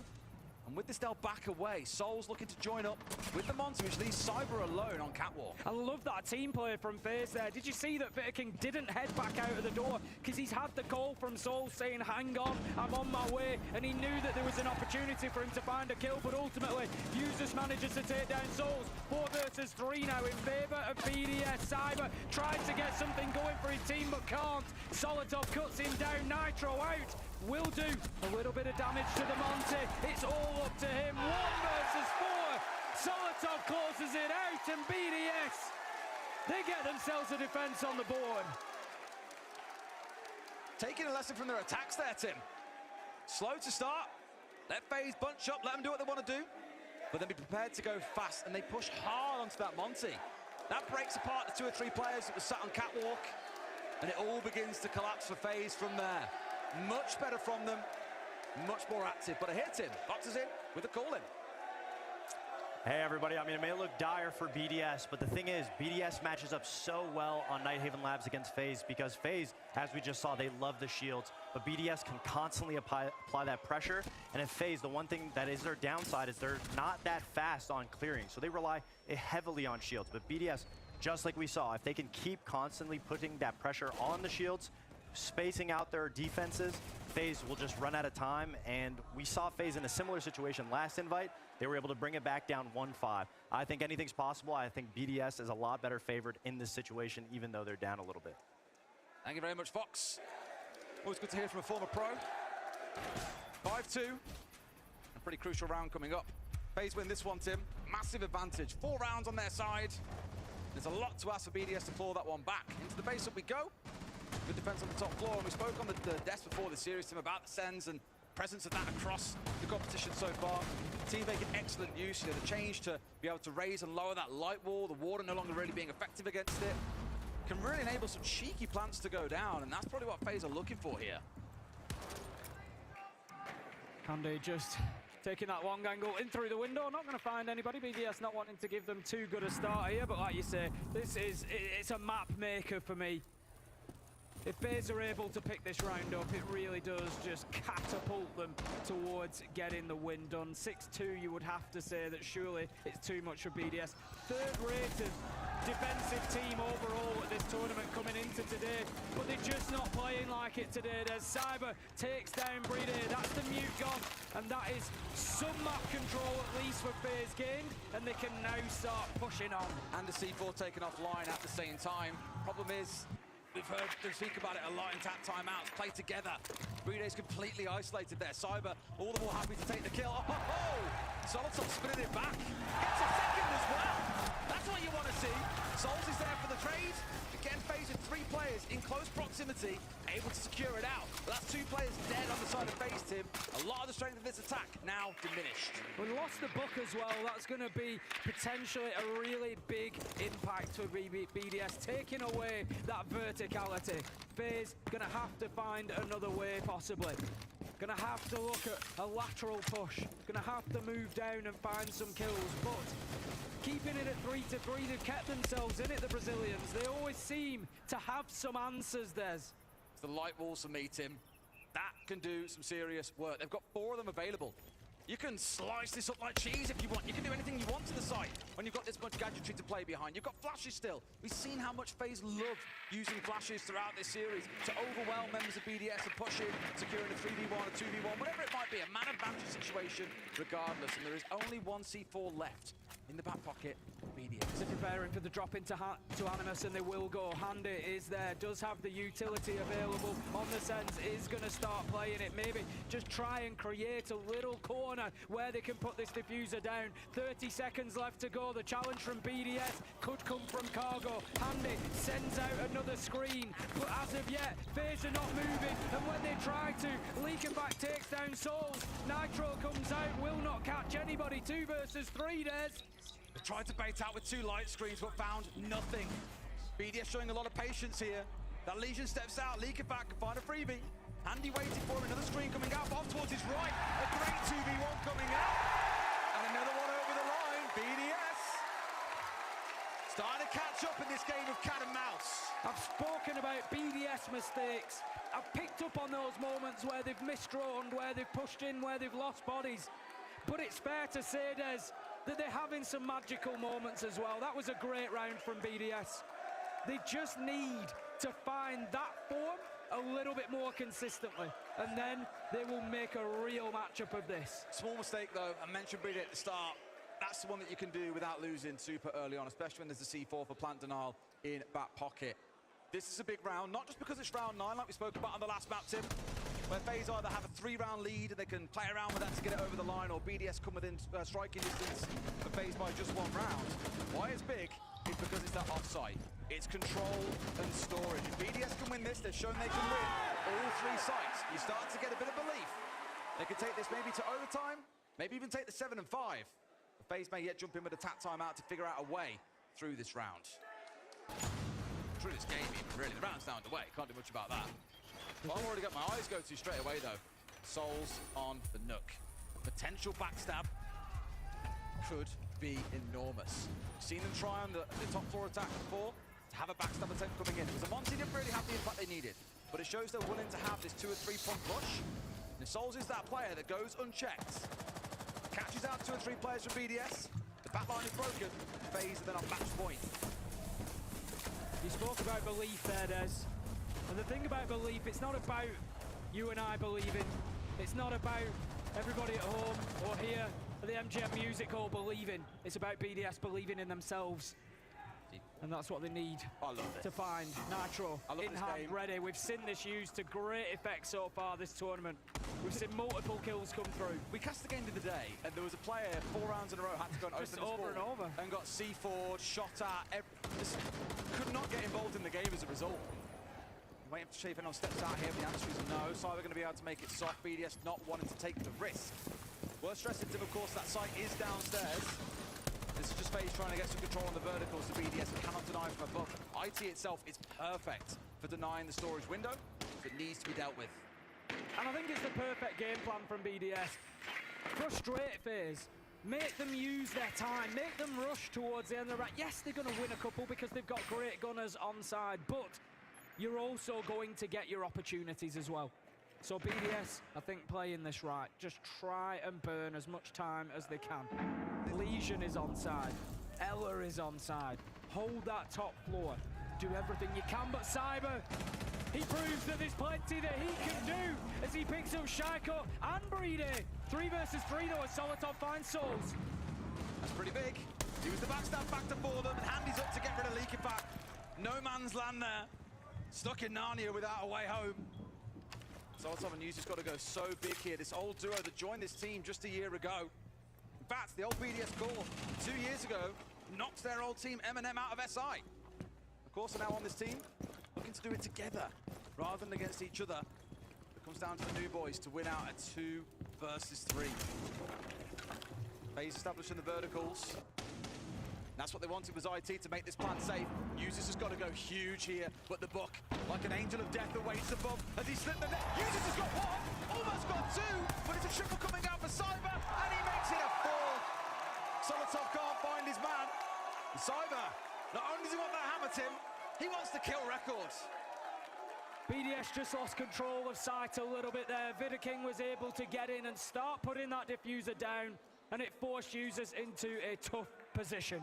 Tatana, let's take a listen. Bom, só completa a parada lá com o Rigora, tá ligado? Só que, tipo, tá vendo que o shield também não tá fazendo muito efeito, saca? Talvez só o Blackbeard. Vão ser uma montanha.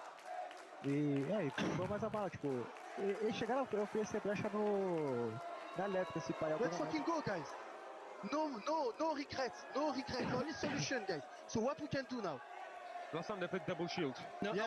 I would Brede, you can play Bandits. Farty, you can play Legion or Azami top garage. Sheko play Fenrir, put the Fenrir set before. Oh, you play Fenrir, I think Mirror is so good because they spent. Like, you can't stop my Maverick Tide. Okay. Good. I should play the Mirror, you can play the Legions and the Zamis and stuff. Okay, let's do that. I can play. A lot of work to be done. 3 rounds BDS need to find if they want any chance of winning their map pick. But you look back across the series, Tim, Consulate, yeah, 7-5, but felt like FaZe were in control for the majority of it. Chalet, it's their permaban. FaZe don't play it. Yet they ran it all the way to max OT and then beyond before BDS took the win. Here, BDS are on the back foot. Clubhouse looms, threatening, menacing. FaZe's map pick could be where it ends. It could be that 3-1 to FaZe unless BDS can find a way back in here and now. A test of mental fortitude coming up for FaZe here, Des. They've been here before. They've been on 6 rounds on Nighthaven Labs and it hasn't gone their way. They find themselves here again today. It does not determine the outcome of the match, but they still have to get this done. They still have to get this over the line. I mentioned the offside, Tim, as well. Control storage is what I was worried about. Might have got the other 2, but now you've got to win all 3. No mistakes allowed. I imagine you'll see relatively safe comps coming out of them. Trap operators, things like the Elo we spoke about, the goo mines of the Legion. In case there are a lot of shields being brought along. And here it's just the one, the monster's been dropped away. Vidaking taking that away from KDS as KDS hops onto the Capitao instead. It just starts to feel a little bit reactionary for me from BDS. Rather than playing their game, it's kind of like they're trying to play it into FaZe's game. And I think there's a fine line and sometimes that will work, but right now, I feel like that's just giving FaZe a little bit too much space, a little bit too much leeway to do what they want to do, to get themselves into those positions where they're finding kills. And a reminder again for FaZe, last 3-6 invitationals they've lost to the eventual champions, been sent home by those before them, kingmakers in their own right. But yet to wear the crown, it could just be 1 round and a map away from finally getting it. Where Cyber has been that guy for them so far, Lukapak finds a response. It's a huge pickup for BDS. It's exactly what they needed to kick things off in this round. We have Vidaking just looking to get himself onto the catwalk. We have an FNAT just triggered as well, just making the progress difficult, impeding FaZe here. They are going to take out the mirror window, but Brede, he manages to get a much bigger prize, taking down Vidaking, then Blackbeard. Out comes a trick as well. BDS are on another one of those big rounds that they seem to be able to find, Des. I really want to be super excited about how well they're playing this round, Tim, but you're expected to win this top floor, even the basement. It's that offside that I'm already thinking about in round 12 that has me a little bit nervous. 0 chance you get away from 3 players swinging you at once. And honestly, Tim, it's that entry where I think things are settled a little bit. You get rid of Cyber early on. A lot of the gunpowder for FaZe, is taken offline. But it's a big if. We've seen what he's done so many times. Still a lot of belief here that BDS can get this done too, unsurprisingly. Every single round that the EU team are able to win, the place erupts and the noise seems to get louder and louder. And then the Brazilians have their say, of course. But right now, for BDS, it's about consistency, Des. It's about consistency, it's about getting in. And yeah, last round was a fantastic round. It was a great performance from them. But they need that round after round after round now. There's no excuses, there's no mistakes. There's no more opportunities for bad round, good round, bad round, good round. It's got to be solid, it's got to be consistent. and they've got to get it over the line. It's kind of funny, Tim. I think back to the longest series ever played in competitive Siege. A place called Berlin. Do you remember who cast that one, Ben? I can't remember actually. You have to remind me in a minute. FaZe were involved in that series. It was grueling, it was the whole way through, and honestly, the crowd wasn't that different. We had a small group of FaZe supporters doing ole, ole, ole. I'm pretty sure some of the crowd were probably the same people. During the dip of that, where the whole ole, ole, ole thing was, the response was, "You're shit, you're shit." I want to hear that from you guys in the audience, if you really think BDS can still do that. It's my God, do they need it. 2 rounds to go. This one, I'd expect them to win. It is that basement site. They were very comfortable there last time. FaZe would shoot up and spat out by the time they were even seeing the basement of Nighthaven Labs. Now, offside is where I'll start to worry, but BDS making that occasional mistake that is costing them big time. Can't help but feel a little bit nervous. I like this, by the way. Probably get Souls lying down here and see if the Oster Shield what's going on. Look at it, lovely. I like that. So they can't shoot back. No, there's a couple of combinations of this. In this case, it's using the Oster. Sometimes you'll put a smoke there, and you'll have a glass that's inside the smoke, and you just peek through immediately. But I really like this little variation of it by getting the Oster in there behind the Talon shield. A nice attempt. Didn't pay any dividends for FaZe. Wasn't far behind Shaiko, but he's just being very cautious now. He knows that wall is starting to look like Swiss cheese. Turns out he's not a big fan. C4 takes out the drone. Worth. Not finding any players. Half the round elapsed at this point. FaZe still trying to figure out their way through. For now, Animus is the main focus point for them. Got to start thinking about if they want to get that main breach opened up, they can get more vertical control, because Solotov right now is happily sat inside storage for no bother. Leakifat. I mentioned Cyber was a problem, Tim. Starting to get in this round. I think they know that there's one inside of there. Cyber's looking for the challenge. The interesting thing from FaZe here is they don't have a huge amount of vertical options. Very little, in fact. So it's not really too critical that they get in here. They need to find the kills more than anything to stop the vertical being used against them. Brede is there on the cover. Manages to take down Cyber. 4 versus 4 now. 55 seconds left to go. And FaZe, they are stalling out there. I feel they haven't brought the tools that they needed for this attack. I think BDS made a small mistake there. He stayed sat on the window rather than bolting in as Cyber pushed in towards Warehouse. A rare bit of miscommunication. Very likely. BDS now finally gets a bit of revenge though, bringing down Brede. But that's upstairs. 35 seconds to play, and yeah, they've got the numbers advantage, Tim. But I always say that clock becomes the 6th man as we get down to it, and FaZe could find themselves being forced to make errors. Solotov's just going to work his way back down here. Could have something to say, and will, as he takes down Handy. King does manage to get one in the mix. Users onto Souls, 2 versus 2, and it's looking difficult for FaZe with 10 seconds left to go. This is where they have to take the risk. For the risks, they start to pay off. Solotov, 1v1, 4 seconds.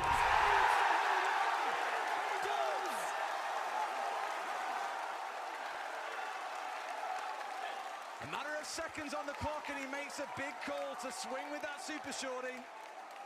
Back in the day, you never get kills there. But what did I say, Tim? That clock becomes the 6th man. Close, but no cigar for FaZe. And I hate to ruin the party and be a party people here, Tim, but it's that offsite again. It's control storage. They got rolled over last time around. I was a little bit nervous. The BDS may have given us a couple of rounds to build false hope, only for FaZe to take this 1-7-5. Well, the belief is certainly building here in Boston, that much is for sure. FaZe so close to having the big moment there to close out the round, but BDS somehow, by the very tips of their fingers, by the very end of that round, were able to close it out. Solotov just proving his worth, proving how cool he remains under pressure to close it out. We head into round 12. FaZe have one more chance to close this out in regulation, and this is surely the one for them. This is surely the one. It's the offside. That chant I can't repeat, Tim. No. I'll lose my job. Strong words. You know, it's building up between the fans in the same way it is in the server. Solotov hopefully injecting a little bit of life into his teammates' veins. You need it. It's been a rough couple of maps. Chalet, it started out strong. But since then, it's never really felt like they've had control of any of the games. They're showing their class and their prowess in this series. Because it feels like they're almost like the standing champion, and it's BDS who have to earn the right to challenge. Nitro was pre-ripped, but will be put back in pocket. That will just give that little bit of an audio cue, should it be brought out again. Breach will begin to be open. This is something that we've seen consistently throughout, just working down the side of that mirror window to create an opportunity to be able to move in and take control of IT. They need to have that verticality above. We've seen previously plants go down on the pillar. Vitaking got in there, put it down. It created a lot of panic for BDS. FaZe are going to be looking for a similar opportunity. What was mad was Yuzu stepped inside of it, into storage and shot upwards, killed the player that was in IT. It's not an invincible spot to hold, but you definitely have the advantage. They've got what they need, a small slither of the map, slowly working their way across here. Vitaking taking a lot of control of this top floor, nothing being given over, a few shots landing into Yuzus and leaking back. But no one yet dying in Solitov. Well, this is the problem, Tim. You're trying to make that solo hero play. You'll pay the price once FaZe start marching through. They need to be a little bit cautious here, FaZe, with Vitaking's progress. He's got the diffuser in hand. The last thing they want is that down in no man's land. They need to think about, what have we already taken? Do we have enough? Can we think about putting the diffuser on the ground? At the minute, Shaiko could be a little bit of a problem. He's in that default plant spot, but might have to move now as the kills start to come in. Yuzus does pick up the trade onto Souls. 4 versus 3. Feels like he had no right to win that one, but has found his man. Bit of breathing room, creeps in, one on the window, the Monty inside. They've got to win this, but didn't expect the second player. Handy going aggressive. You normally see a player hold on the window and not feel the need to step in, but Handy takes matters into his own hands. KDS is down to 2 versus 3. We're down towards this last 30 seconds. Vitaking is manoeuvring here, just trying to bully these last players. Handy with a double. He's going to close it out. And FaZe, they take Night Haven Labs and take a 2-1 lead in the 6th Invitational 2025 Grand Final. I hate to say I told you so, Tim, but that control storage site was always going to be the curse. BDS have to pick themselves up here. FaZe are 1 map away. See you in a few.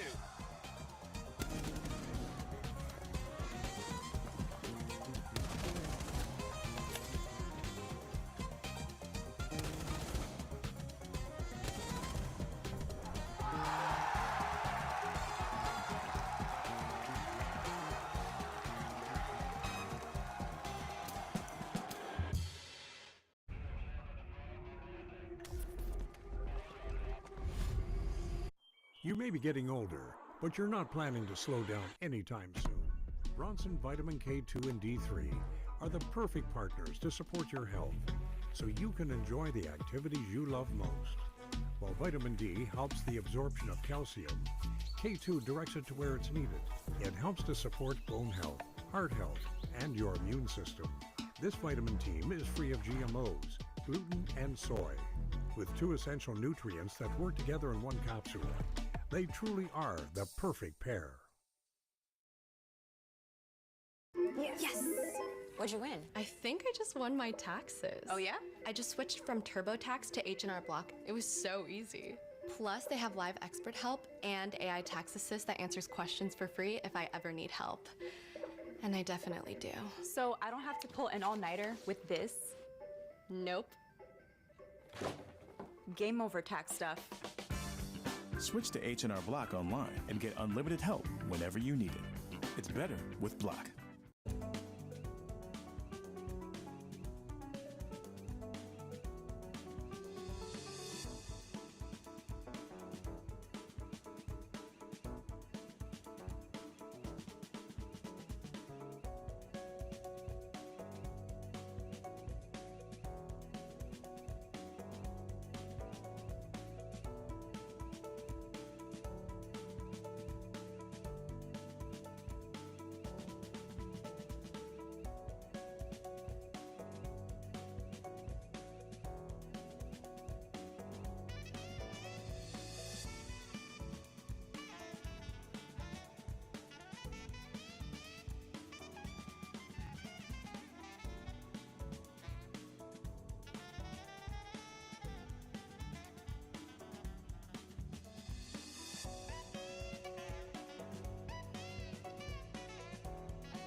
Welcome back, everybody. FaZe Clan take their second map and the third one in the series. And here we see them live in their practice room discussing tactics. The squad from Brazil is ready to close it out in the next map.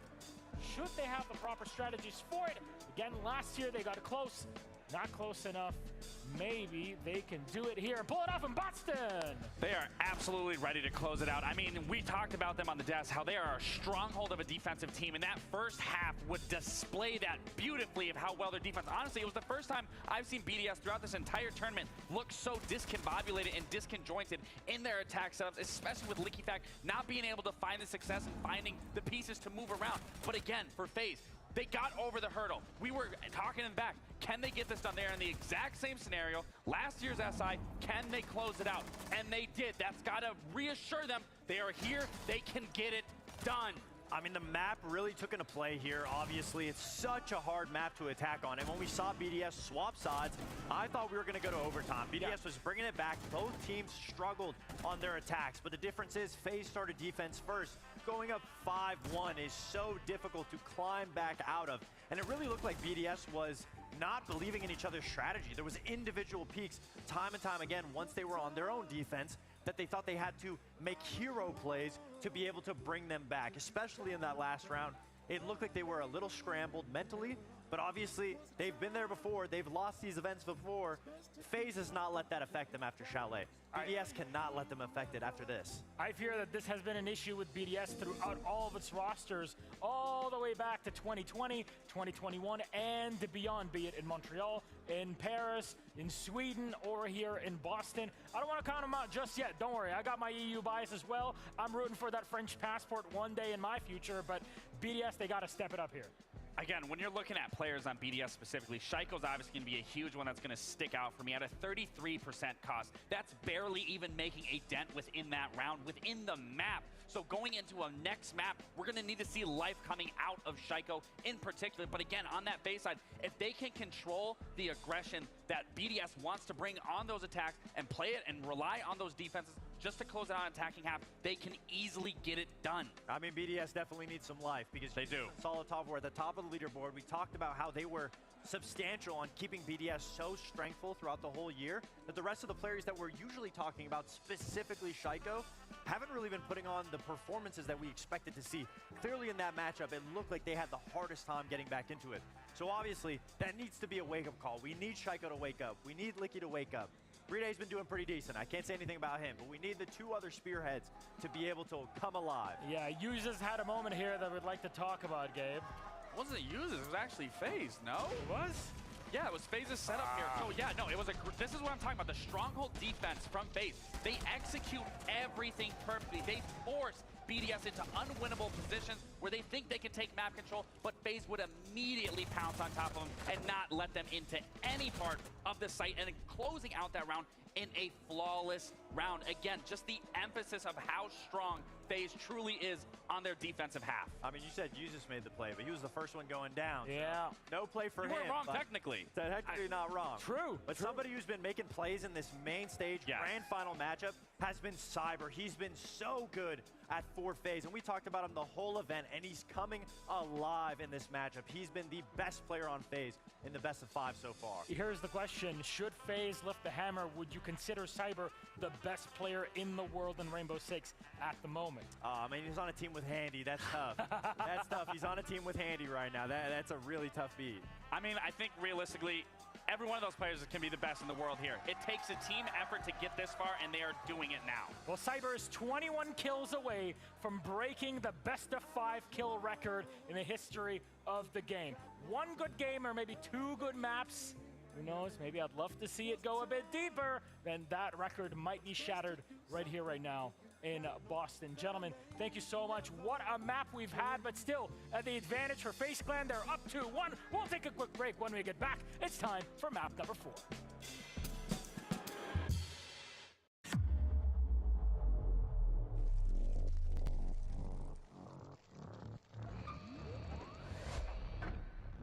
Nate, we need to talk about your finances. My finances are fine. This doesn't add up. I've been saving so much with Dash Pass, I can buy whatever. What? No. I saved $6 on my grocery order, so I figured I'd get a clone to do my shows for me. How are you? Where are you from? Albuquerque. Okay. $0 delivery fees on dog toys. I got me an opera singer that sings me compliments. She's so nice. Dash Pass savings. Hey, big man. Equals. Oh, yeah, ballroom. I love my job. I love my job. I love my job. Feels good. Saving $6 on my sneaker order got me this. Now I can fly. You need to stop spending. Oh, come on. You're not listening. I'm saving.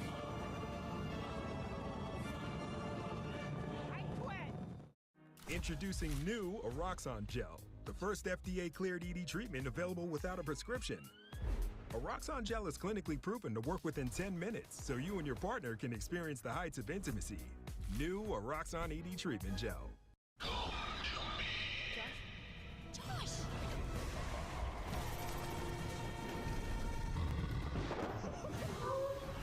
You have got to see this. Epic Universe, only at Universal Orlando Resort. Almost. Just like Grandma's recipe, if the secret ingredient was protein. Big on protein, low on sugar, huge on flavor. Quest, it's basically cheating. Captain America, symbols unite us. But the threats we face show no signs of slowing down. Come and get me! Captain America, Brave New World, rated PG-13. Nice try, Squirt. What the heck is that? It's toothless. Me away!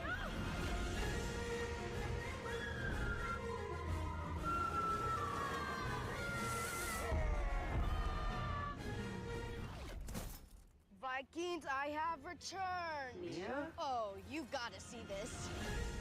One of 5 immersive worlds in Epic Universe, only at Universal Orlando Resort.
Now, one series separates us from finding out whether or not it will be Team BDS or FaZe Clan that becomes the 6th Invitational 2025 World Champions. Now, we know, of course, that the winning team gets to raise in the air one of the most iconic pieces of silverware in all of esports, the hammer. But what you might not know is each individual member of whichever roster does manage to become triumphant today gets a piece of history to keep forever as well. 2 prizes for each team member. Number 1 being this, the trophy that you get to keep in your home forever. Imagine waking up every morning, looking at that, knowing I did it. Plus, you get this. Now, I've got to be careful with this. It's really heavy. It is a keyboard. 6 Invitational 2025 branded by GMK in partnership, and it is truly beautiful. Look at the back. Let me see if I can show you this. Like I say, all in the SI Boston 2025 gold color scheme, and that is yours forever as well. Imagine winning both of them. Just a little bit more pressure for each of our players. That is a sick-ass keyboard that you get there at the end. Hard. And Ian is a strong man, so imagine it took so much effort to lift it up. Must be made out of gold, if anything. Ladies and gentlemen, we are back on the main stage here at the MGM Music Hall at Fenway Park, and we potentially are one map away from making history. FaZe Clan on the cusp of closing it all. All they need is one more map, and that map is Clubhouse. What's their history like? Does it favor them and put them in the driver's seat? It absolutely does. You know, we talked about the round differential where FaZe was already up 100 rounds over BDS. And again, on Clubhouse, they have played this map 6 times so far here throughout this tournament, but with BDS only playing it once. So if you got to look at that results in terms of practice and sample size, FaZe has that in their back pocket. If you're BDS, you have to be worried a little bit going on to Clubhouse just because it's a comfortable map for FaZe. The attacks matter the most. But the defenses, you can get a really good run, especially on how strong it is defensively. Attacks, though, what do we know about FaZe? They're very good at the shield play. We saw them on Nighthaven Labs trying to double shield. Yeah. Clubhouse is a map that counts on your attacks. If you can absolutely abuse shields the most to give yourself an extra round or two, you'll be sitting very comfortably. Clubhouse is also a map of fundamentals. So should your mental be there, should all of you be working together as a well-oiled machine, you'll see that just go in spades for you. Absolutely. I mean, and we just talked about it with BDS, the mental shakeage. We didn't see it affect FaZe. We're now going to see if it affected BDS because absolutely it's a fundamental map. It's all about trades. It's all about teamwork. On Nighthaven Labs, it looked like BDS kind of abandoned the script and started going for individual plays. And that's the crazy thing is because that's not a BDS that we typically are used to seeing. And on a map like Clubhouse, you need to be more focused on your fundamentals more than anything because that's what it comes down to. It's whoever's making the least amount of mistakes and whoever is making the mistakes if they're being punished for it. Gentlemen, it is spelling disaster for all the EU fans that are watching right now, including myself. But I'm going to ask Boston here, potentially one more time. Are FaZe taking this? FaZe up. We have the contingent over here, though. Are BDS pushing it to map number 5? You heard it here first. Give the people what they want. Up to Ace and Dez. Take it away. Thank you very much, Milosh. All that talk about FaZe on this map. We sat here a couple of maps ago and said if it goes this way, we see FaZe winning it. But looking at the stats, BDS, no slouches on Club Tim. 6-2 over the last year. Absolutely not. But the problem that BDS have got now, they're not just playing against FaZe, Des, they're playing against themselves. This is where the whole series have been against themselves. This is where it starts to get really tough. Those previous finals will now be in their mind, whether they try to keep them out or not. The memories will come back. Well, it's time for BDS to lock in. Let's get into it. Clubhouse, map number 4, coming up right now.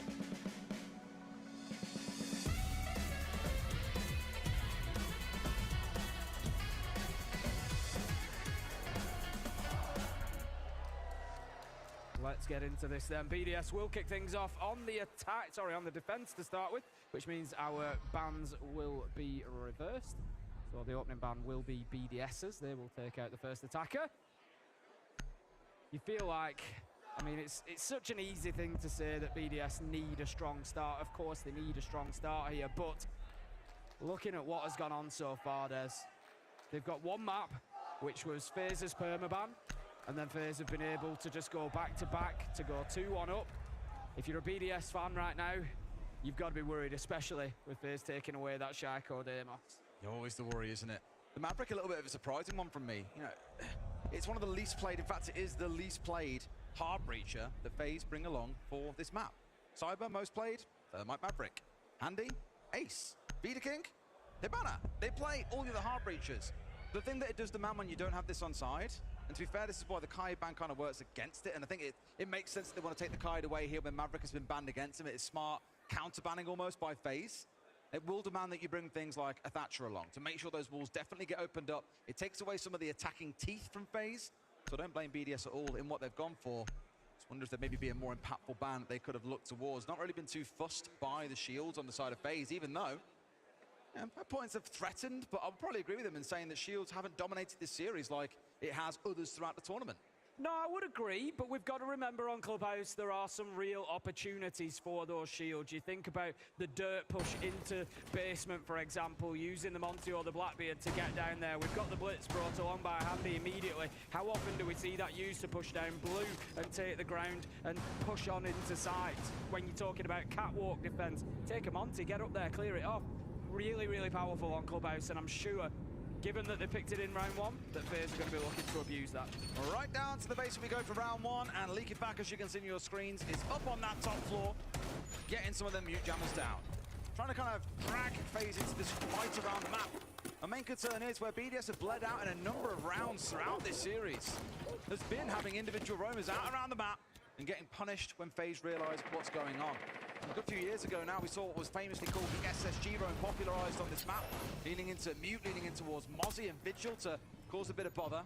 Surely they have the understanding here that that was a Nook coming in and firing a few shots, and Sol maybe kicking himself a bit there, but nothing was to come. A C4 comes out, tickles in the tiniest bit. Solotov falls yet again. His entry record this series is looking poor. Leak It Back also punished, like I said, Tim. They will punish these roamers, and BDS already are down to just 2 players. This is a terrible start for the EU side as they continue to be bullied by the shield. Chaiko finds one, but can do no more as Souls and KDS pick up the last 2. BDS, they looked all at sea in that first round. You can see, I question the mental game from them. It seems to be wearing them down, Des, and FaZe right now. We watched them coming back in from the break. They were laughing with each other. They look calm, cool, collected. They look ready to go and take a title. And wouldn't they deserve it, Tim? Instead, 3-6 invitationals in a row, they've been kingmakers. They've lost to the eventual champions, been knocked out by them every step of the way. Might not have always been in the grand final. It was always one in their own minds, I'm sure. They feel that now should be their time. Another fun stat, actually, that someone shared to me, I believe it was Vidi on social media yesterday, shared that we've had 2 Brazilian teams so far. We'll lose the final one year, then go on to win SI the next year. We saw it out of NIP, we saw it out of W7M. Maybe the FaZe become that 3rd team to do just that. The fact that Bittakin can walk down main stairs and do that, that should not be happening. No, it really shouldn't, and that's the point. It's not about losing a round for BDS. Again, it's the manner in which you are losing that round. At the minute, on the rounds that they lose, they don't feel competitive. On the rounds that they do, yeah, they maybe have a big hero play. They'll maybe get somebody going, get a 2 or a 3K, and they win the round comprehensively. But they are becoming fewer and far between. Very, very clear on where momentum sits in this series. And it's not with the defenders. Let's see how this round plays out, though. See if BDS bounce back and give us a bit of a game on this one. Otherwise, if you see it running away from them, then you start to feel very, very nervous for them. Bittakin here, straight up in towards Catwalk, as they'll try and take this Cash CCC control. It's not where the site is, but the sooner they can get it cleared out and they can force Yuzus and Leak It Back, even Shaiko, the better. Also, players working in from below. Yuzus on this clash is going to be a little bit of a nuisance, but has to respect pressure that can come in from bottom red stairs. The range is just a little bit too far there. I think Yuzus just zapping a couple of warning shots towards Bittakin, but it won't be enough to do any damage from there. A little bit of a stalemate, a standoff here at the minute. Did C4 over the top, surely? You would have thought so. Bittakin does push through, is able to reposition outside of the breach. They can start thinking about getting that wall open. Nitro gone, will not do any damage. This is good from FaZe. Good, patient build-up play. See BDS do this quite a lot on this side, to be fair, when I think back to casting them historically. Kiva's used to cover the retreat back in towards site. You've wasted, you know, a minute and a half. It's not bad. Problem is, you now leave FaZe with a minute and a half to get set up on this site. They can now play on the south balcony. You need control of this side of the map, so you can play on south balcony and play on the gym and bedroom windows. Now they have that as an option. One thing to note, Tim, they have not opened Jacuzzi Breach. There is no late round backstab that BDS need to worry about yet, and that clash is still standing. The problem that BDS have here is that they're being pushed deeper and deeper. They're now in a smaller and smaller group. They're limited pretty much to Lodge's shower and the Jacuzzi Breach corridor. That's all they've got to work with. FaZe, it's going to be difficult for them to create any space as Shaiko gets the explosive. Bursts into construction and takes down Handy. Shocked there was no trade swing coming out there. I think the threat onto the window was enough to keep KDS at bay. this one going over is good, and now impeded by Castle Barricades, which you saw getting rolled down by Solotov not too long ago. He's still playing below here with shotgun in hand, it's worth noting. They can't comfortably plant inside of this site, that'll always be a threat. 3-Day steps round for one, but Cyber, that name that we cannot take out of our mouths today, comes through and starts a bit of a comeback. 4v3 for BDS, and the clock is now starting to work against FaZe. This has been a really promising round for BDS, despite being forced back so deep into side. They've played their game plan. They've fallen away at each opportunity without taking a loss. FaZe haven't been able to take utility away from them, but KDS gets himself inside. He's going to be able to put this down potentially. The cover is not there. Uses Shaco one apiece, and BDS goes out the round as Liquify finds the final kill. BDS level things up 1-1, and there is a glimmer of hope for the EU side.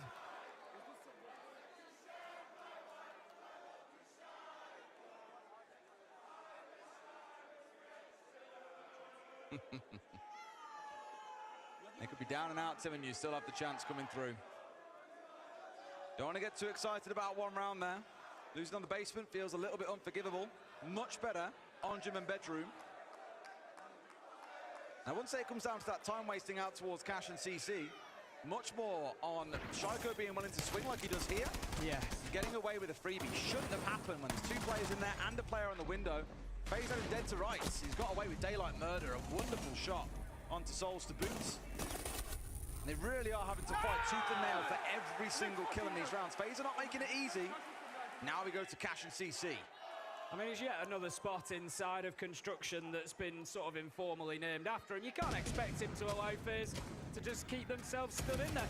For me, I think on the attack there, FaZe did not do enough to punish BDS. They got in there and they forced them back. Out of Cash, out of CCTV, out of construction, they took that ground, but they never punished them. And that came down, I think, to not opening Jacuzzi wall. You picked up on it during the round. BDS were able to just say, yeah, okay, we've lost a bit of ground, we've lost a bit of map control, but it doesn't matter because we're not losing bodies, we're not losing utility, we're not being punished for this. And that was the big problem FaZe need to deal with. If Jacuzzi was open, they don't stop that plant going down, I expect, because they have no pressure coming in from the hallway.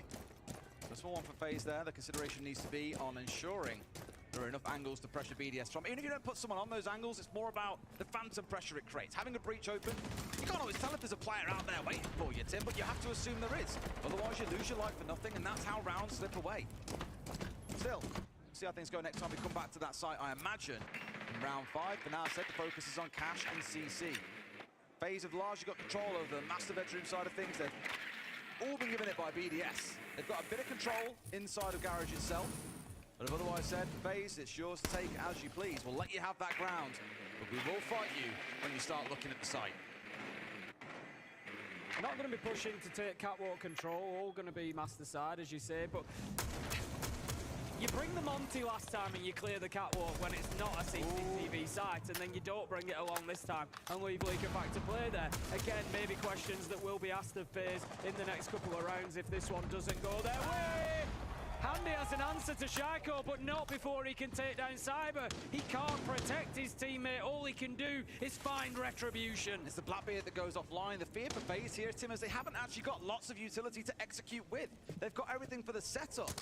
Preventing the flanks coming out with the Nomad. Getting the breaches opened up. Flashes they can toss in and frag nades. They've done a lot of that already. So at this point, BDS, as long as they dig in deep, I struggle to see how FaZe actually managed to pull off a successful execute here. They need to get another kill or two if they want to get this diffuser down, and that is hard without loads of utility on side. Just going to see the Selma charge tricked away as well. Solotov manages to find Souls. Just going to see the Nitro shot out of the air there as it comes through the window towards KDS, but FaZe are stalled out here. They don't have catwalk, but they do now. Peter King goes in and just claims that for his own. KDS onto Solotov, and this is the danger with a team like FaZe. They can always find kills, Des. 30 seconds to play with here. Bitterking's got that long angle. Do not expose yourself here, Usis, or you are in trouble. He just got to hold on at 3-Day. Standing up tall. 2 kills in the round for himself. Has staved off this onslaught from FaZe. KDS now pushing in through this doorway. They hear the sound. They have to swing at the same time here, but they can also play clocked in. There's 10 seconds to go. If he pauses to get rid of the goo mine, he probably runs out of time. He'll do just that. won't be able to get the diffuser down, needs 2 kills, and BDS are going to play it patient. Give him nothing, down to 1 HP, and they win through the clock. Well played by BDS, but a bit scary there in the middle of that round, Tim. FaZe still showing they've got teeth. Yeah, BDS locking in there, certainly playing that 2v1 better than they did the one back on Chalet. This time just keeping themselves out of danger, locking it down, getting the round. 2-1 they start. Let's not forget they picked the defensive side. We would expect a better half to start with from BDS. They need to make sure that they're getting enough rounds here that FaZe aren't able to run back at them when they get onto the defense in the second half. Like I say, we definitely can't see BDS as slouches on this map. Their record, 6-2 over the last year. Happy to play there, have picked it themselves at multiple events. It hasn't just been picked against them.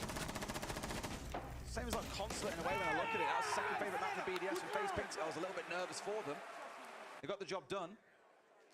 Now BDS really need to fight their way in. So far, after that first quarter, they're up 3 rounds. Good start. FaZe are not going to let them off lightly, Tim. They'll change their own ideas here. Last time round, they got a great rush down into this basement and absolutely wiped BDS at the face of the planet. More the same I expect with Handy moving over to that blitz. Why change away from what's worked so well before? The Capitao and the Ying also going to make this so much easier. Yeah, exactly that. Last time it was the blitz push down through blue. We'll see whether he positions himself there again. Shaiko just looking for that early pick potentially. You feel like that's the energy BDS need here, Des. Get themselves into the rounds quickly. Get up in the faces of FaZe. Just inject a little bit of pace into what has otherwise been a very strategic game of Siege. It's the same sort of thing we were speaking about back on Chalet, right? You've been willing to challenge the attackers early. Don't give them enough time to get the full surround and get ready for an execute, because if you give it to them, well, they'll do pretty damn well with it. FaZe being a little bit cautious here as well, making sure they've got a full map clear being considered. Last time round, we had Leaker back up on this top floor, trying to cause a bit of bother on the mute, but they just sliced him off on main stairs. The Nook of Souls getting in and doing a little bit of damage. Vidaking with a 2k down that main stairs too. Made it extra difficult. On setting below here, a C4 up onto that wall below. Fat was fishing, but they backed away a bit too soon here. FaZe are not going to make the kind of mistakes that mean you get free kills, I'm afraid. This is a much more winnable round for BDS. Last time we saw them defend this, as you said, they lost 2 bodies really, really quickly when they were trying to rotate back to site. BDS are not a team that would generally defend this site all over the map. They're all back on site this time. They're going to be confident of their positions, and they're going to try to hold them for as long as possible. It's up to FaZe to try and disrupt them. The first area that they're going to try to do that most likely is going to be blue stairs. Try and get in there, open the hatch, try and move that as army. Well, you had the Candelas on the Ying coming down main stairs at the same time as Handy. Got the Capitao moving down blue. We've seen that kill so many times, Tim. Yeah. Straight in from blue, down towards Church Wall. Doesn't always get in a kill, but teams who aren't aware of that, they pay the price. And it's funny because BDS, Shaiko, I always think of, was a player that would play that spot and get many kills from that position. Leakerfack who's paid the price, so Bandit taken offline, a C4 also removed. And what it's indirectly done is free up blue as well, because Shaiko's had to dip deeper. He now needs to be playing more toward door to replace that position that Leakerfack was lost from. He's still trying to hold on to blue, but his attention is split. He doesn't know where the pressure is going to come from. He knows he's got the blitz on this side of him. 45 seconds left to go, FaZe. They've got everything they need here. They just need to be careful that they don't stall out and let this one slip away. Still getting a couple of hatches opened up here as well, but for the most part, it is done. We've got the first fireball coming into blue to move. Shaiko is now back in blue, uses, I'm pretty sure, dropping smokes on towards Handy here, inside of Moto. So trying to keep him at bay and isolate out gunfights. Shaiko going in deep as well, tucking himself in and waiting. KDS marches his way down, Shaiko finds him out. 2 quick kills for BDS. Kept the other side guessing, and FaZe have got to find something here. It's down to a 2 versus 2. Shot in the back again. Shaiko is going off Tim. Finally finds himself down now. Users has got to clutch up big. This could be difficult. The blitz just having to make a choice here. Handy. Let's see if the swing will get in. Users, no!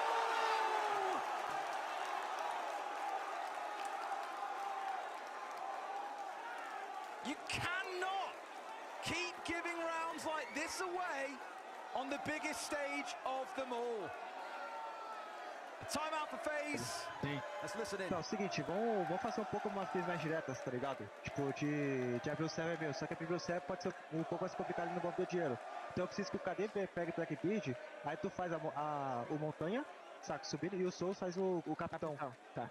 Isso, e a gente vai, tipo, vamos abrir aquela parede do céu de qualquer jeito ali. Tá, vamos fazer o seguinte então. E no bom Focus on the next round. Let's go next round. Focus on the next round. Let's get the next two Yeah, rounds. let's focus. It's club as well, by the way. Club is to each other. Focus on 4 only. Yeah.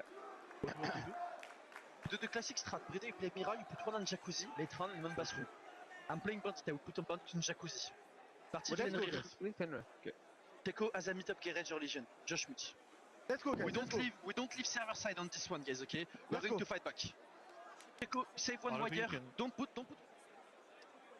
Sounded very frantic when we first jumped into those BDS comms, Tim. I can tell you as well, we've got a great view of the players down from where we are. And when that round was lost, there was a lot of eyes being rubbed on the side of BDS, a lot of heads in hands, and just really not sure how to react to it. Less than half a second left. Heartbreaking for the boys in blue. Elation for the ones in orange. I understand as well, if there's no info on site and you assume the plant is going down, you don't want to give them a chance to come off and force a 1v1. No. But maybe just, well, literally 0.45 of a second too soon. BDS paid the price. They could be up to 3-1. FaZe keep things square at 2 apiece. We heard during the attack timeout, BDS want to hold Cash and CC more aggressively. They don't want to give it away. They backed away last time and had all 5 on site. It did require a moment of bravery from Shaiko to challenge aggressively into construction to get a freebie. And there was no response from FaZe. I don't think they'll get away with the same joy again. And that's why they're playing so actively on the bandit trick to this main breach. You feel like for BDS, it might start to stack up here and feel like, what can we do? Shaiko, as you said, had a huge round inside of blue. He really did grab that one by the scruff of the neck, but it wasn't enough. And that will start to mount up on BDS, the pressure that they will start to feel. As if there is just nothing they can do that is right. FaZe on the attack here, don't forget. It's their map choice. They'll be looking towards that defensive half. If they can get 3 here, they're going to feel confident that they can wrap this up. Just making it too easy at this point, BDS, I'm afraid. FaZe a bit too on the money. Too present, too aware. Too locked in, you might say. BDS trying to find anything they can. They are paying the price. Bit of rushing towards site. 2 quick kills come through. Gonna dance back here and get rid of the Twitch. Cyber coming in behind and finds the man he needs. In the blink of an eye, Tim, it's a 2v2. Breedane uses to hold on, and now just uses. Can he make up for last round? No, he cannot. FaZe up 3-2 on the attack. That is most certainly one step. One more step on FaZe's journey towards lifting that hammer, towards laying to rest the ghosts of 2024, Des. Getting the 3 rounds on the attacking half is a big, big step for them. Enormous. Absolutely huge. And BDS gambled their last defensive round on bar and stage, Tim. Feel they've been figured out on every other site? Time to try something a little bit different. Bar and stage, one of those sites that we don't see all that often. And you see some really interesting defenses on it. Sometimes leveraging all 3/4 of the map, often 2. Sometimes it looks fantastic and teams pull off an incredible defense. I look back to Rogue at the Berlin Major in that final round, Tim. It was won on this exact site and defended it extremely well. BDS, when things are already a little bit draining, when the team looking like they're running on empty, like they can't find a way out of this situation they're put in, it feels like a huge risk. The Echo was a key factor back on the day you mentioned in Berlin, Des. And I'm pretty sure that that one still stings for FaZe. And I don't think they're going to allow the same thing to slip by again. Let's see as it plays out. Still doing setup there as we see the wall getting opened up by FaZe. BDS just need to be cautious that they don't get caught out. You seem a bit surprised by it as well. Like, oh, the wall's open. They've gone for it pretty quick, and I don't blame them. We've seen some ridiculous kills through that wall. And it's opened up. I remember one from a long time back, construction site. Wall was left soft, someone sprayed through it. Killed a clash, it was on bedroom door. Absolutely bonkers. You just never know what you'll get. And start things out a little bit quicker. Take a few pot shots through. Could have been users falling away very early in the round. Choco's doing his best in this game. It's worth stressing, Tim. The only one positive is 7-4. Every day you can look at a 3-3 if you like. On the other side for FaZe, I spoke about this earlier in the series. Lowest is 3, highest is 5. It's not the Cyber show, it's not the Vidaking show, it's not the Handy show. Every player is involved in this lead. Vidaking just trying to move in there. He's going to get the castle barricade open, so that starts a little bit of progress. They need to be aware of that top floor. We can see from the silhouette ahead of us that the castle barricade on Gym Door is potentially going to be open. That's going to leave an angle down through that hatch. Souls manages to find Solotov. Great start for FaZe. That takes down the castle. 5 versus 4 at the halfway mark. Solotov's having a really rough time on entry throughout this series. After the last map, he was sat at 7 and 9, and it just seems to be getting worse as the series wears on. They're getting a nice cheeky plant in here, Tim, and I don't know if they know about this. Sure enough, they're trying to retake, and the Nomads doing all the work they need. KDS has absolutely shut this round down. Closed, locked up, offering nothing to the other side. Bride can do nothing but look on as his team are about to lose their 4th defensive round of the half. FaZe just will not be stopped at the minute. Bride just trying to get a little bit of intel, any sort of morsel that he can work on. Manages to pick up one, but Cyber is there, ever present for FaZe to close out the round. And the Brazilians go one step closer. 3 more rounds, Des. 3 more rounds will do it. They move on to the defense, and right now, BDS look broken. I've seen these pictures so many times before, Tim. BDS players, head in hands, frustration, but most importantly, or most obviously, silence. One voice trying to command and rally the team around. As we've seen twice already this year, it cannot be enough. FaZe have got that secret sauce today, Tim. They just look amazing. They're cooking. There is very little mistake being made by this team. Playing trades at the back of each other. Everything is considered. Very rarely have we seen them let BDS slip the net and get away with a kill. Now that side switch, maybe you'll see something magic. BDS are on the attack. They started out so strong, back on Chalet, but they can't afford to drop any more than 3 rounds. There is absolutely no question that this FaZe team turned up meaning business today. Cyber particularly has just taken this one and guided his team through it, 1 map at a time. Unsurprisingly, he sits at the top of the overall ratings for FaZe, but not far behind are all the other players who have played a phenomenal part so far in getting FaZe to within 3 rounds. But there is still an awful lot of siege to be played. BDS, it's time to start fighting back on Clubhouse. I think back to the number of missed dronings that BDS had on labs. Be a little bit nervous for FaZe, to be honest, Tim. I'm nervous for BDS, to be fair. FaZe are the ones capitalizing on the back of it. For the most part, they're dug in here. Pretty much everyone back on site. FaZe don't feel the need to go aggressive. I spoke about this throughout the series. They're a team that don't like to play hyper-aggressive out on the roam. On Chalet, they had no choice. Over here, they can afford to be a bit more defensive. Sitting behind all this utility they've got, they can waste so much time away from BDS. We've seen them struggle with the clock at multiple points in the series as well. It's just a case of no matter what BDS seem to try, there is just always an answer, always a response from FaZe. It's like they've almost seen the game play out ahead of time, and they know what's coming next, and they're ready for it. First phone call. Halfway through the round, the phones will begin to buzz. Cyber just dips himself away. Yellow ping is there. They know his position. They have to get this entry. They can't lose it. Nearly did. Usus moves in, gets the kill. A good start from BDS. Something for them to build on in the round. Don't realize about the cross, and no! Solotov's found on his way out. That's the problem with oil, Tim. Once you start walking up that corridor, you're dead to rights if they know you're there. A C4 over the top finds one more. KDS being chalked alive a little bit. Walks away with 3/4 of HP, though. They can afford to dig in now. The real problem that BDS have got at the minute is the position of Vidaking. He's just inside of Armory. BDS were showing all their presence towards blue, trying to push down there and take that ground, but Vidaking's just holding that tight angle from the door, so BDS have had to move. They've had to try and work an alternative. KDS spraying through. He knows that one has dropped Morto. He's taking a look. He can't find his man, but there's Vidaking. I said from this position that he was going to hurt them, and it's Shaiko who gets cut down. Bride continues fighting. 30 seconds for BDS. Surely they know at this point. Usus must know about his man. Yes, they have no idea that he's there. Onto his backside he goes. Got to be careful of the fire there, my friend. Still a bit of time for this plant to go on down, but Handy is lurking, Tim. I think BDS got an idea that he's here, and he would be right. This might be a mistake. Letting him in towards Moto. He's got himself tucked back inside the site here. In a great spot, and Yuzus might just run head first into him. 3Day alone in a 1v2, and it has collapsed once again. FaZe are 3 steps ahead at every turn, Tim. BDS are on the ropes.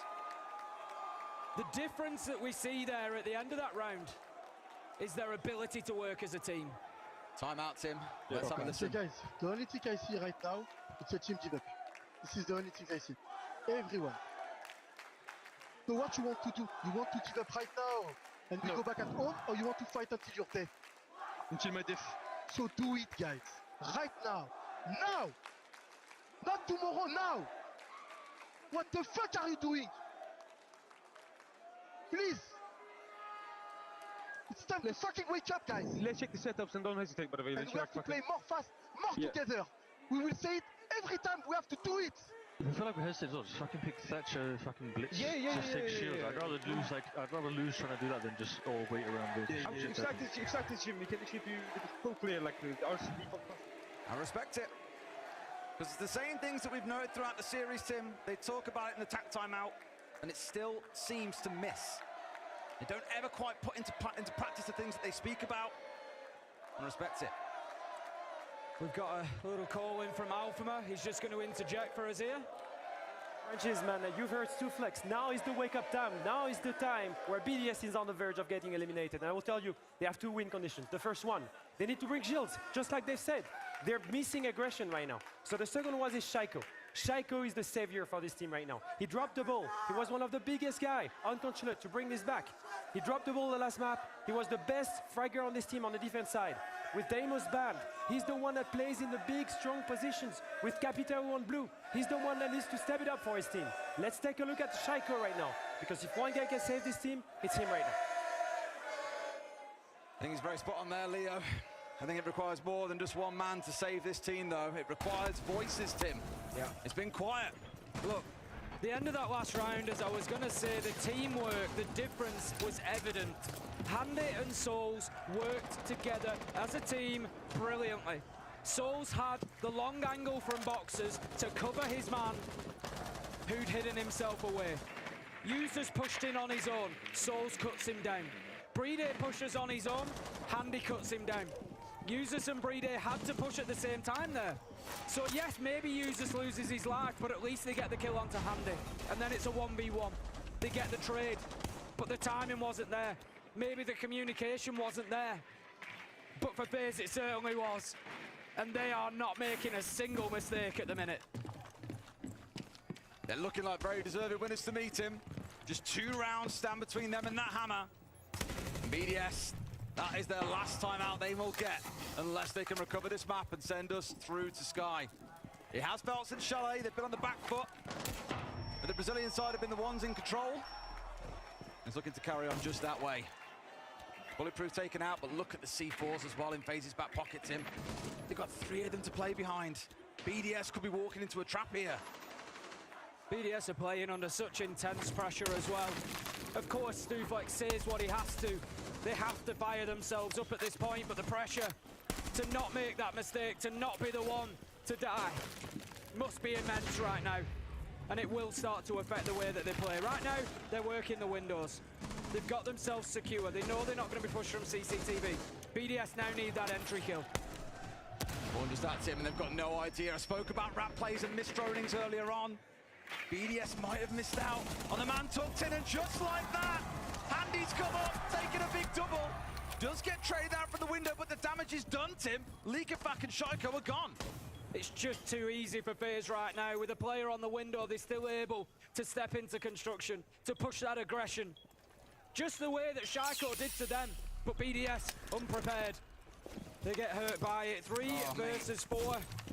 Maybe not aware again. KDS is just going to firm this one. He's going to keep himself in this position. He goes for the peak. They don't know that he's there. And BDS, they keep being hurt by what they can't see, Des. We've called about the missed dronings throughout time and time again, Tim, but FaZe will abuse every mistake this team makes. They are 1 round away from correcting the course of history and lifting a hammer. They fought for this for so long. 3, 4 tiring years of being knocked out by the eventual winners of the 6th Invitational. This time, they make amends.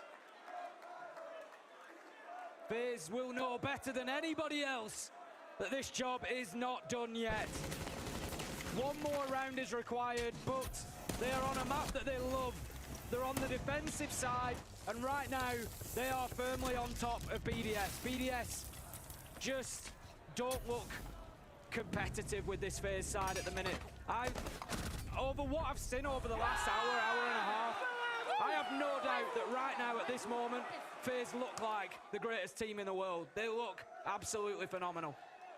Throughout this tournament at points, I've looked at them and thought, they play too slow. They don't roam aggressively enough, they drop off. But sometimes, Tim, teams will step up and show you fundamentals are all you need to lift a hammer. Our Kingmakers may yet take their rightful throne, and just one round stands between them and their empire. We've seen it throughout this tournament, Des, and I say it over and over again. Form is so important. You can have a slow start so long as you finish like this. And think about the history of lower bracket teams going on to win, because they're still warm from yesterday. They had lights out series yesterday. They were unbelievable. 2-2-0s, didn't give their opponents a chance to fight back in. BDS coming in a little bit colder after their win on Friday. You're seeing exactly what happens then, Tim. Just not quite in the game. BDS were shown the blueprint for what they need to do last year. W7M, they fought back. They got themselves to overtime, and they overcame. BDS have no choice. No more mistakes, no more chances. 4 rounds in a row, or they go home empty-handed.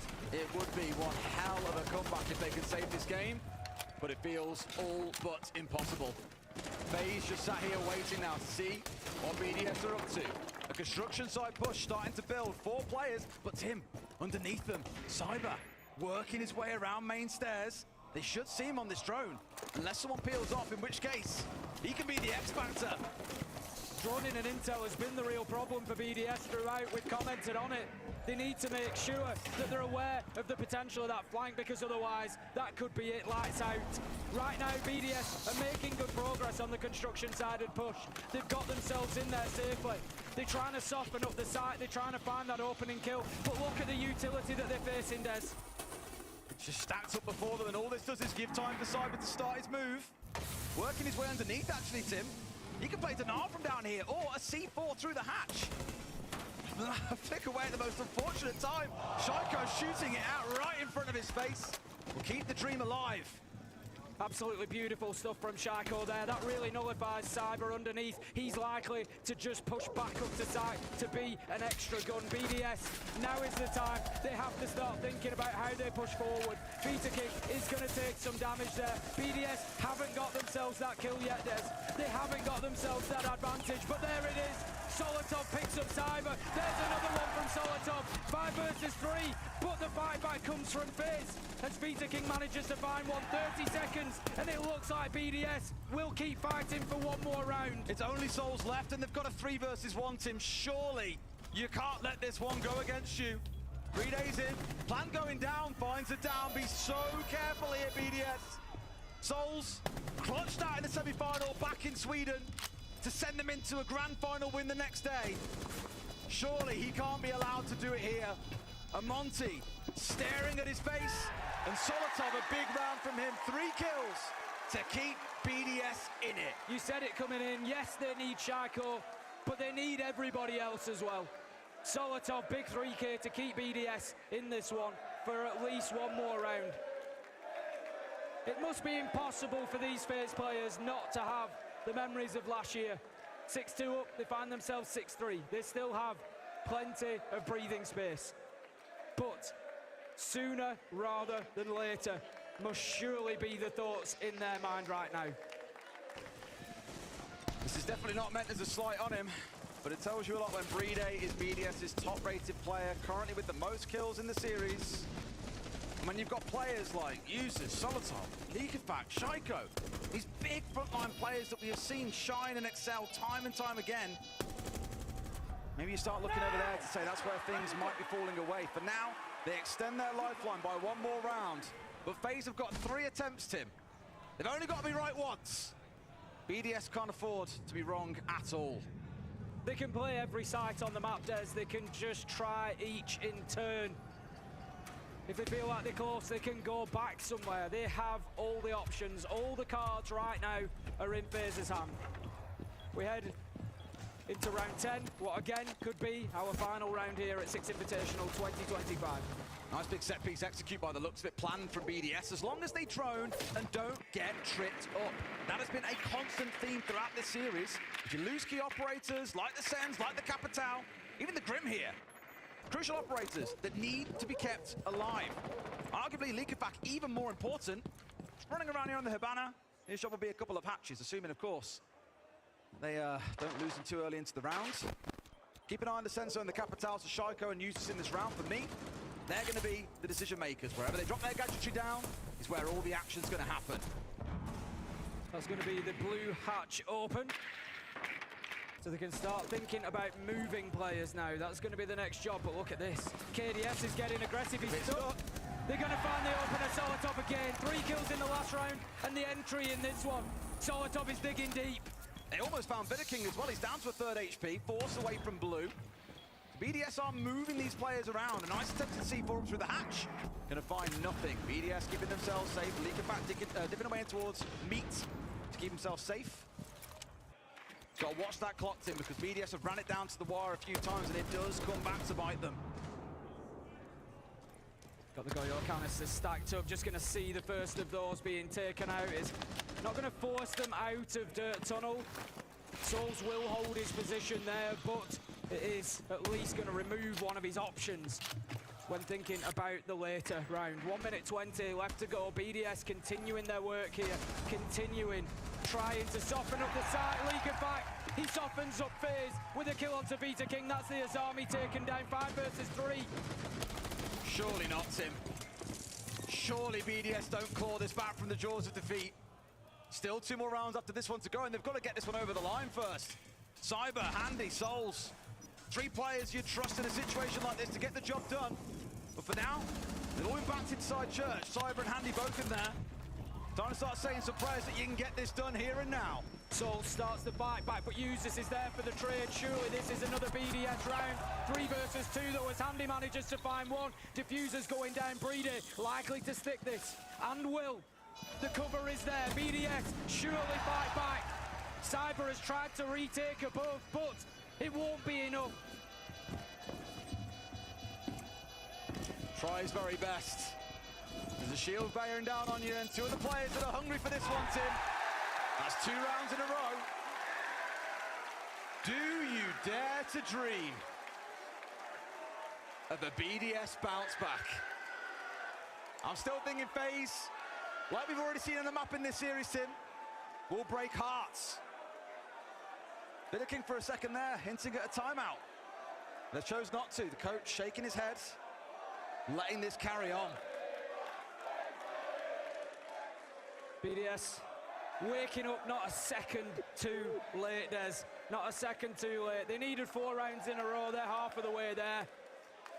Stuflex told them that now was the time to fight, not tomorrow. And they've listened to every single syllable of what he said. 2 more rounds for BDS to go to continue fighting back. It's funny how history seems to repeat itself. BDS have struggled today overall in a grand final. They find themselves 2-1 down, as we've seen happen throughout the year. Now they fight back. FaZe, on championship point, have struggled to close it out on the first 2 opportunities. We've seen it before. Which one will be able to turn the tides?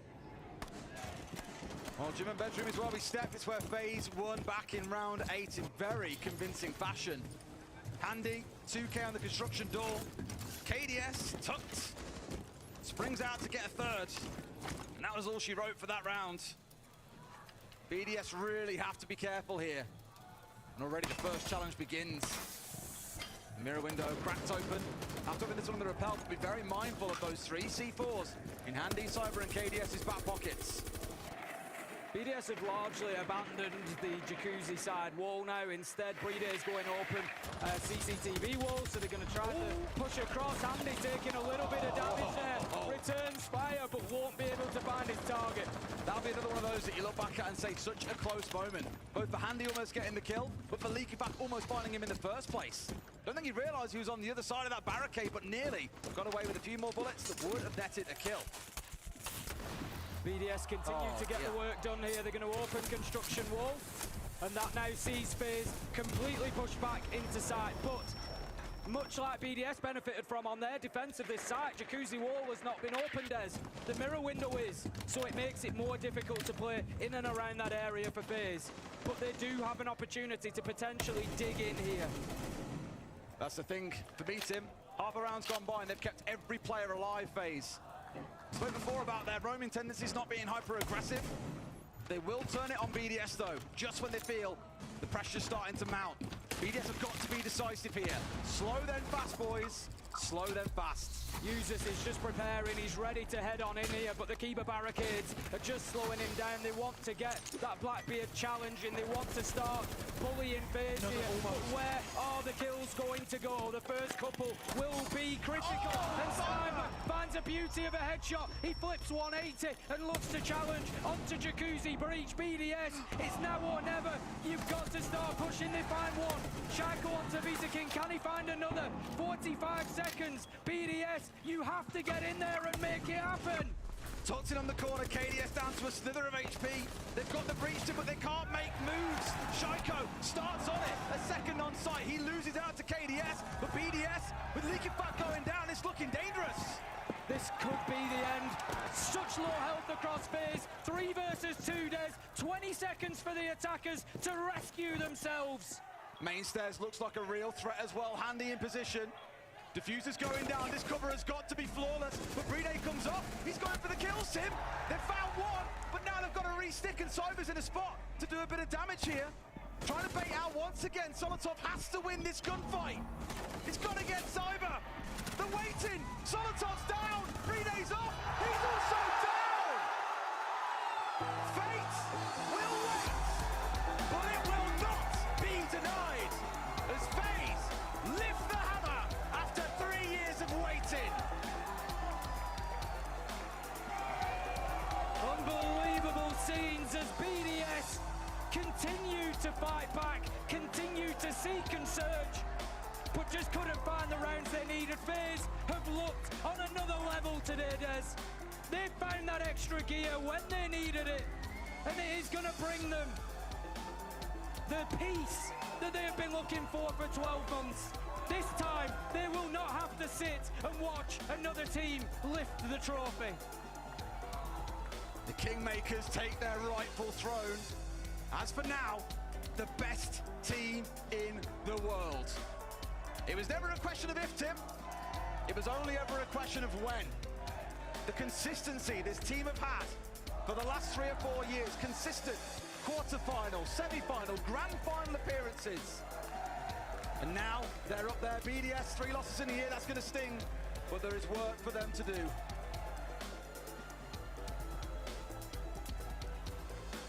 And quite naturally, tears of joy for this FaZe side. Let's get down to Ian on the stage to speak to our winners. Wow. It slipped out of their fingertips in Sao Paulo, but they've got a firm grip of it here in Boston. KDS and the rest of your team, come and join us in front of the hammer here.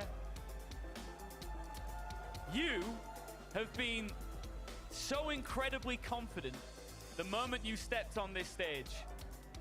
How big of a redemption feeling do you have right now? This feeling is amazing, you know, because we work a lot to win this tournament, and it's amazing with the people we love to play together, so it's amazing. Did last year play on your mind throughout this series here? Did you know that how easy a situation like this, how easy a final like this can slip away from you?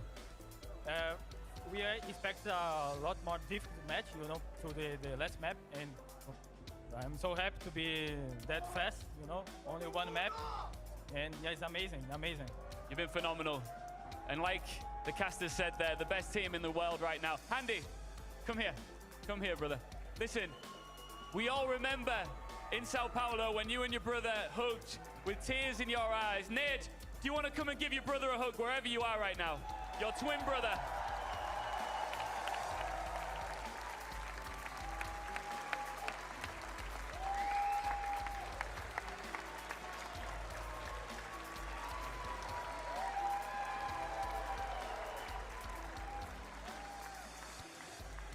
Two brothers with hammers to their names.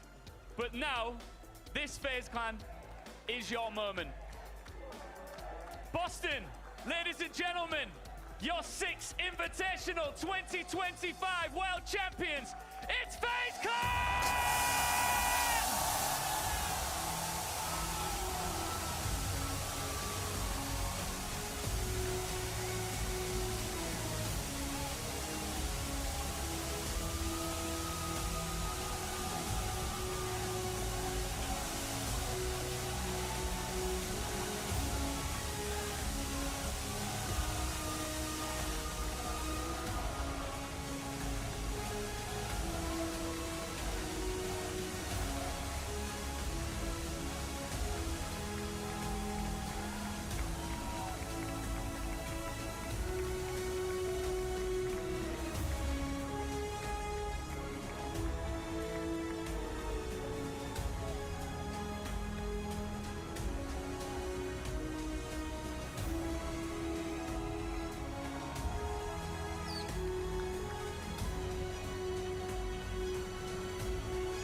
It looks good on them, doesn't it?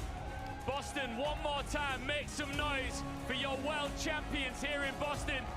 FaZe Clan!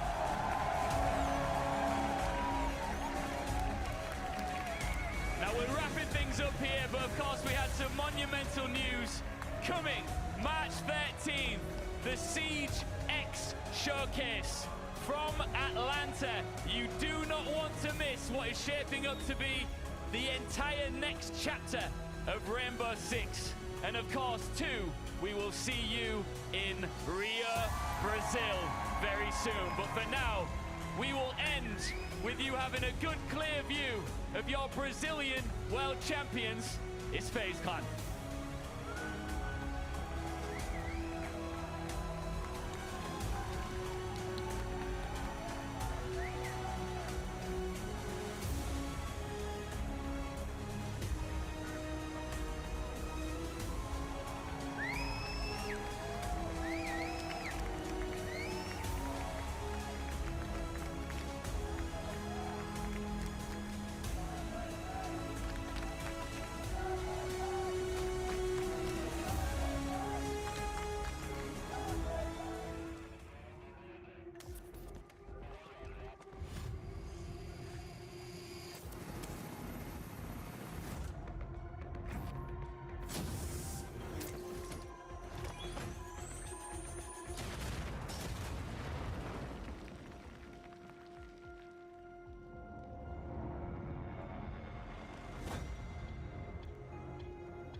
Whirlpool freestanding ranges come with all kinds of air cooking modes.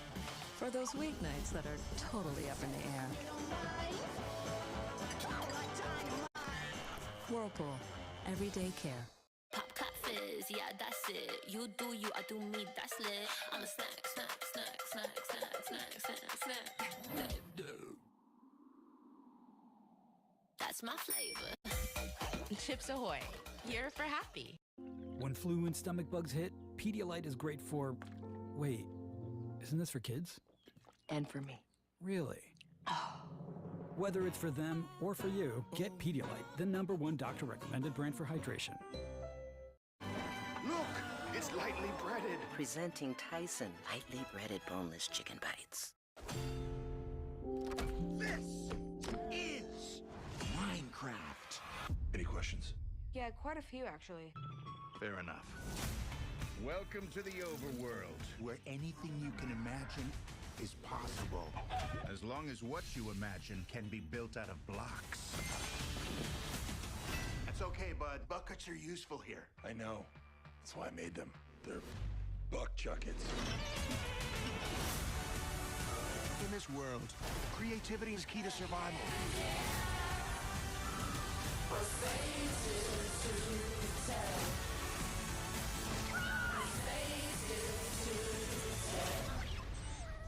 Oh my gosh, I'm so sorry. What am I doing here? A Minecraft movie. What's this junk? An ender pearl. Teleports you to wherever you throw it. Yeah, right.